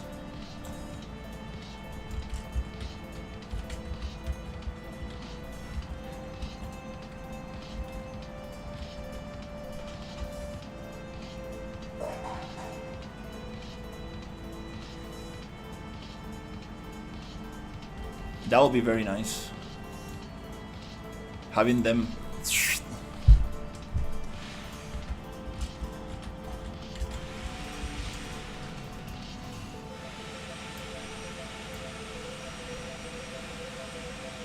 Sorry about that noise.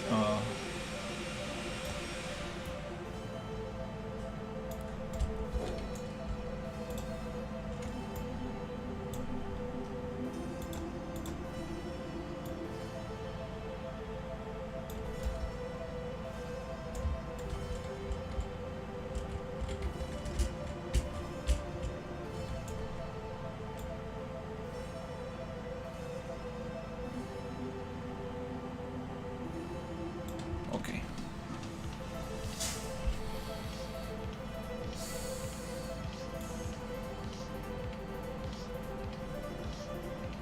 Trying to see how can I give it a little bit of more space inside.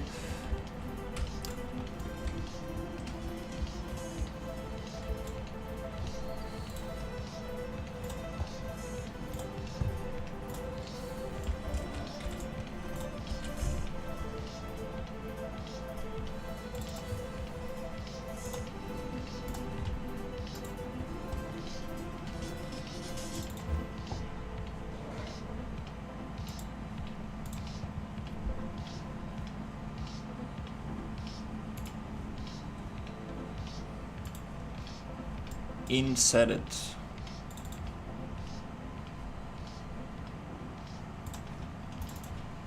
Also, I'm trying not to do like a full interior.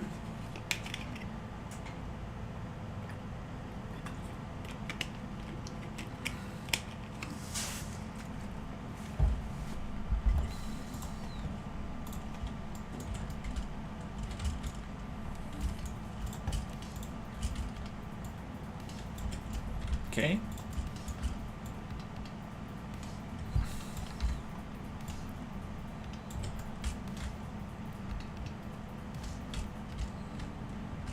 Yep.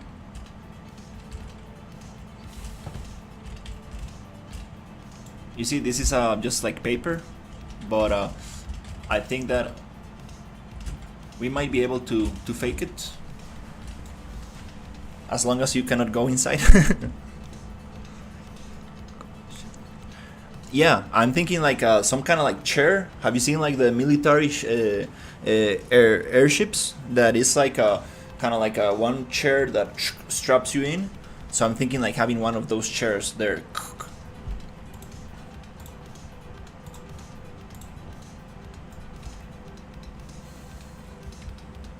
Now let's get rid of this intersecting material.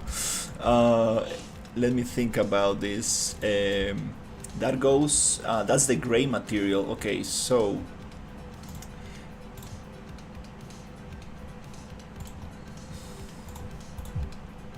let me see if I can get the right one. Okay, very easy. So to do that, I think we can probably make this invisible and just work on the gray one, which is the one that I want to get cut.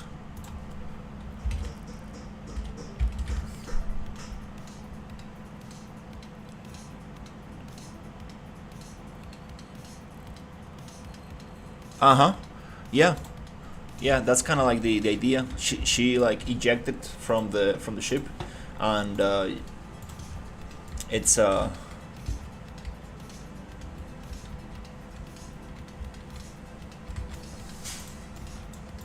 Okay, so now let's see if we can actually get rid of this material.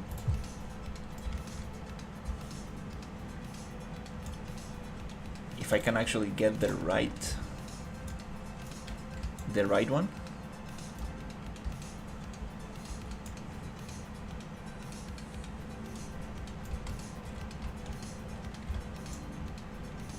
It's a little tricky to get the right one.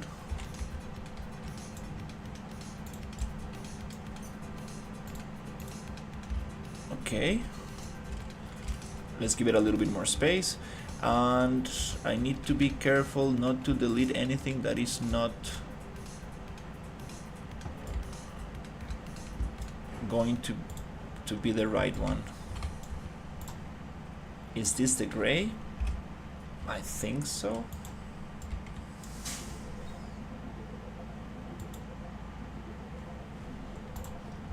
All right, let's just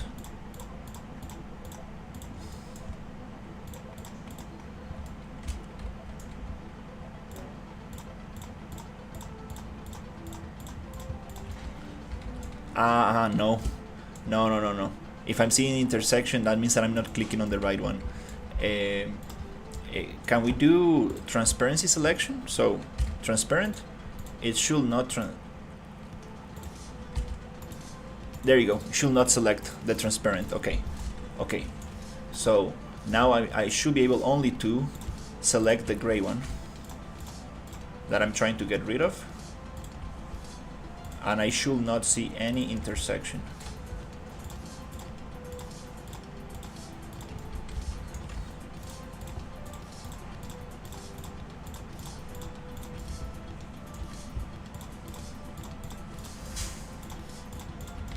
Okay, let's see if it worked. Oh, I'm kind of afraid I should have made a backup.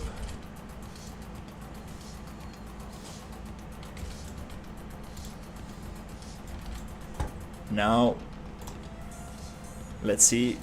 Yes, we got it. Cool. Awesome. The Sci-Fi can.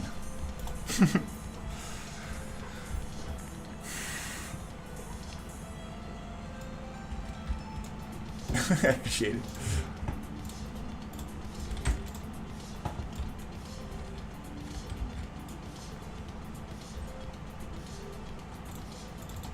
Now we can try double-sided on.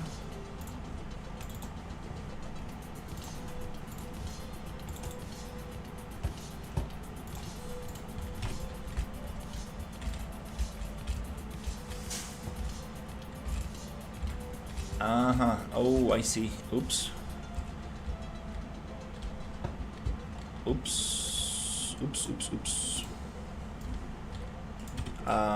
Yep. Oops.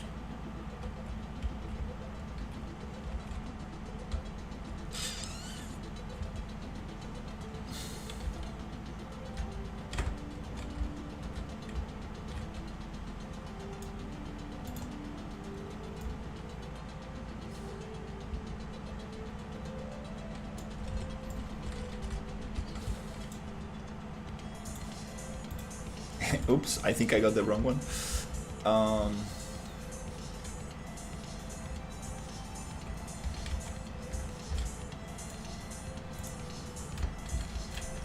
Crap.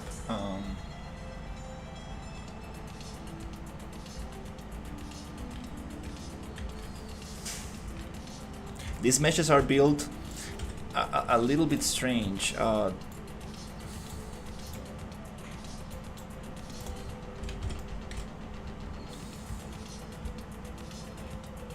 So actually, let's delete the white.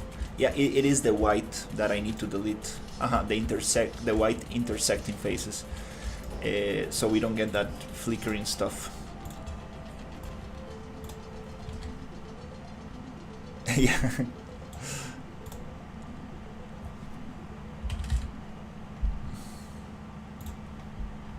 It is this white stuff that we need to get rid of.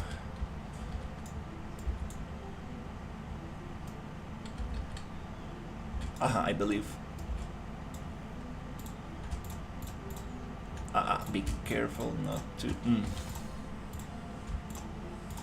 Ah.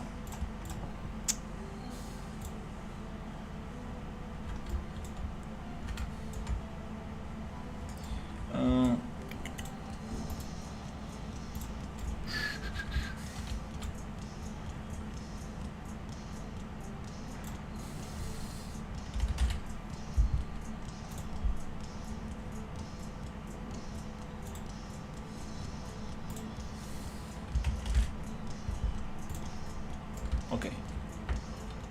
I see it now. Okay, we should not be able to select it. Okay, let's try it. Still selecting that.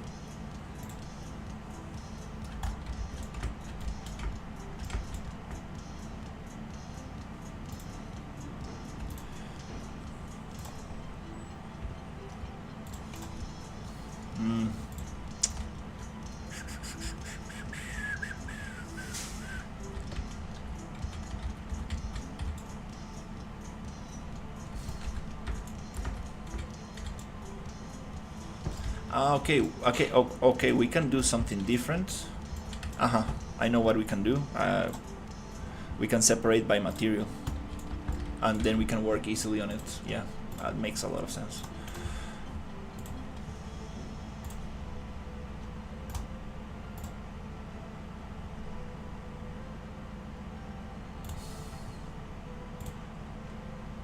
Okay.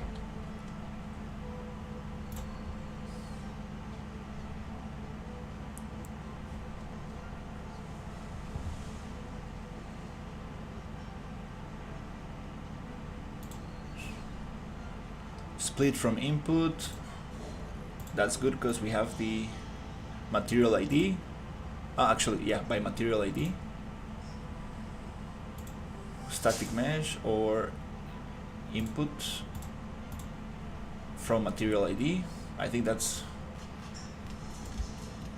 what we need, and we want to get rid of this interior.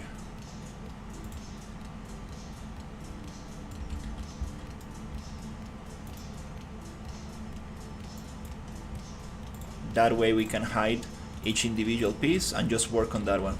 Okay, yeah, that's probably the way, the easiest way.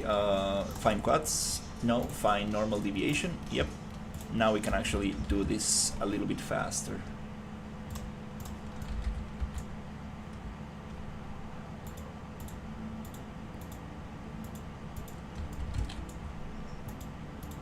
Okay, I see.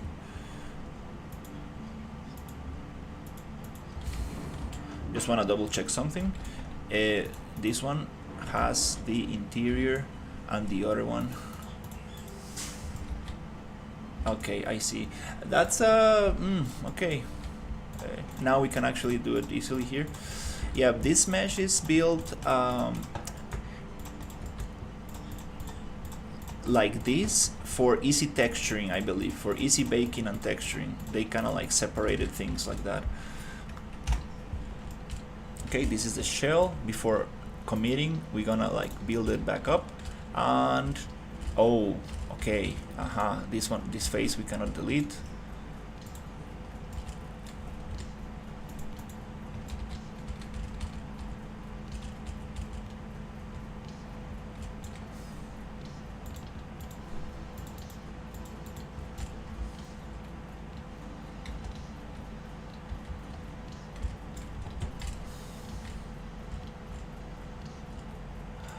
Oh, I think I got that one.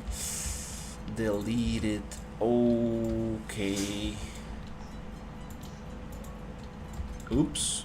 Which we can actually mirror. It's symmetrical. Oh my god, look at this operation. Mirror. Shift to center. 45.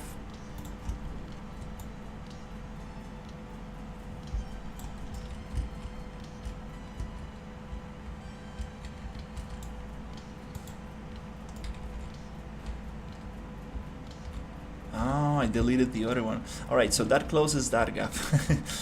Oh my god. And then we need to close this gap.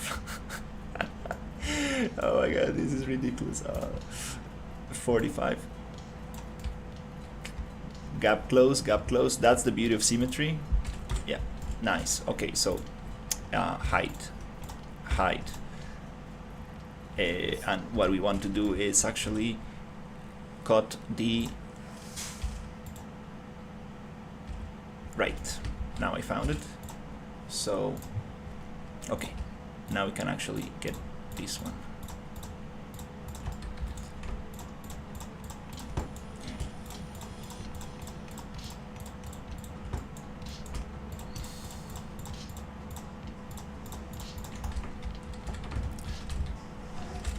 Gonna double check selection if we are not getting anything else. Okay, cool. So Control H. Okay, cool, nice. Now we have the interior somewhat. Oh, is this again a little intersection? Don't worry about that. We're gonna probably have cables and other stuff in here, so it's okay. Okay, we got something. That's kind of cool.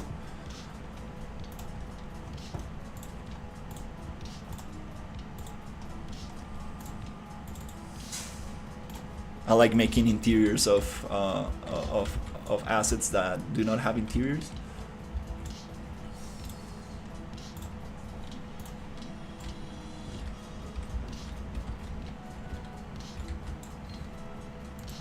All right, that's very cool. So next step is going to be we also have some intersection.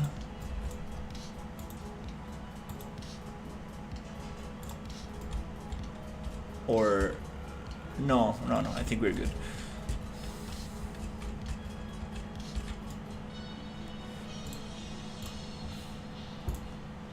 Yeah, those little things are not a big deal. So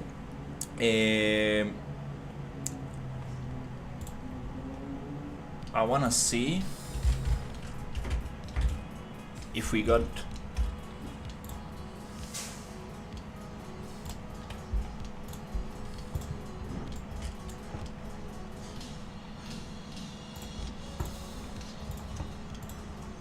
some cool chairs for this. We should probably have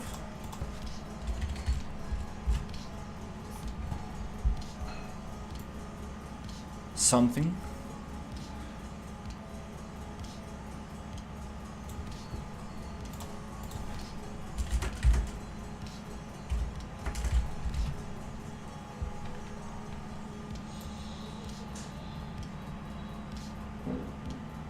Maybe not. I might have a mesh for a very cool chair, like a, yeah, probably. I need to check my other PC. I might have something there. What the hell is this? That's crazy. Yeah. I thought I saw something here. Maybe not. No.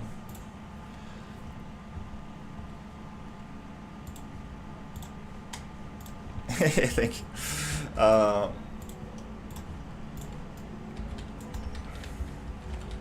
So yeah, let's see if we can get a chair.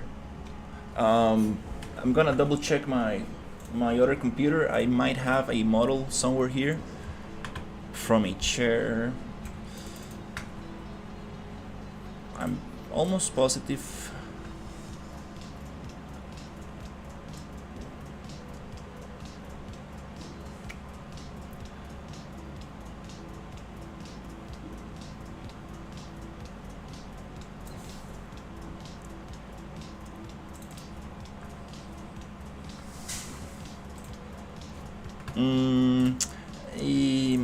Maybe not. Maybe I need to look. Yeah, this is Unreal Engine. Making a some kind of like ejection capsule. That's a little bit too shiny. So yeah, I think that we should probably get the door for now, because I don't want to look for assets. It's gonna take a little bit. I might do it off screen, so not very fun to see somebody going through folders. So let's make another copy of this thing and see if we can get the door. Yeah, let's see if we can actually cut out the door from here.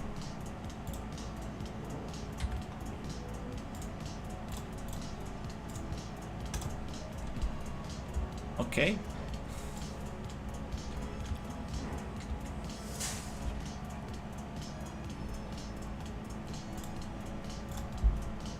Push and pull it.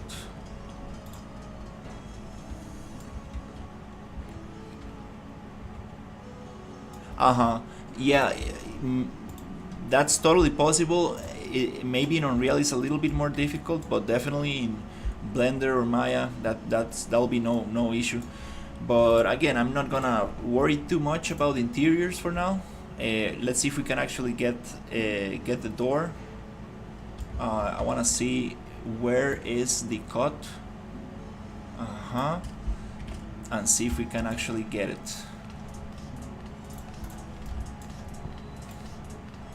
I'm gonna push it here, and I wanna see if I can make sure that this is a copy, not the original. We don't want to modify the original mesh. All right. So modeling attributes generate polygroups from face normal deviation might work for us, or maybe quads is better in this case. And I want to see if we can get this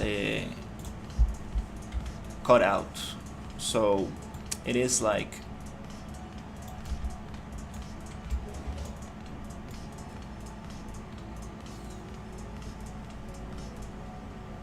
I really tried to use a nice, to find a good spot to cut it. So let's see if we can find it.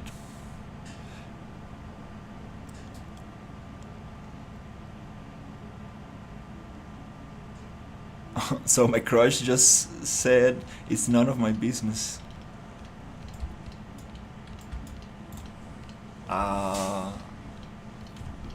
Not sure what does that mean. She's like okay, so oh, I think we found the right cut. It's right here. Yep, I think that's the door. Nope, it's one more.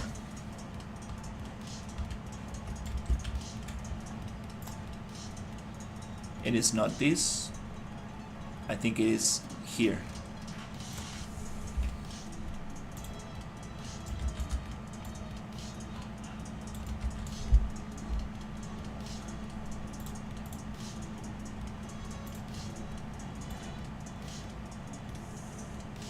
Yep, that's the door right there.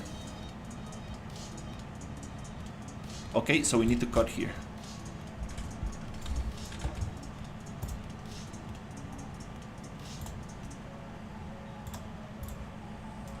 Do we have extracting here? Maybe not yet.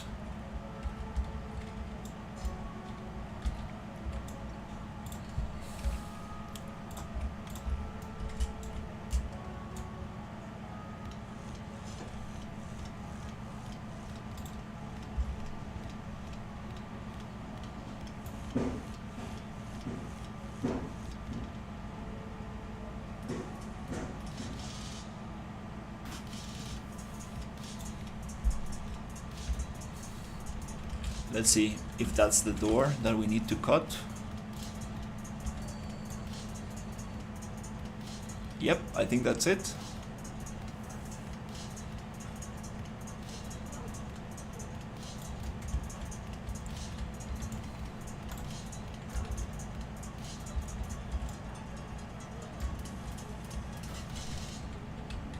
So it is 1, 2, 3, 1, 2, 3. I believe we need to cut here.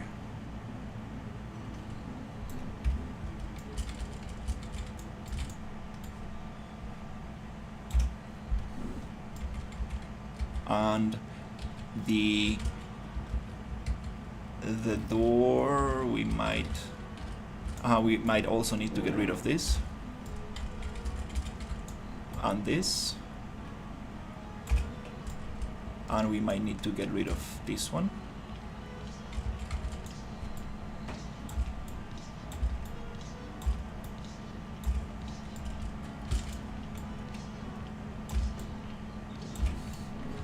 On the top, we need to get rid of the same stuff.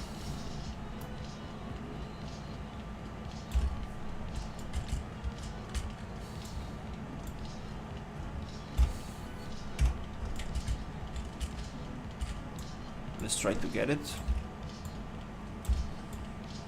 But yeah, if that didn't work out, you can always try applications like Bumble or something like that.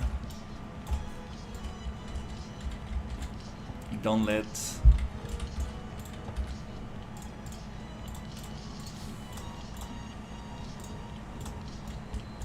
okay, cool. Now the door is closed. Let's see if it rotates.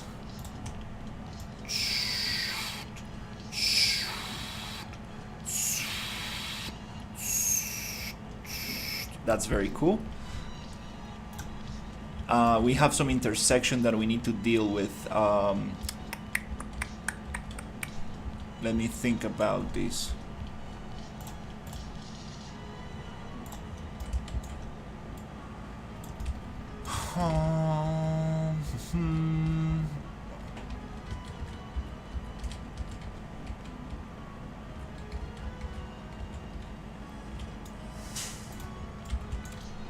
Before I do anything, we're getting intersection here. Oh, I think we might probably just cut that out. Yeah, there's no need for that. Nope, there's no.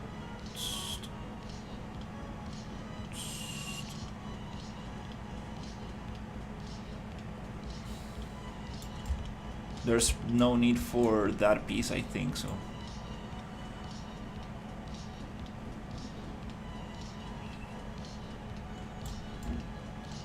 It's not gonna be like a perfect kind of like thing that just gets perfectly there.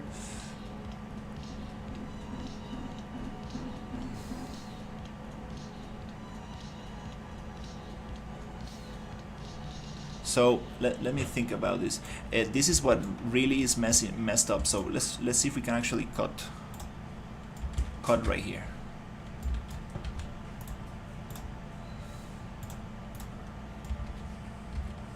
I think so. I think that we can get that cut.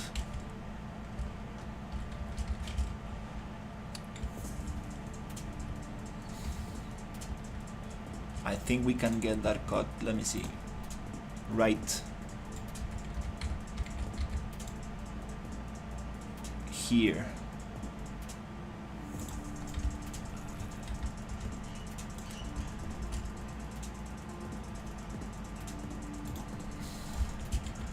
I think so, and that way we can cut the rest on top and get rid of that intersection like this. Okay.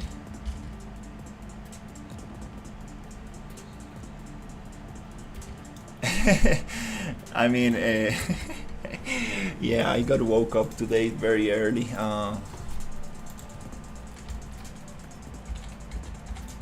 And let's do the same here. Let's get edge loop and try to get it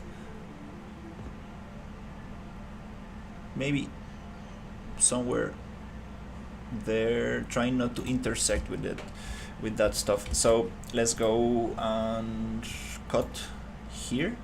Boop, boop. Let's see if that works.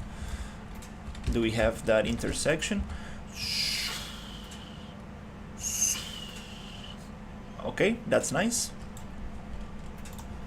That's very cool. Now let's get this mesh a little bit nicer. We might need to separate so we don't get that intersection here. Oh, actually, we can probably cut out. We can probably let me see. We have too much stuff here. I think yeah, let's separate, because I cannot really see what's happening here. So yeah, let's just save here and let's make a cut. So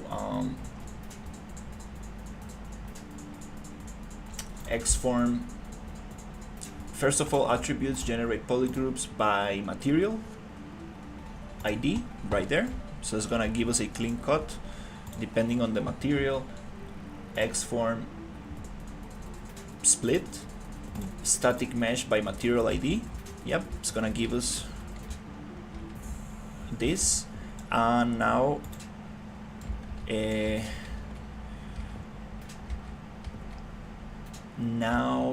let me think, what should we cut? We should probably cut the interior, or probably the white interior. But before doing that, it would be nice to actually get this edge, loop and close it, just in case. And also, just in case here, close it. And are we gonna separate this door, or are we just gonna make it one? I think it's gonna look very, very nice if we can make it two, like, I appreciate it.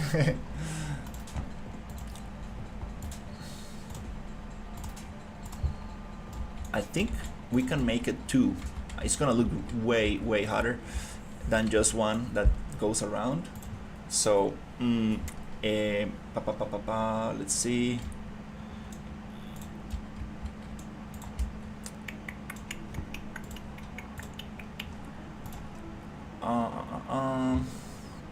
Alright, first of all, let's get rid of that face here. Up, that's easy. Poof, just like that. That was a nice cut. Sweet, nice. No, not that easy. Wait. Oops. Attribute generate polygroups by face normal deviation. That makes sense. We can hide that, and then we can actually go 1, 2, 3, 4, 5, 6, 7, 8, 9, 10, gone. Is it clean? I think it looks nice. Let's go pop, Control H, poop, nice. We do have these little things in there. We're gonna get that. Okay, cool. Let's push the door back 100 units. Okay, I'm making all the a little glass. Yeah, it would be nice. It would be nice to give it a little glass.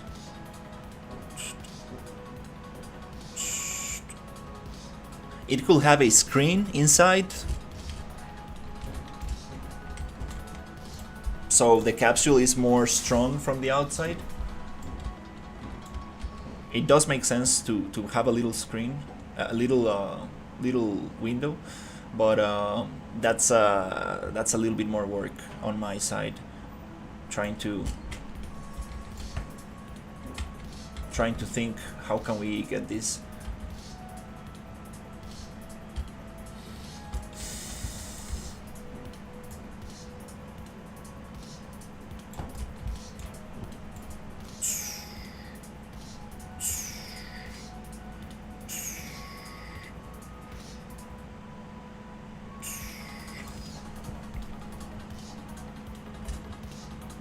Yeah, the door. Yeah, I think it's time to split the door.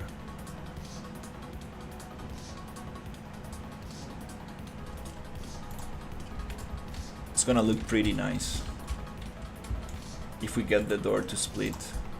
To do that, I'm gonna just make a copy of this mesh, so in case we need to go back, we can go back. and I'm going to go modeling, and I'm going to just cut it right there. Not that hard. I think it's just gonna be like right here. Poof. Okay, and then we're gonna cut this one as well. We need to split it, so wait. Attributes generate polygroups from face normal deviation. It's gonna give us a big faces to cut like that. Sweet. And then we need to do a little thing that this is gonna be, you should have done that before. Maybe it's not a big problem if I just go like model. Okay, I think we can fix it like 1 and 2 and bridge.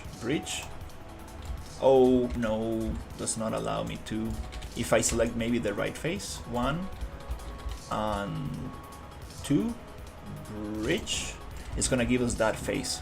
So this face is only needed for me to go here and fill right there, and then we can poof and get rid of this one like here, up, and then we have the interior of the door, the thickness of the door, and now we can cover it up a little.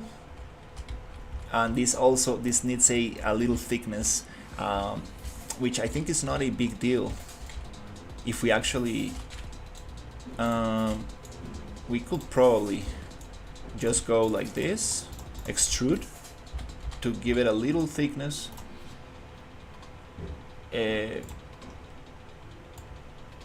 Without snapping,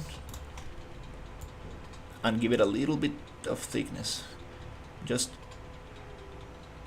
enough so it doesn't go beyond the other thing. That feels thick enough.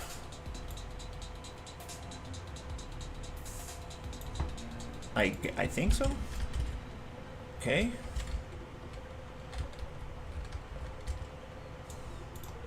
Oh, it goes. I see. Is this actually? Let me see. Yeah, definitely. I'm saving all the time. I actually save too much. What happens if we do extrusion? Single direction. Triangle normals. There you go. We need to do it from the triangle normals, so it gives us a sweet angle right there. Very important. Yep, very important.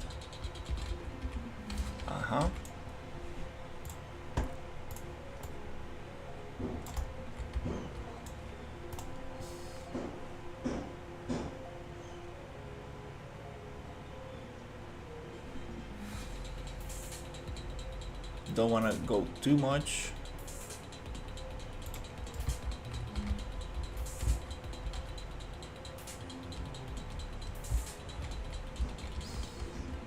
I see. It's just that, yeah, from the interior it's not really gonna be that hard. It's gonna take me a lot of work to get the interior looking sweet, but it doesn't really matter. We are not gonna go in there.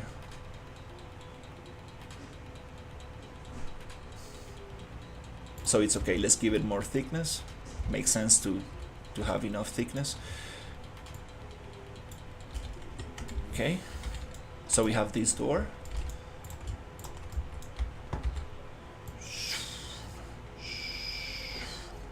We have that little intersection there.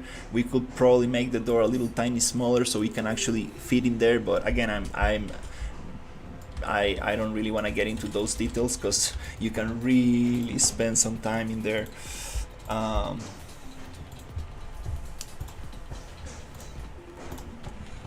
You can really spend like the entire day getting those details.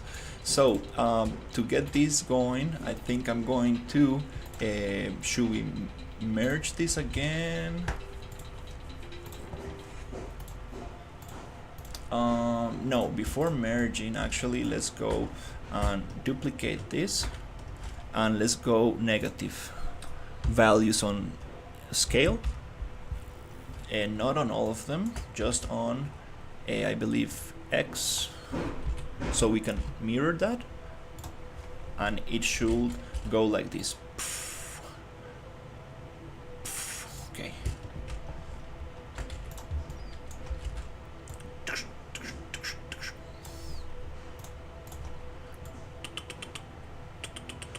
Yeah, it's gonna be smooth, like.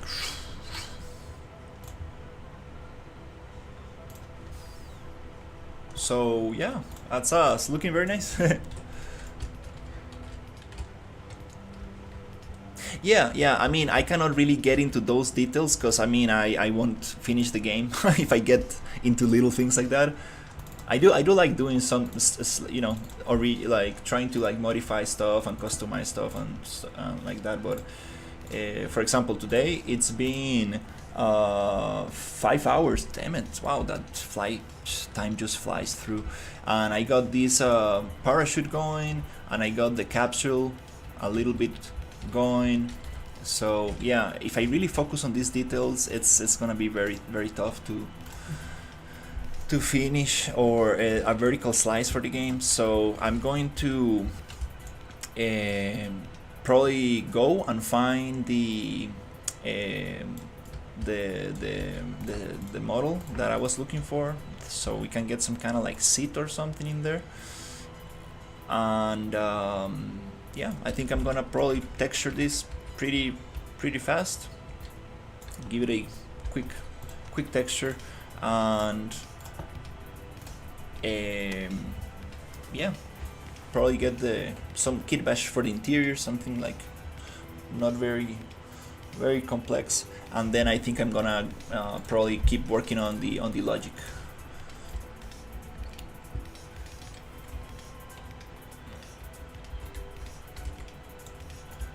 It does look like some kind of can. I got some very cool rocket thrusters and stuff we can add on the bottom or something like that. That will be cool. But yeah, I think this is gonna look pretty nice.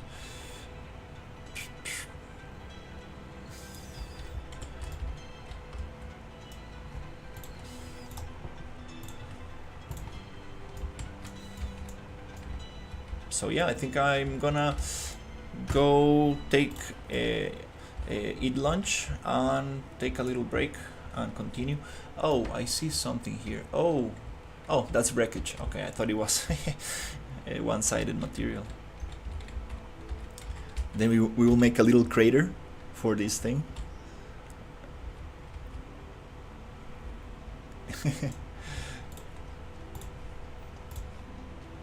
What do you mean, the food, or what do you mean?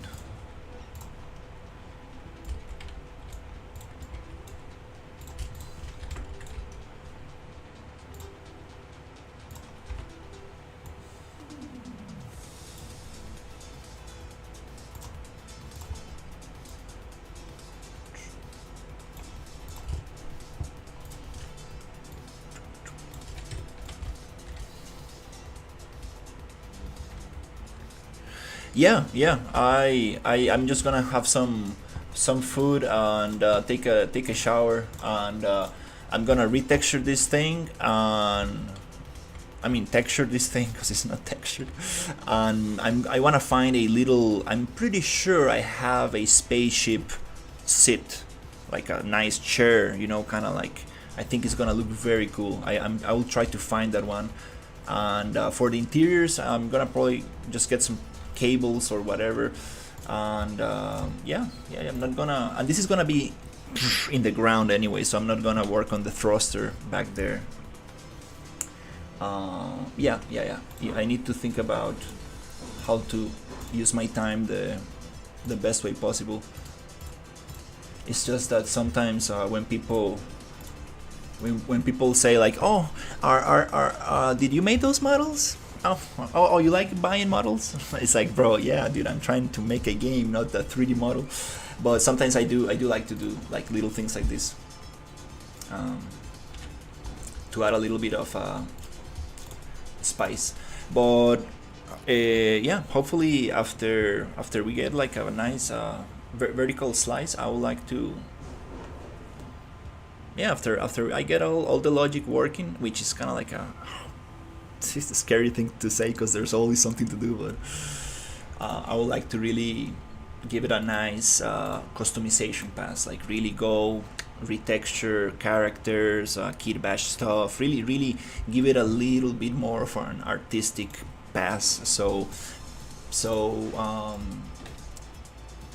the models are, I don't want the models to be just a drag and drop. I want to actually push them through an artistic process. So the game has so we can give a little bit more of a character to the game.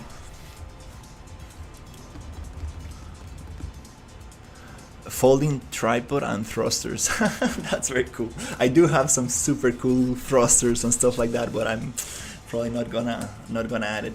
I think this is pretty good for the outside, and with some cool texturing and some interior little details, I think we're good to go with here. And the chair I think is gonna be very good because it makes sense to be like attached to a chair, and this pod will just smash the ground. Well, actually it has a parachute, so it can like take a little bit of the impact away, and that's how the character actually is able to survive the impact. I appreciate it. So yeah, thank you so much for watching, and I will see you a little bit later.